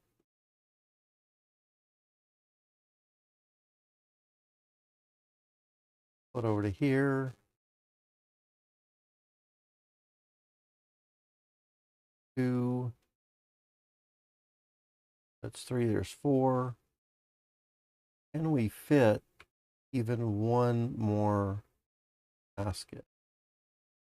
So let's just take this whole cart over this direction.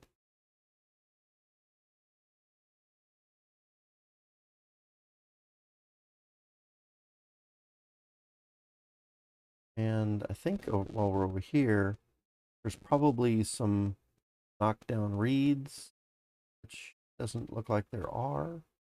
There might be a sharp stone that we've left in the area. There's a deep-tilled row way over here.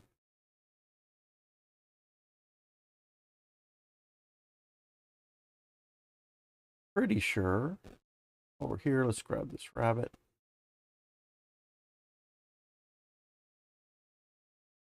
There is a sharp. Grab that.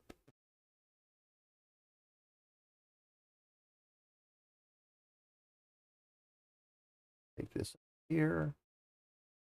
And let's just tap a few of these.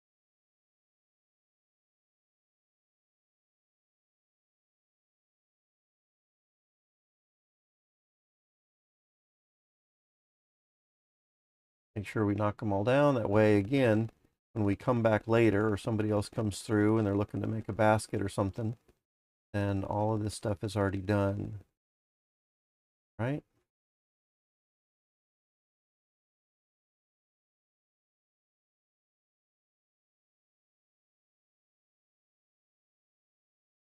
Okay, let's also do a little something else while we're here. Take these off. We might not want to do that specifically. We're just going to leave them off to the side. So we want them to rejuvenate, but somebody might not want to be making a basket. Might want to do something else. So we're just going to set them off to the side. We don't need to take them too far, but just off their harvest locations. Where they'll rejuvenate over time. But if somebody does need to make a basket, there are plenty of resources already worked on a little bit. See, there's one behind here. Take that one, this one, to make our basket.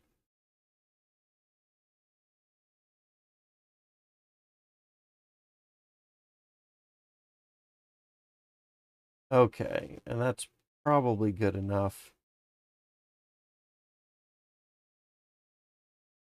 There's a weak stick over here. I probably should have just stuck all the stuff in a basket. The making baskets right here.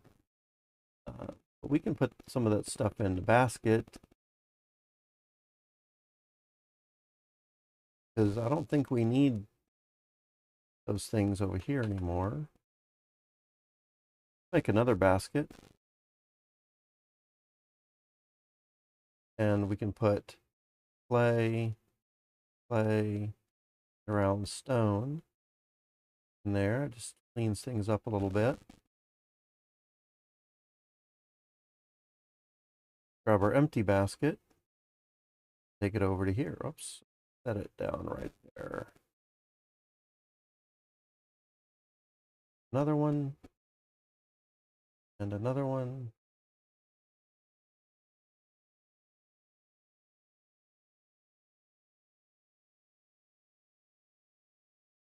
All right.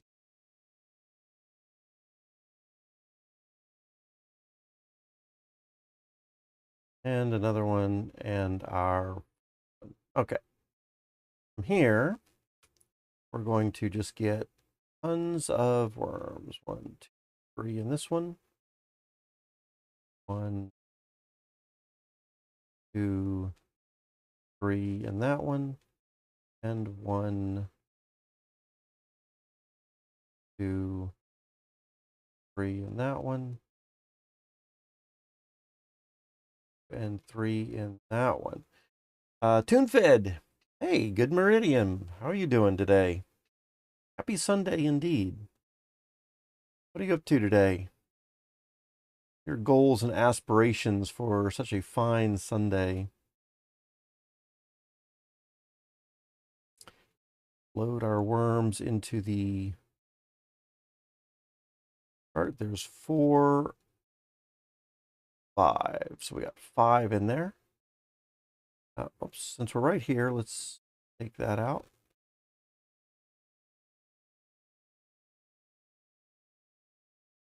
That one. And that one.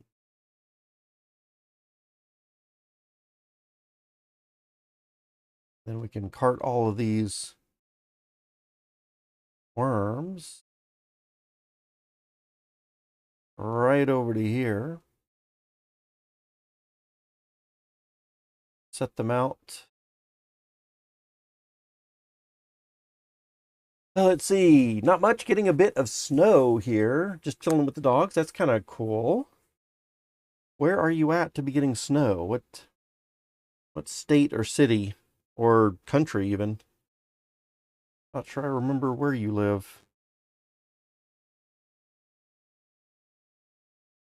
Well, let's see.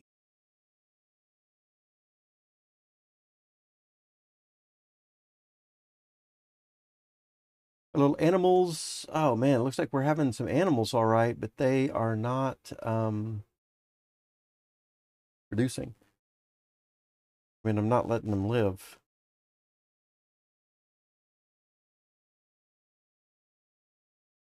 Okay, back to our work area.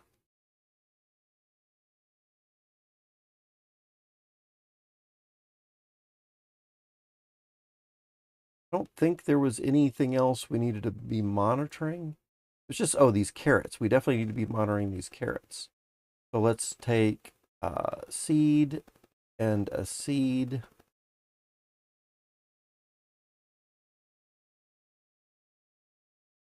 Where am I going to put that other seed head? We definitely need to get the carrots going again. I think we can put the carrots in. There's a bowl of carrot seeds. That's perfect.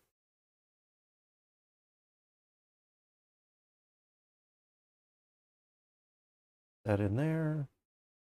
That in there. All right, so we got a bowl of carrot seeds.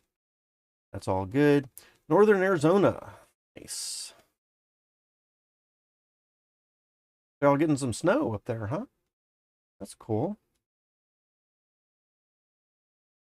This can't be the first snow that y'all have had all year, is it? Not being up there. I think we've already had a couple of cold snaps come through. We have not had a single day below freezing here in Austin, Texas yet. I'm sure we are going to, but not yet.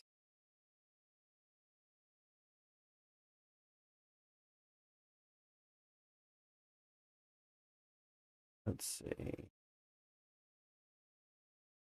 There's 3 worms.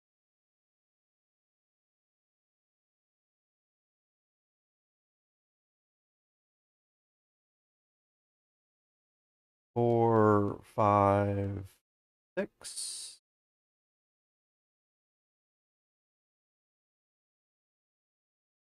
Seven, 8, 9. And let's step out of the work area. Let's see, a couple small storms so far. It's late winter. Yeah. Do you consider this late winter for Arizona? I think for us, we might consider this maybe just halfway through. The rest of January, well, all of January is really our coldest month. And I think we might get a snow in December, like every 4 years or so, but we're more likely to get freezing temperatures, I think, in January overall, and then in February as well. In fact, some of our hardest freezes in the last 5 or 7 years or so have been in February. Ah, oh, you're saying you're getting a late winter means we're getting weather later. Yeah, I see what you're saying. Gotcha, gotcha, yeah. Yeah, we seem to be doing the same thing here. Absolutely. Like I said, we haven't had a single freezing day yet, and usually we do. Usually, at least we get below freezing in December, which we didn't do at all this year. And even though it doesn't normally snow, but we might have a couple of days where it will dip down and kill the plants that will die off in a freeze. But we haven't had that yet. We haven't had any plants die off from any freezes. So that's interesting. Yeah, it's been very mild. Absolutely. Yep. Getting weather late into spring, probably. Ooh, yeah, that's interesting. I wonder if that does mean that we might be getting colder weather into further into March. I think here our last frost day is around March the 15th. So March the 15th, after that, we can pretty much rest assured that we're not going to get any more freezes. But I wonder if, because we're getting such a late start, it's kind of thrown things off. Usually after Halloween, the weather starts to change. Yeah. So I would say that's almost the same for us, more like October the 15th, I think. So my birthday is October the 20th. And so it's real easy for me to, or I've really noticed that usually, of course, late September, early October, it's still pretty dang warm. And then by my birthday, October the 20th, we have a drastically cooler temperatures.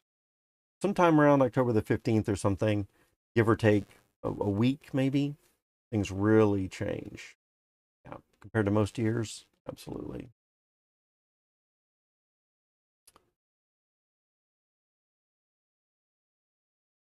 Very cool. Let's get back into this. Glad you're hanging out with us here, TuneFed. As always, I will offer, if you want to jump in the game, I'm happy to give you our seed code to get in. Otherwise, if you just want to hang out and listen to me in the background, that's fine too. Let's see. Are you going to go to permissionless this year in October? I don't know. I haven't planned on anything. I haven't planned on doing much of anything. I think it just depends on how I start to feel. If I feel like I'm more, getting back into the groove a little bit more with the crypto stuff, I might do that. But I haven't really given that much thought at all. There's 10 worms, a max of 10 worms, it looks like. Okay.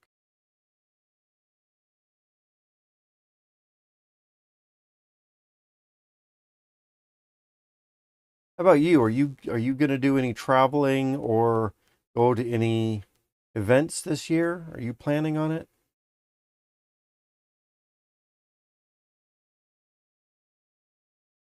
And tell you what, let's take some of these worms and put them into these hardened rows right here.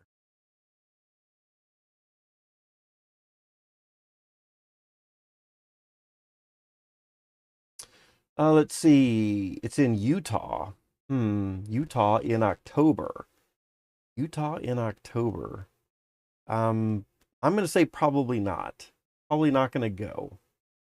They may do a DFK Con around that event, I'm guessing.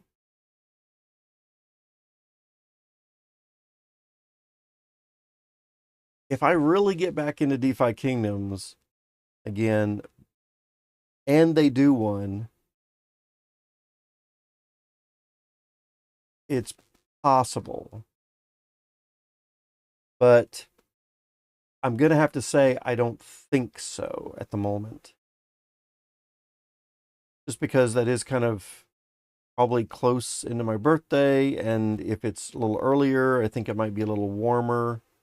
And so I don't really know if I want to be in Utah in a bunch of heat, maybe. I don't know. Maybe I'm just being too wimpy about that. It's possible. I'm not going to go to ETH Denver. I might actually be more likely to go to Denver just because of the weather. They haven't announced anything yet anyway. I guess we got we got about 9 months to go, don't we? Before we even get around there, so plenty of time. Yeah, the permissionless dates. When you say that things haven't been announced, are you talking about DeFi Kingdoms hasn't announced anything, or that some of these events haven't been announced, like DFK Con or ETH Denver or that kind of stuff? You're saying those dates haven't been announced, or just the DFK Con stuff? All right, so we got worms working in the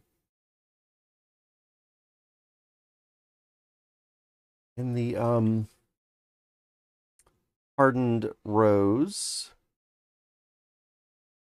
And now I think we're ready to get some more things, I don't know about planted, but at least started.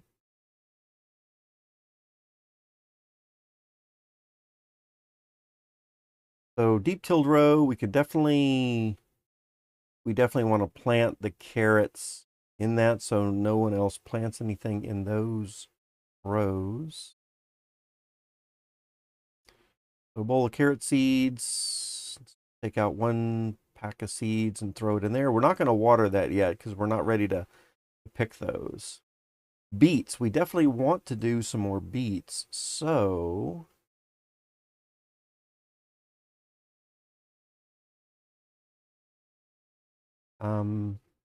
we have a wormless soil pit, and we've got pile of mushrooms here. I kind of feel like I want to move those mushrooms over to the other side. Let's see. DFK stuff hasn't been announced officially yet, right? And I suppose you're talking about for the entire year, right? So we don't have any dates for anything this year. And then, but they are planning behind the scenes. Yeah, I would hope so, because I'm sure something's going to happen here. But if they don't have any dates yet, that's fine.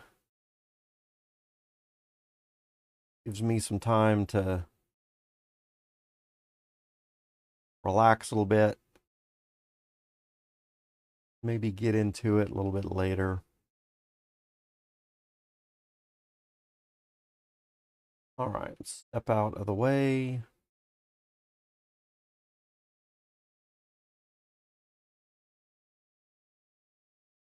All right, so the next thing I want to try, those worms are a non-renewable source. So I want to make sure that our composting boxes are working properly. Maybe that's what I want to work on right at the moment. So here is a wooden box just by itself. We want to throw a basket of soil into it. And maybe we can take some soil from way over here. I thought I saw some.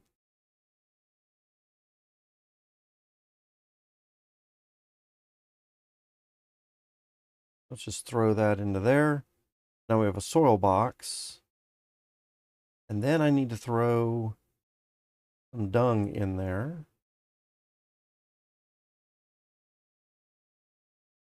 And that's where I'm a little unsure how I'm going to do that exactly. Let's try to get these beets going. I'm going to need a place for beets also. So maybe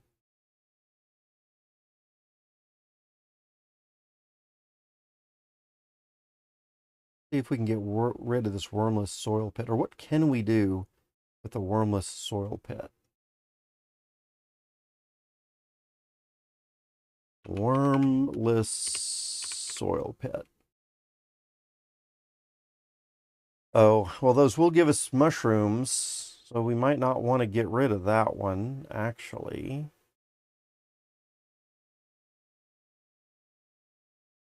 And all it's going to do, maybe for the rest of its days,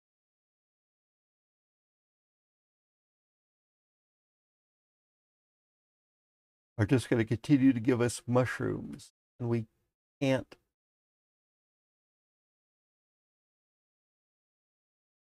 Oh, we can use a shovel on it. If we use a shovel on it, then we'll get a dug soil pit, which has 9 more uses.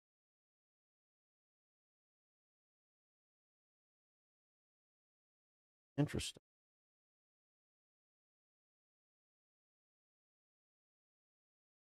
And then finally it'll go away into a dug soil pit. That's for our last shovel use.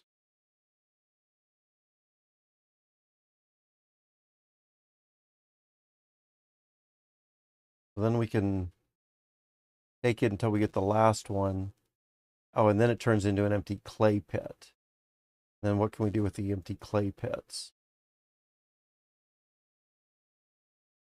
We're just going to take clay out. So we take the last one. We have an empty clay pit.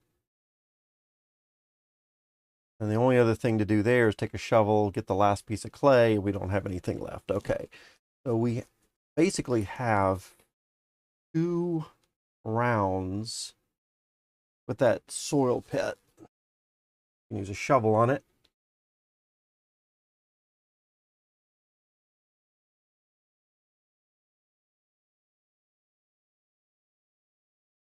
Okay, so the next thing that I want to do is how can we get the dung? I know I looked this up before, but not satisfied with what I saw.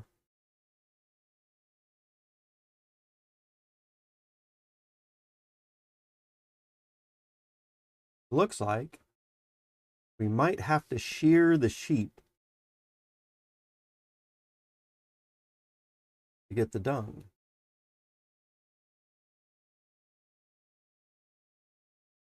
Is that true?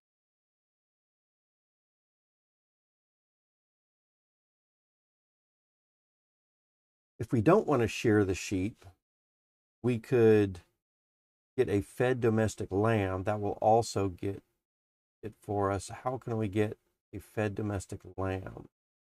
We get a hungry one. We get a domestic lamb.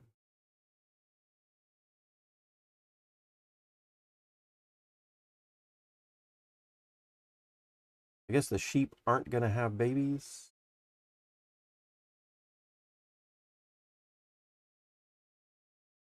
Is that what I was seeing? We got domestic lamb, hungry, fed. We have a sheep. We can feed the sheep.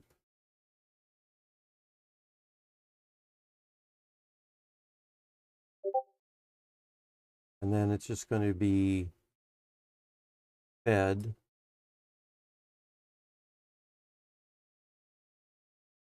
And then it's just going to move. Fed sheep will end up having a baby. Then, with the baby,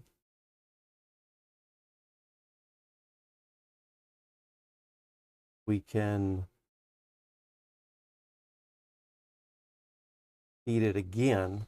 All right, so we're going to need 2 bowls of the berries and the carrots. And ultimately, that will mean that we've got a fed sheep. And then that will give us some dung without needing the shears. That means a lot of feeding. Let's see if I can accomplish that.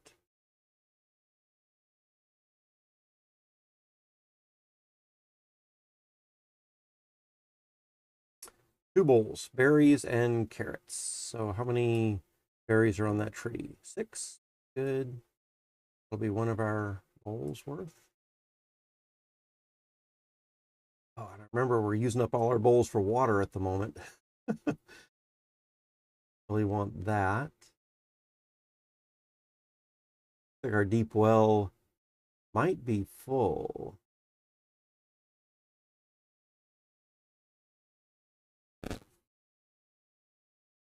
Tell you what, let's do. Let's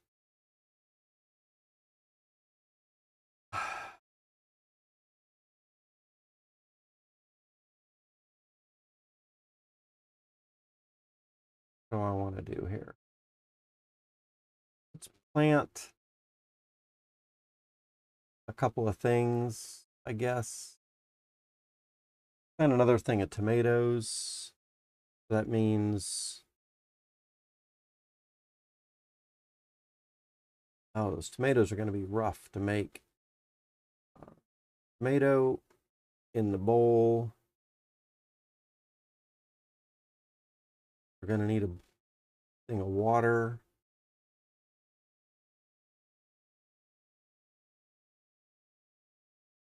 Can we do that right now, or do we need to wait for it to ferment?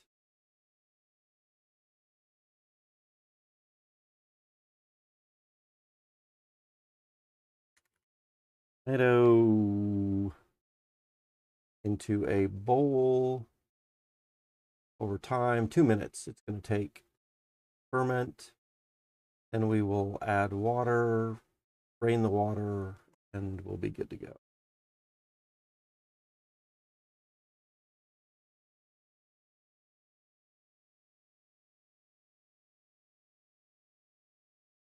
All right. So we've got tomato pulp. Step out of the work area a little bit. Oh, there's a baby right there. So we could just grab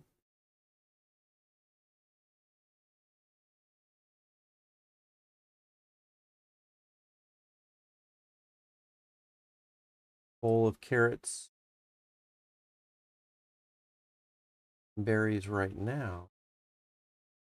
That was part of the issue. We needed an empty bowl. Guess we can find one right there. Get some berries.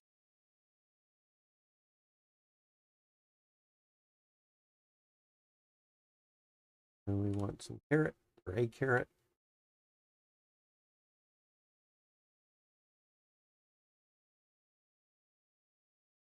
And we can feed our baby. We're going to make it up here in time. Dead one. We feed that one. Fed. Oh, we do have a couple of bowls up here, probably from the feeding before. So we just fed this one. I think what that's going to mean for us is that it's going to make a dung for us. This little pen is drastically becoming overpopulated.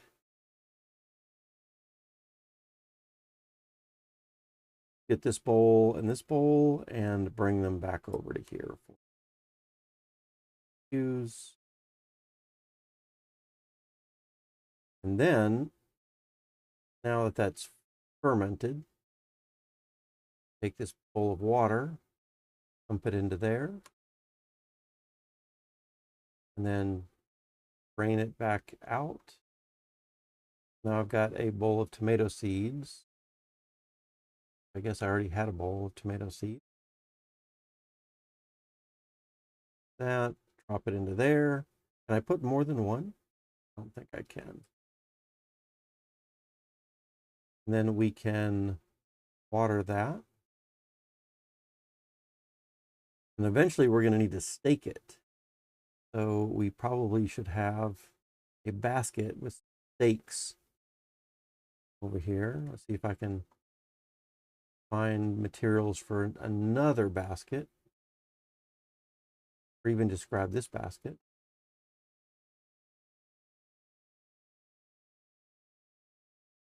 And this basket will be for stakes for the tomatoes. The cucumbers need stakes also.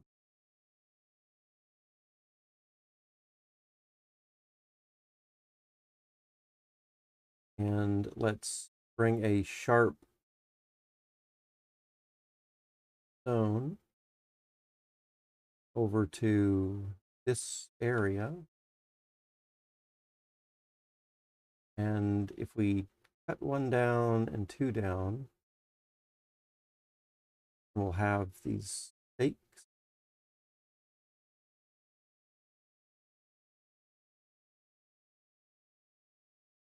And then we want to take, those are tilled rows waiting. They have worms in them. Move those worms out of the way. And then I think we just pluck it with our hand. Or maybe we need a knife. Grab the knife. Tap.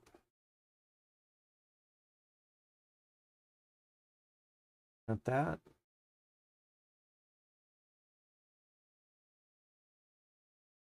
Tap. That. And we can get water, a bowl. Water this one.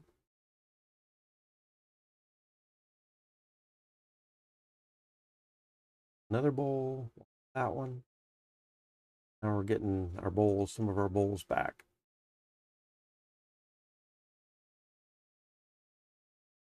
And let's grab stick.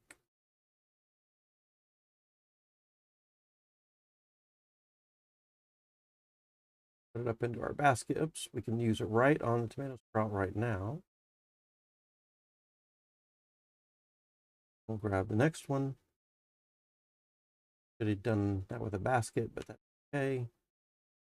All right, so now we got stakes. Everybody, And did we get some dung from the sheep? See that we did.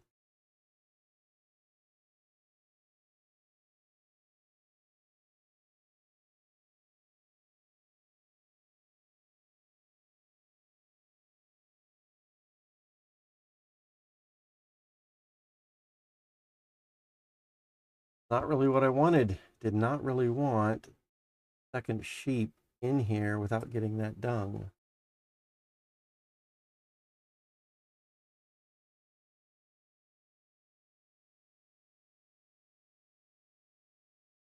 Hmm.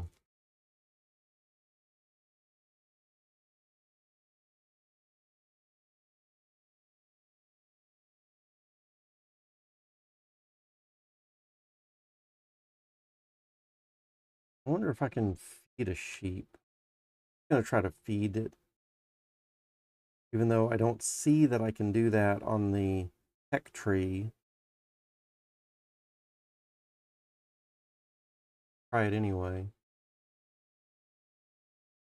A bowl of gooseberries, a carrot,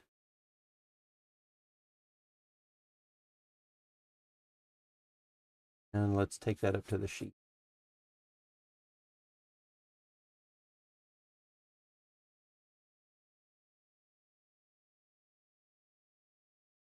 Let's try the pig. Can't do the pig. I can do the sheep. I guess the pig is going to eat something different. That is now a fed domestic sheep.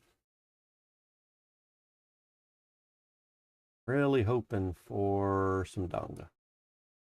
We can do our composting soil box.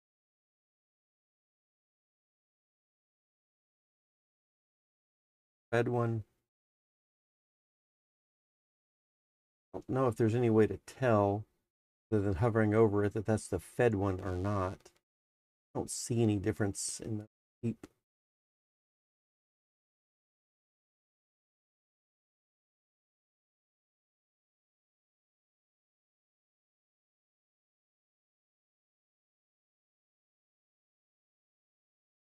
See what happens. Ah, there we go. So it looks like just at that moment, right before I died, it did pop out a little baby.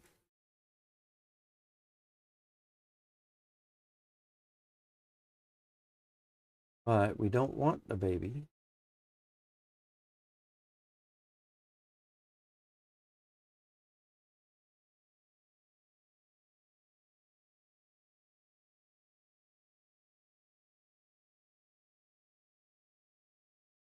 And then, of course, the baby doesn't get fed, and it's going to die at some point. All right, so that didn't solve it. So what do we feed the pig? Domestic pig. What do we want to do? We want to feed it a bowl of corn kernels, which comes from a knife and a bowl of dried corn. When we do feed it,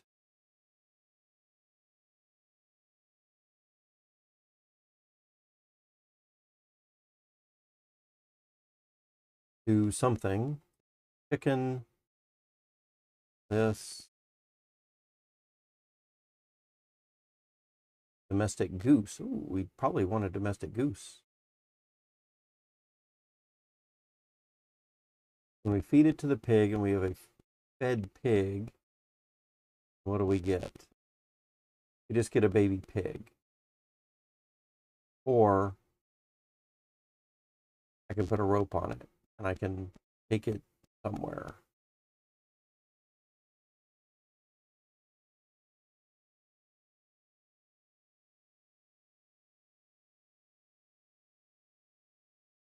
Gonna move, there's a baby.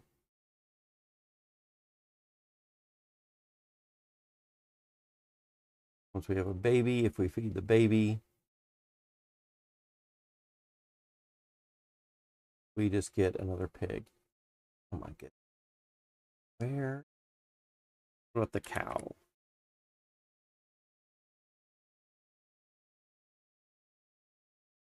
Domestic cow. If we have a cow and we feed it corn,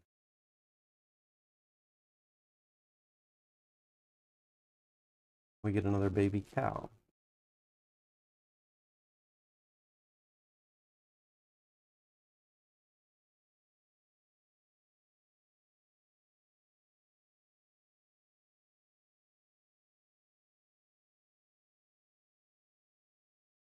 Not very often when you're playing a game and you want your animals to poop, right?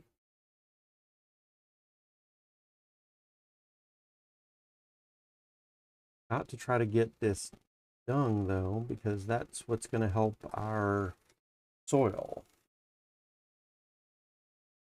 So it seems to me like the only way we get that is by shearing only these two specific animals. Tell you what, let me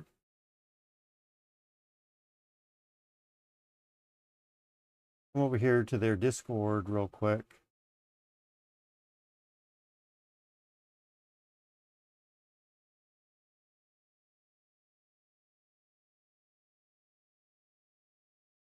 Let's see.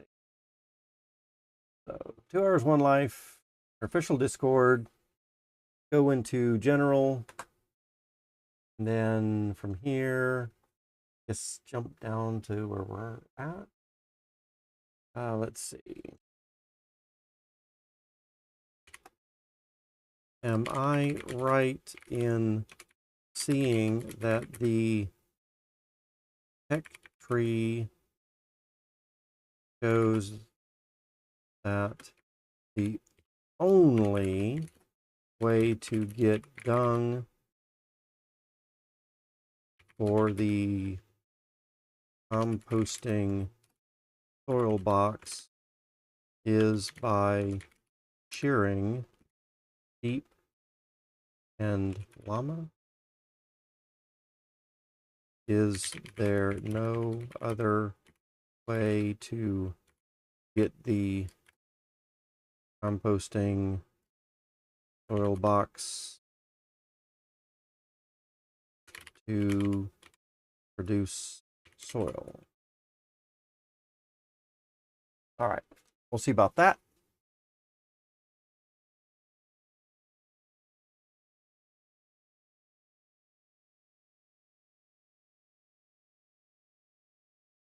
All right, and then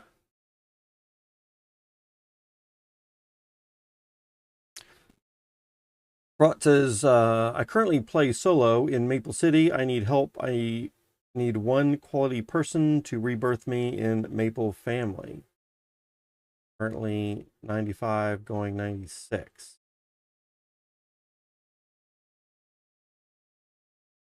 Can't help you with that, my man. Check the wiki entry. It's under construction. Welcome for the feedback. How long do kitties remain in hunt mode? So cats hunting. Let's see. I went out, found a horse I found left in the open. Found this. They have a paper for a note. So I'm going to leave one for them. My base's coordinates I shall organize for them too.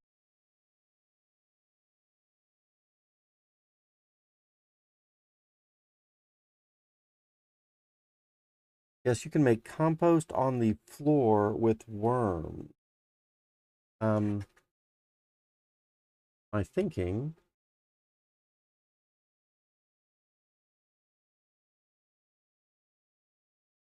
thanks. My thinking is that worms are a non-renewable resource, so I don't want to use those unless absolutely necessary.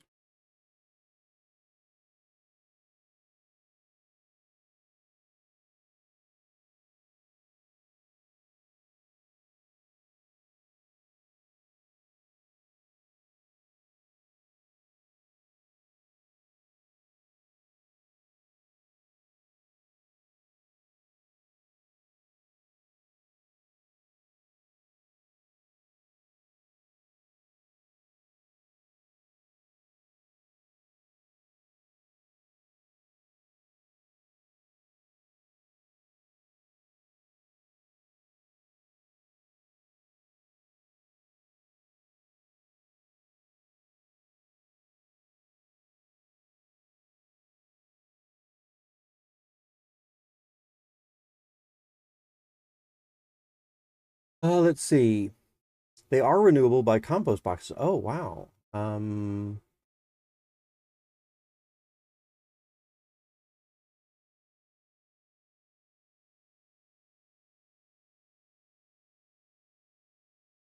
Oh, please explain. Hmm.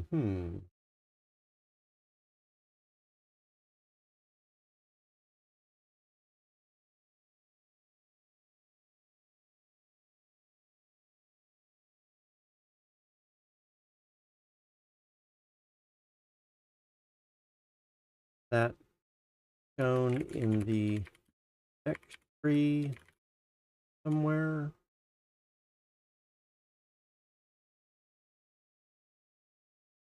Oh, before I say that, uh,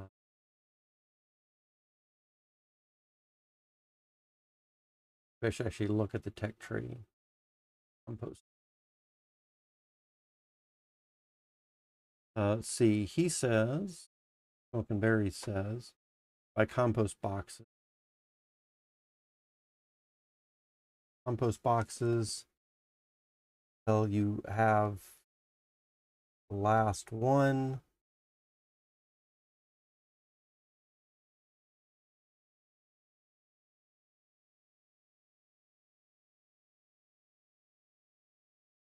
You have a compost box, scoop some out.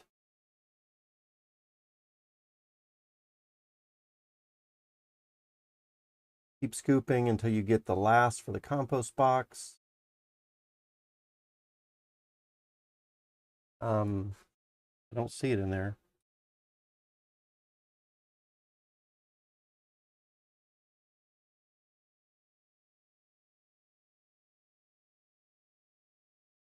Let's see.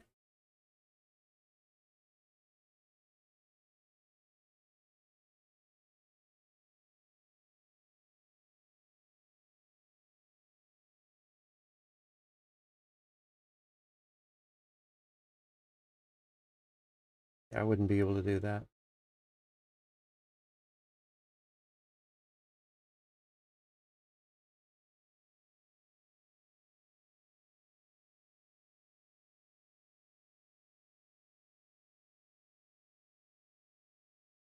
Okay.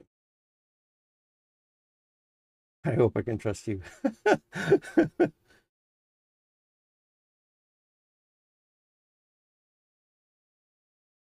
Uh-oh. This is not playing right now. That might mean bad news. If each time a compost box is produced, there is a chance for it to have one or two worms. So look at the outcome of the fermented compost box stage. Each time a compost box is produced, there's a chance for one or two worms at the time of production. So look at the outcome of the fermenting compost box stage.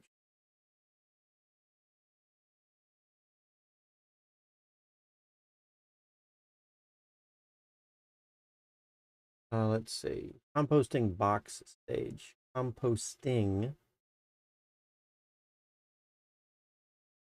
box stage. Oops. About go more ways.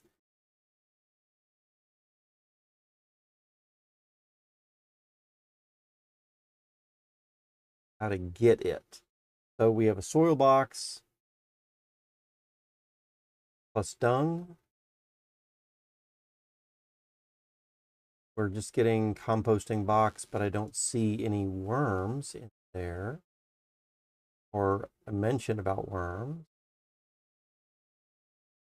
Fermenting box, maybe that's what is meant.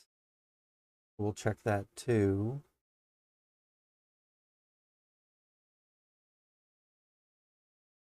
All right, so fermenting box. Fermenting box.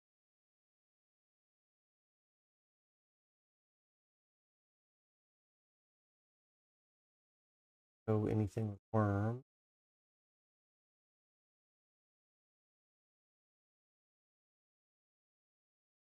A lot of things we can throw in there. And then over time, there we go. There we go. Okay. So fermenting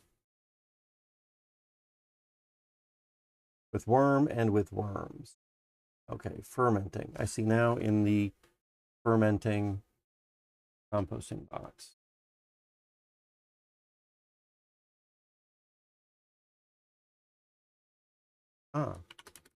Thanks. I see now in the fermenting composting box.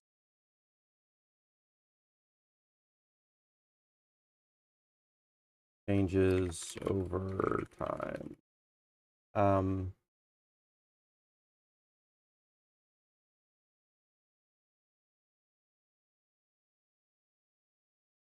Right.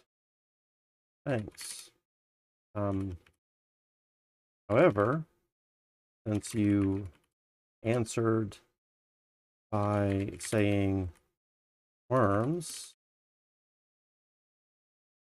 does that mean I was right in seeing the only way to get dung was by hearing either the sheep or a llama?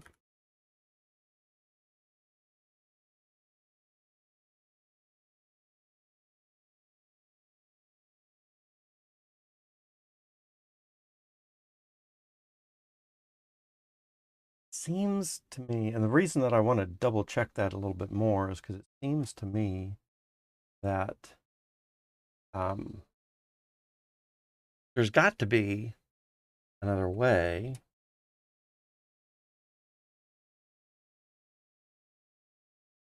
to get dung. I mean, the only way to get dung is to shear and then feed sheep and llama.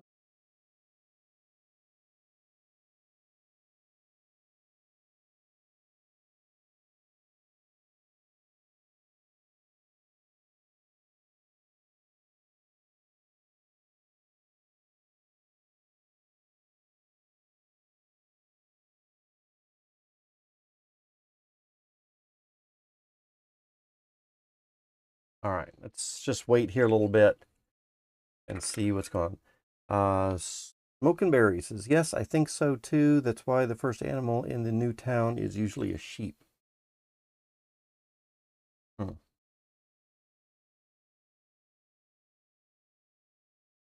to know. All right. Thanks. Thumbs up.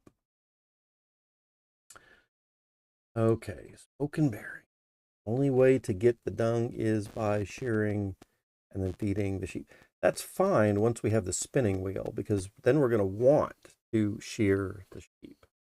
And so really the only, and we should have the spinning wheel too much more time. In fact, I mean, that would really be good to have. Thanks.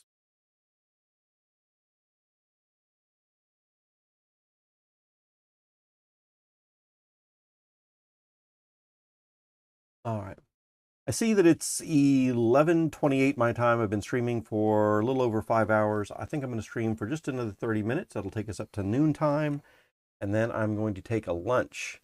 So we got about 30 more minutes of the stream. Thanks, TuneFed, for being here and hanging out a little bit. Saw that you're still lurking in the background. Appreciate the company. Okay, so we don't need to worry about worms necessarily. We have access through making the composting boxes. It really kind of means, though, that I might want 3. And I seem to remember I had 3 composting boxes last year. It was rather helpful.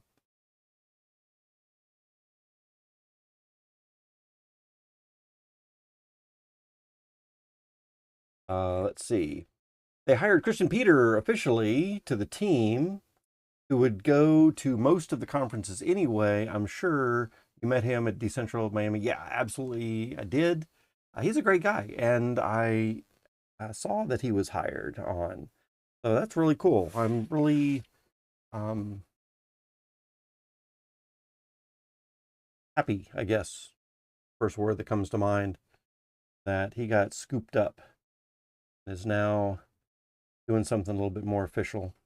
But yeah, I'm sure he would have done all the stuff he's doing, or at least most of it, on his own without even being hired. So, but I'm glad he did get.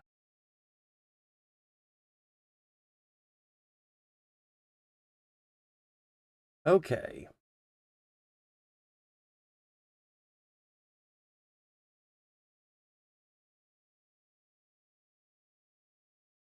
let's go ahead and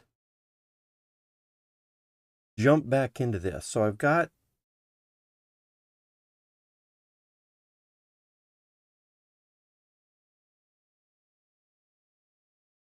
I need to do, hold on a second. I can do it with worms on the floor. Fertile soil.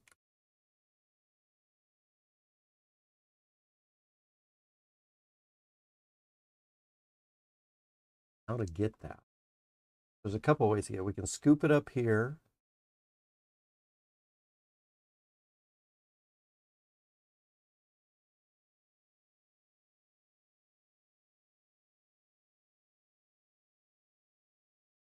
Hang on.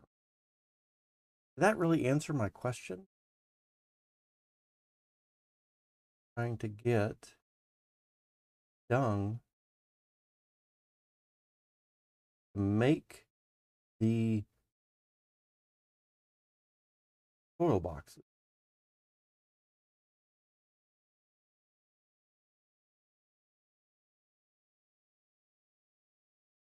Let me come back over to this.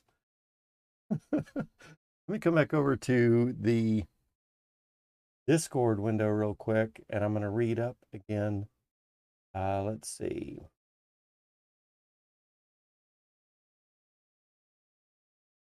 You can make compost on the floor with worms. So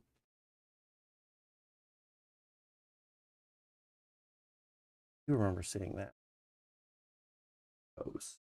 The wet compost, dry compost pile, and then I can add water to make it wet, and then I can add a worm,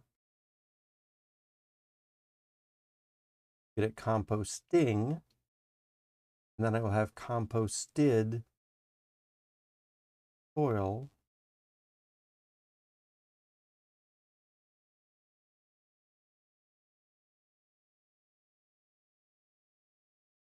Enough to scoop up in a basket, maybe? So like one basket load.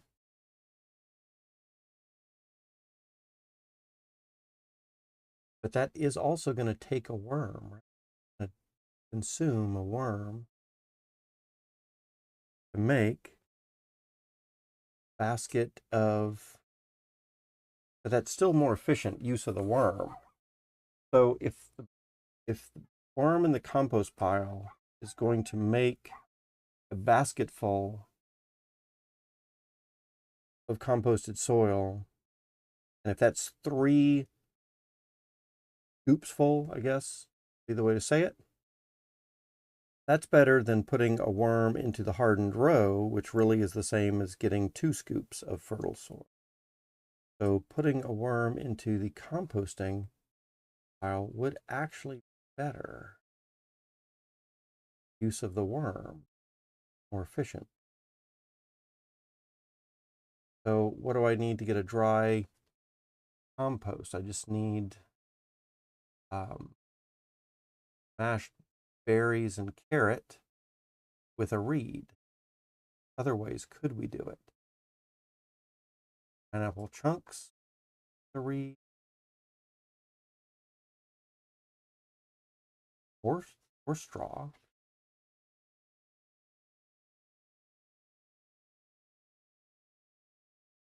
Cooked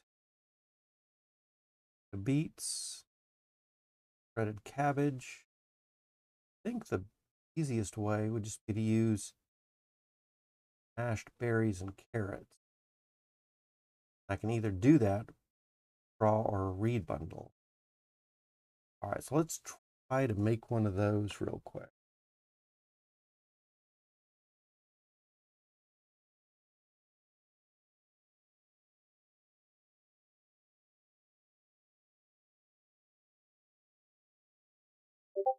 Okay. Trying to make mashed berries and carrots with reed bundle. And putting a worm in there. And what we get.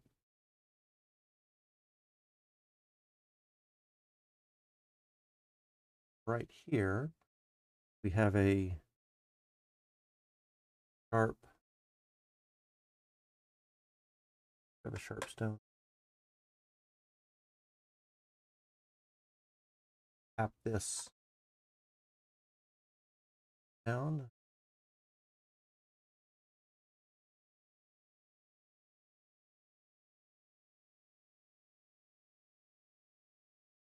Reeds right there.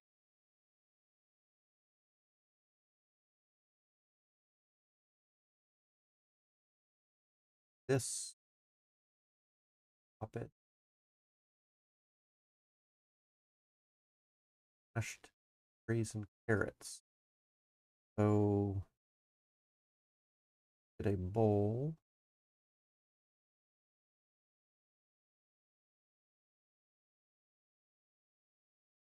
One, please.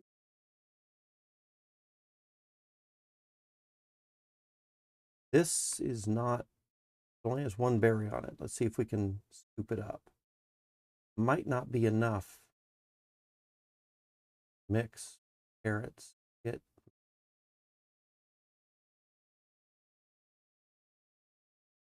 doesn't go in there. All right. Can I take this one out and put it into this bowl? Yes. Take this bowl. We want to do that. That's to eat. Take the one for eating. This just has one berry on it as well. Let's come up to here. It does have all 6 berries. See that I'm about to starve.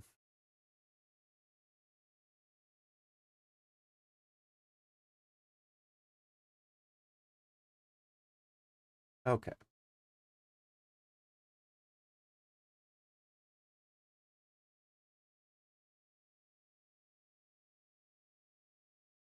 We'll run back up to our work area.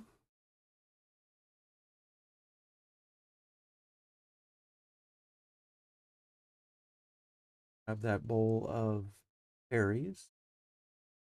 Down to carrots.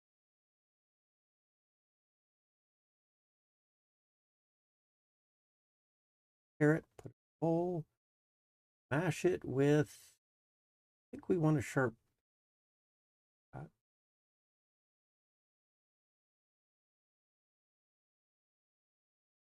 We can take this, add it to our reed bundle.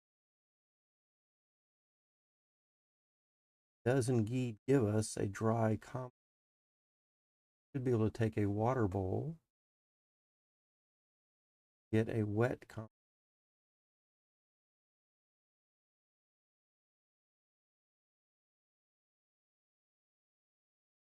We can use worm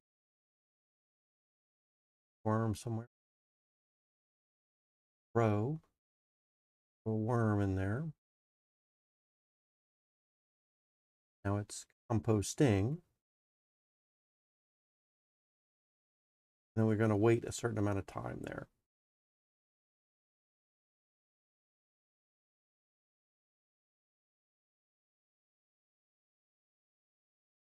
What's that going to give us at the end?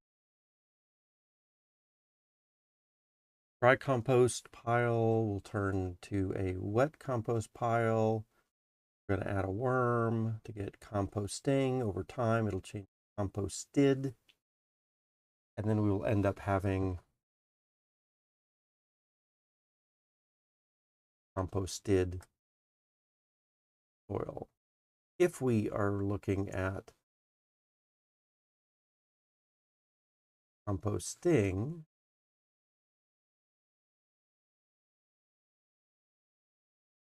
we can add dung, we can add worm.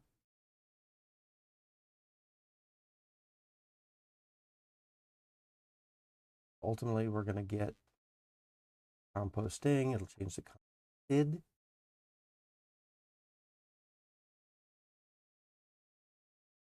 You could load that up into a wheelbarrow or basket.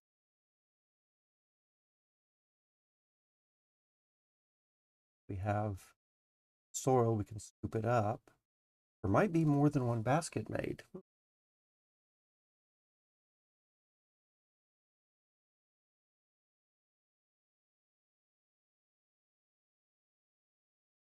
But there's nothing more we do with that. It's just composted soil. We put it into a basket. We have a basket of soil.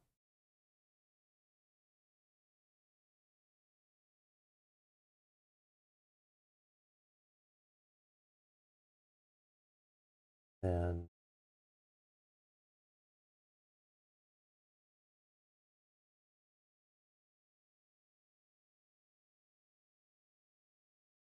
then we just put it into a soil box if we wanted, but that soil box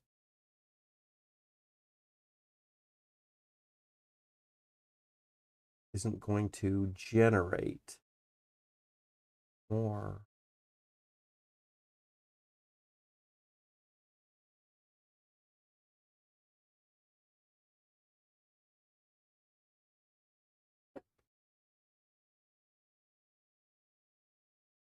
Doesn't look.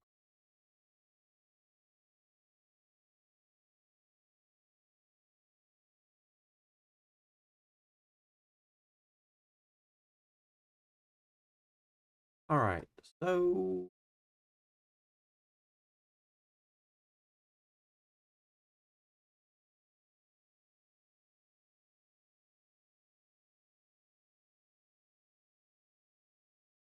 pull this off.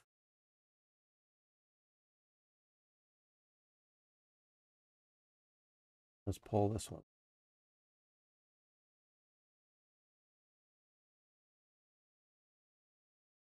We've got a axe.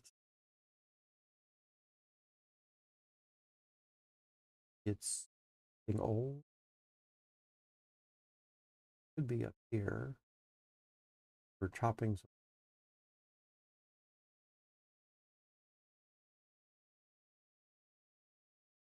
See it over here at the moment. So let's do a search for axe.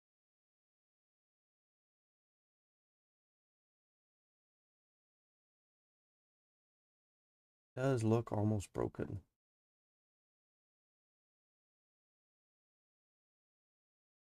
Take out this tree.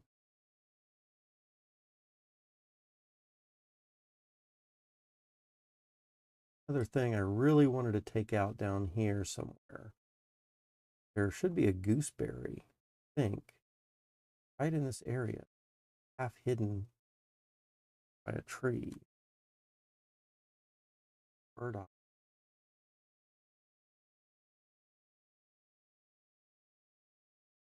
There it is, right? Let's take out this tree. Now we can see that gooseberry.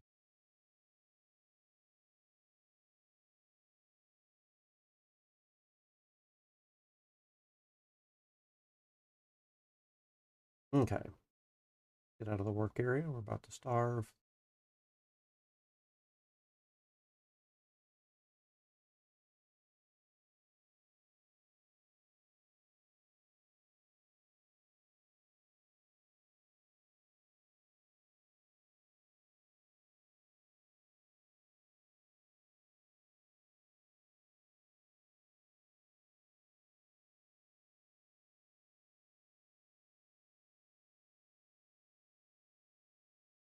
All right, what do we got? composted soil. So now let's grab a basket, scoop that up. Ooh, look at that. So the reed and the mashed carrot and berries have given us quite a bit more than I was thinking. There's one, two. Actually, we can put it right in. 3, 4,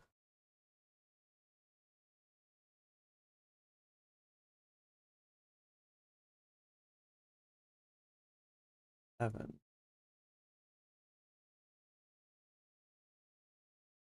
We got 7 baskets soil.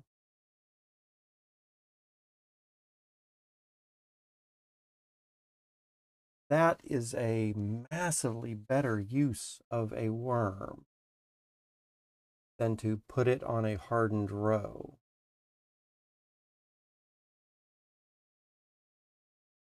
Because those worms, you do lose those worms. Sometimes they'll come back. Sometimes you'll be able to pull the worms off the rows, like we have here. I'm on that. But certain percentage chance, it's pretty large, that will go away. And the only thing that that worm is really doing is it's bringing back a hardened row to a deep tilled row, which was equivalent of 2 lumps of soil. So that worm is really revitalizing 2 lumps of soil per worm by putting it on the hardened row. And if you put the same worm in with a reed, which is massively easy to get, and berries and carrots, which again, easy to get, and you've got 7 baskets soil. Those baskets are 3 lumps each, I guess you'd say. That's like 21 lumps of soil per worm rather than 2.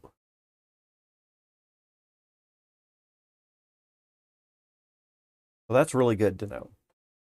I think I'm going to stop using worms on hardened rows. Oh, hang on a second.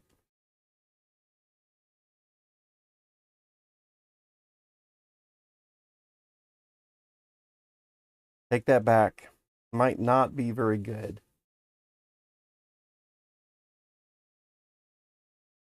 And the reason is because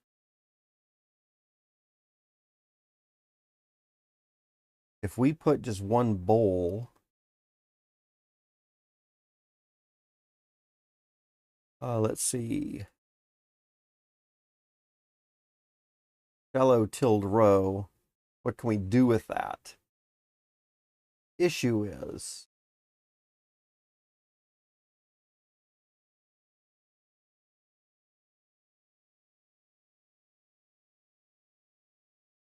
put a bowl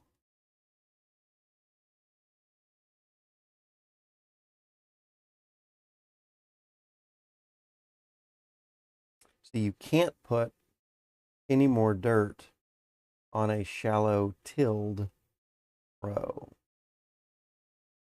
You have a shallow tilled row, how to get one. A single pile of fertile soil will do it, or a hardened row with a bowl of soil, which is just with 1 scoop, right?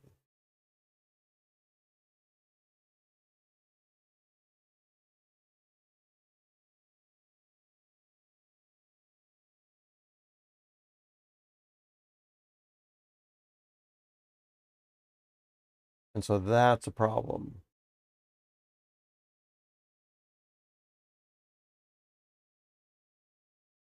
And I put a bowl of soil into a basket. See if I can do it.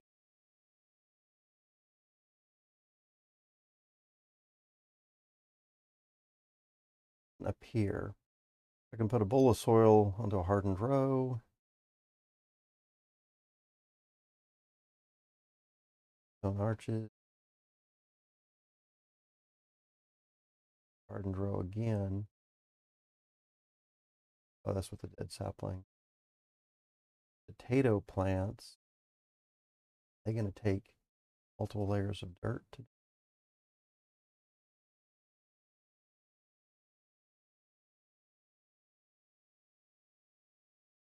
and transfer soil to an empty bowl.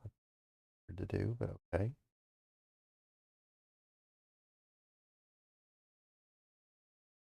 And I can add more to there, but I can't put a bowl into a basket, it appears. I try that out. I guess I can't.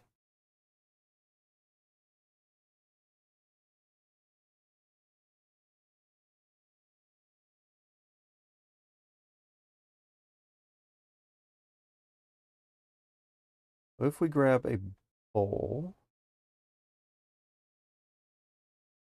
then we come and get a lump of soil, and I think I've got single lumps somewhere.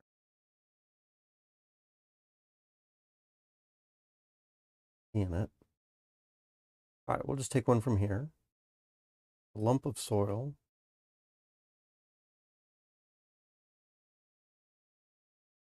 Then I try to put that in a basket.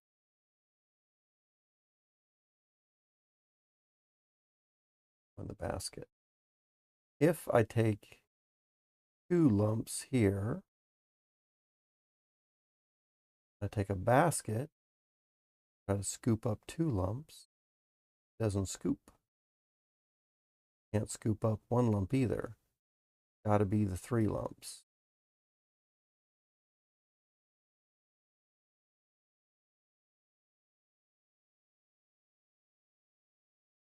Right? So what that really means then is that worm isn't doing quite as good, because it means we're going to have to put 3 lumps back onto the hardened row, a full basket back onto the hardened row.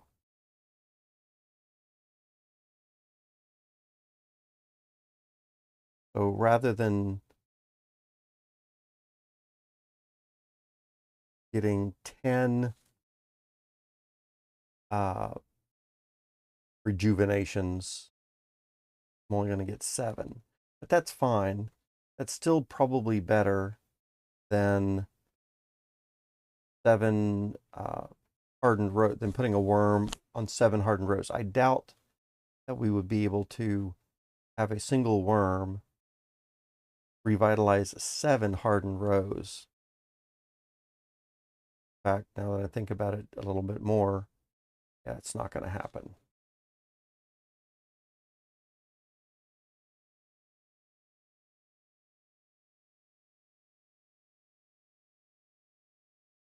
All right, guys.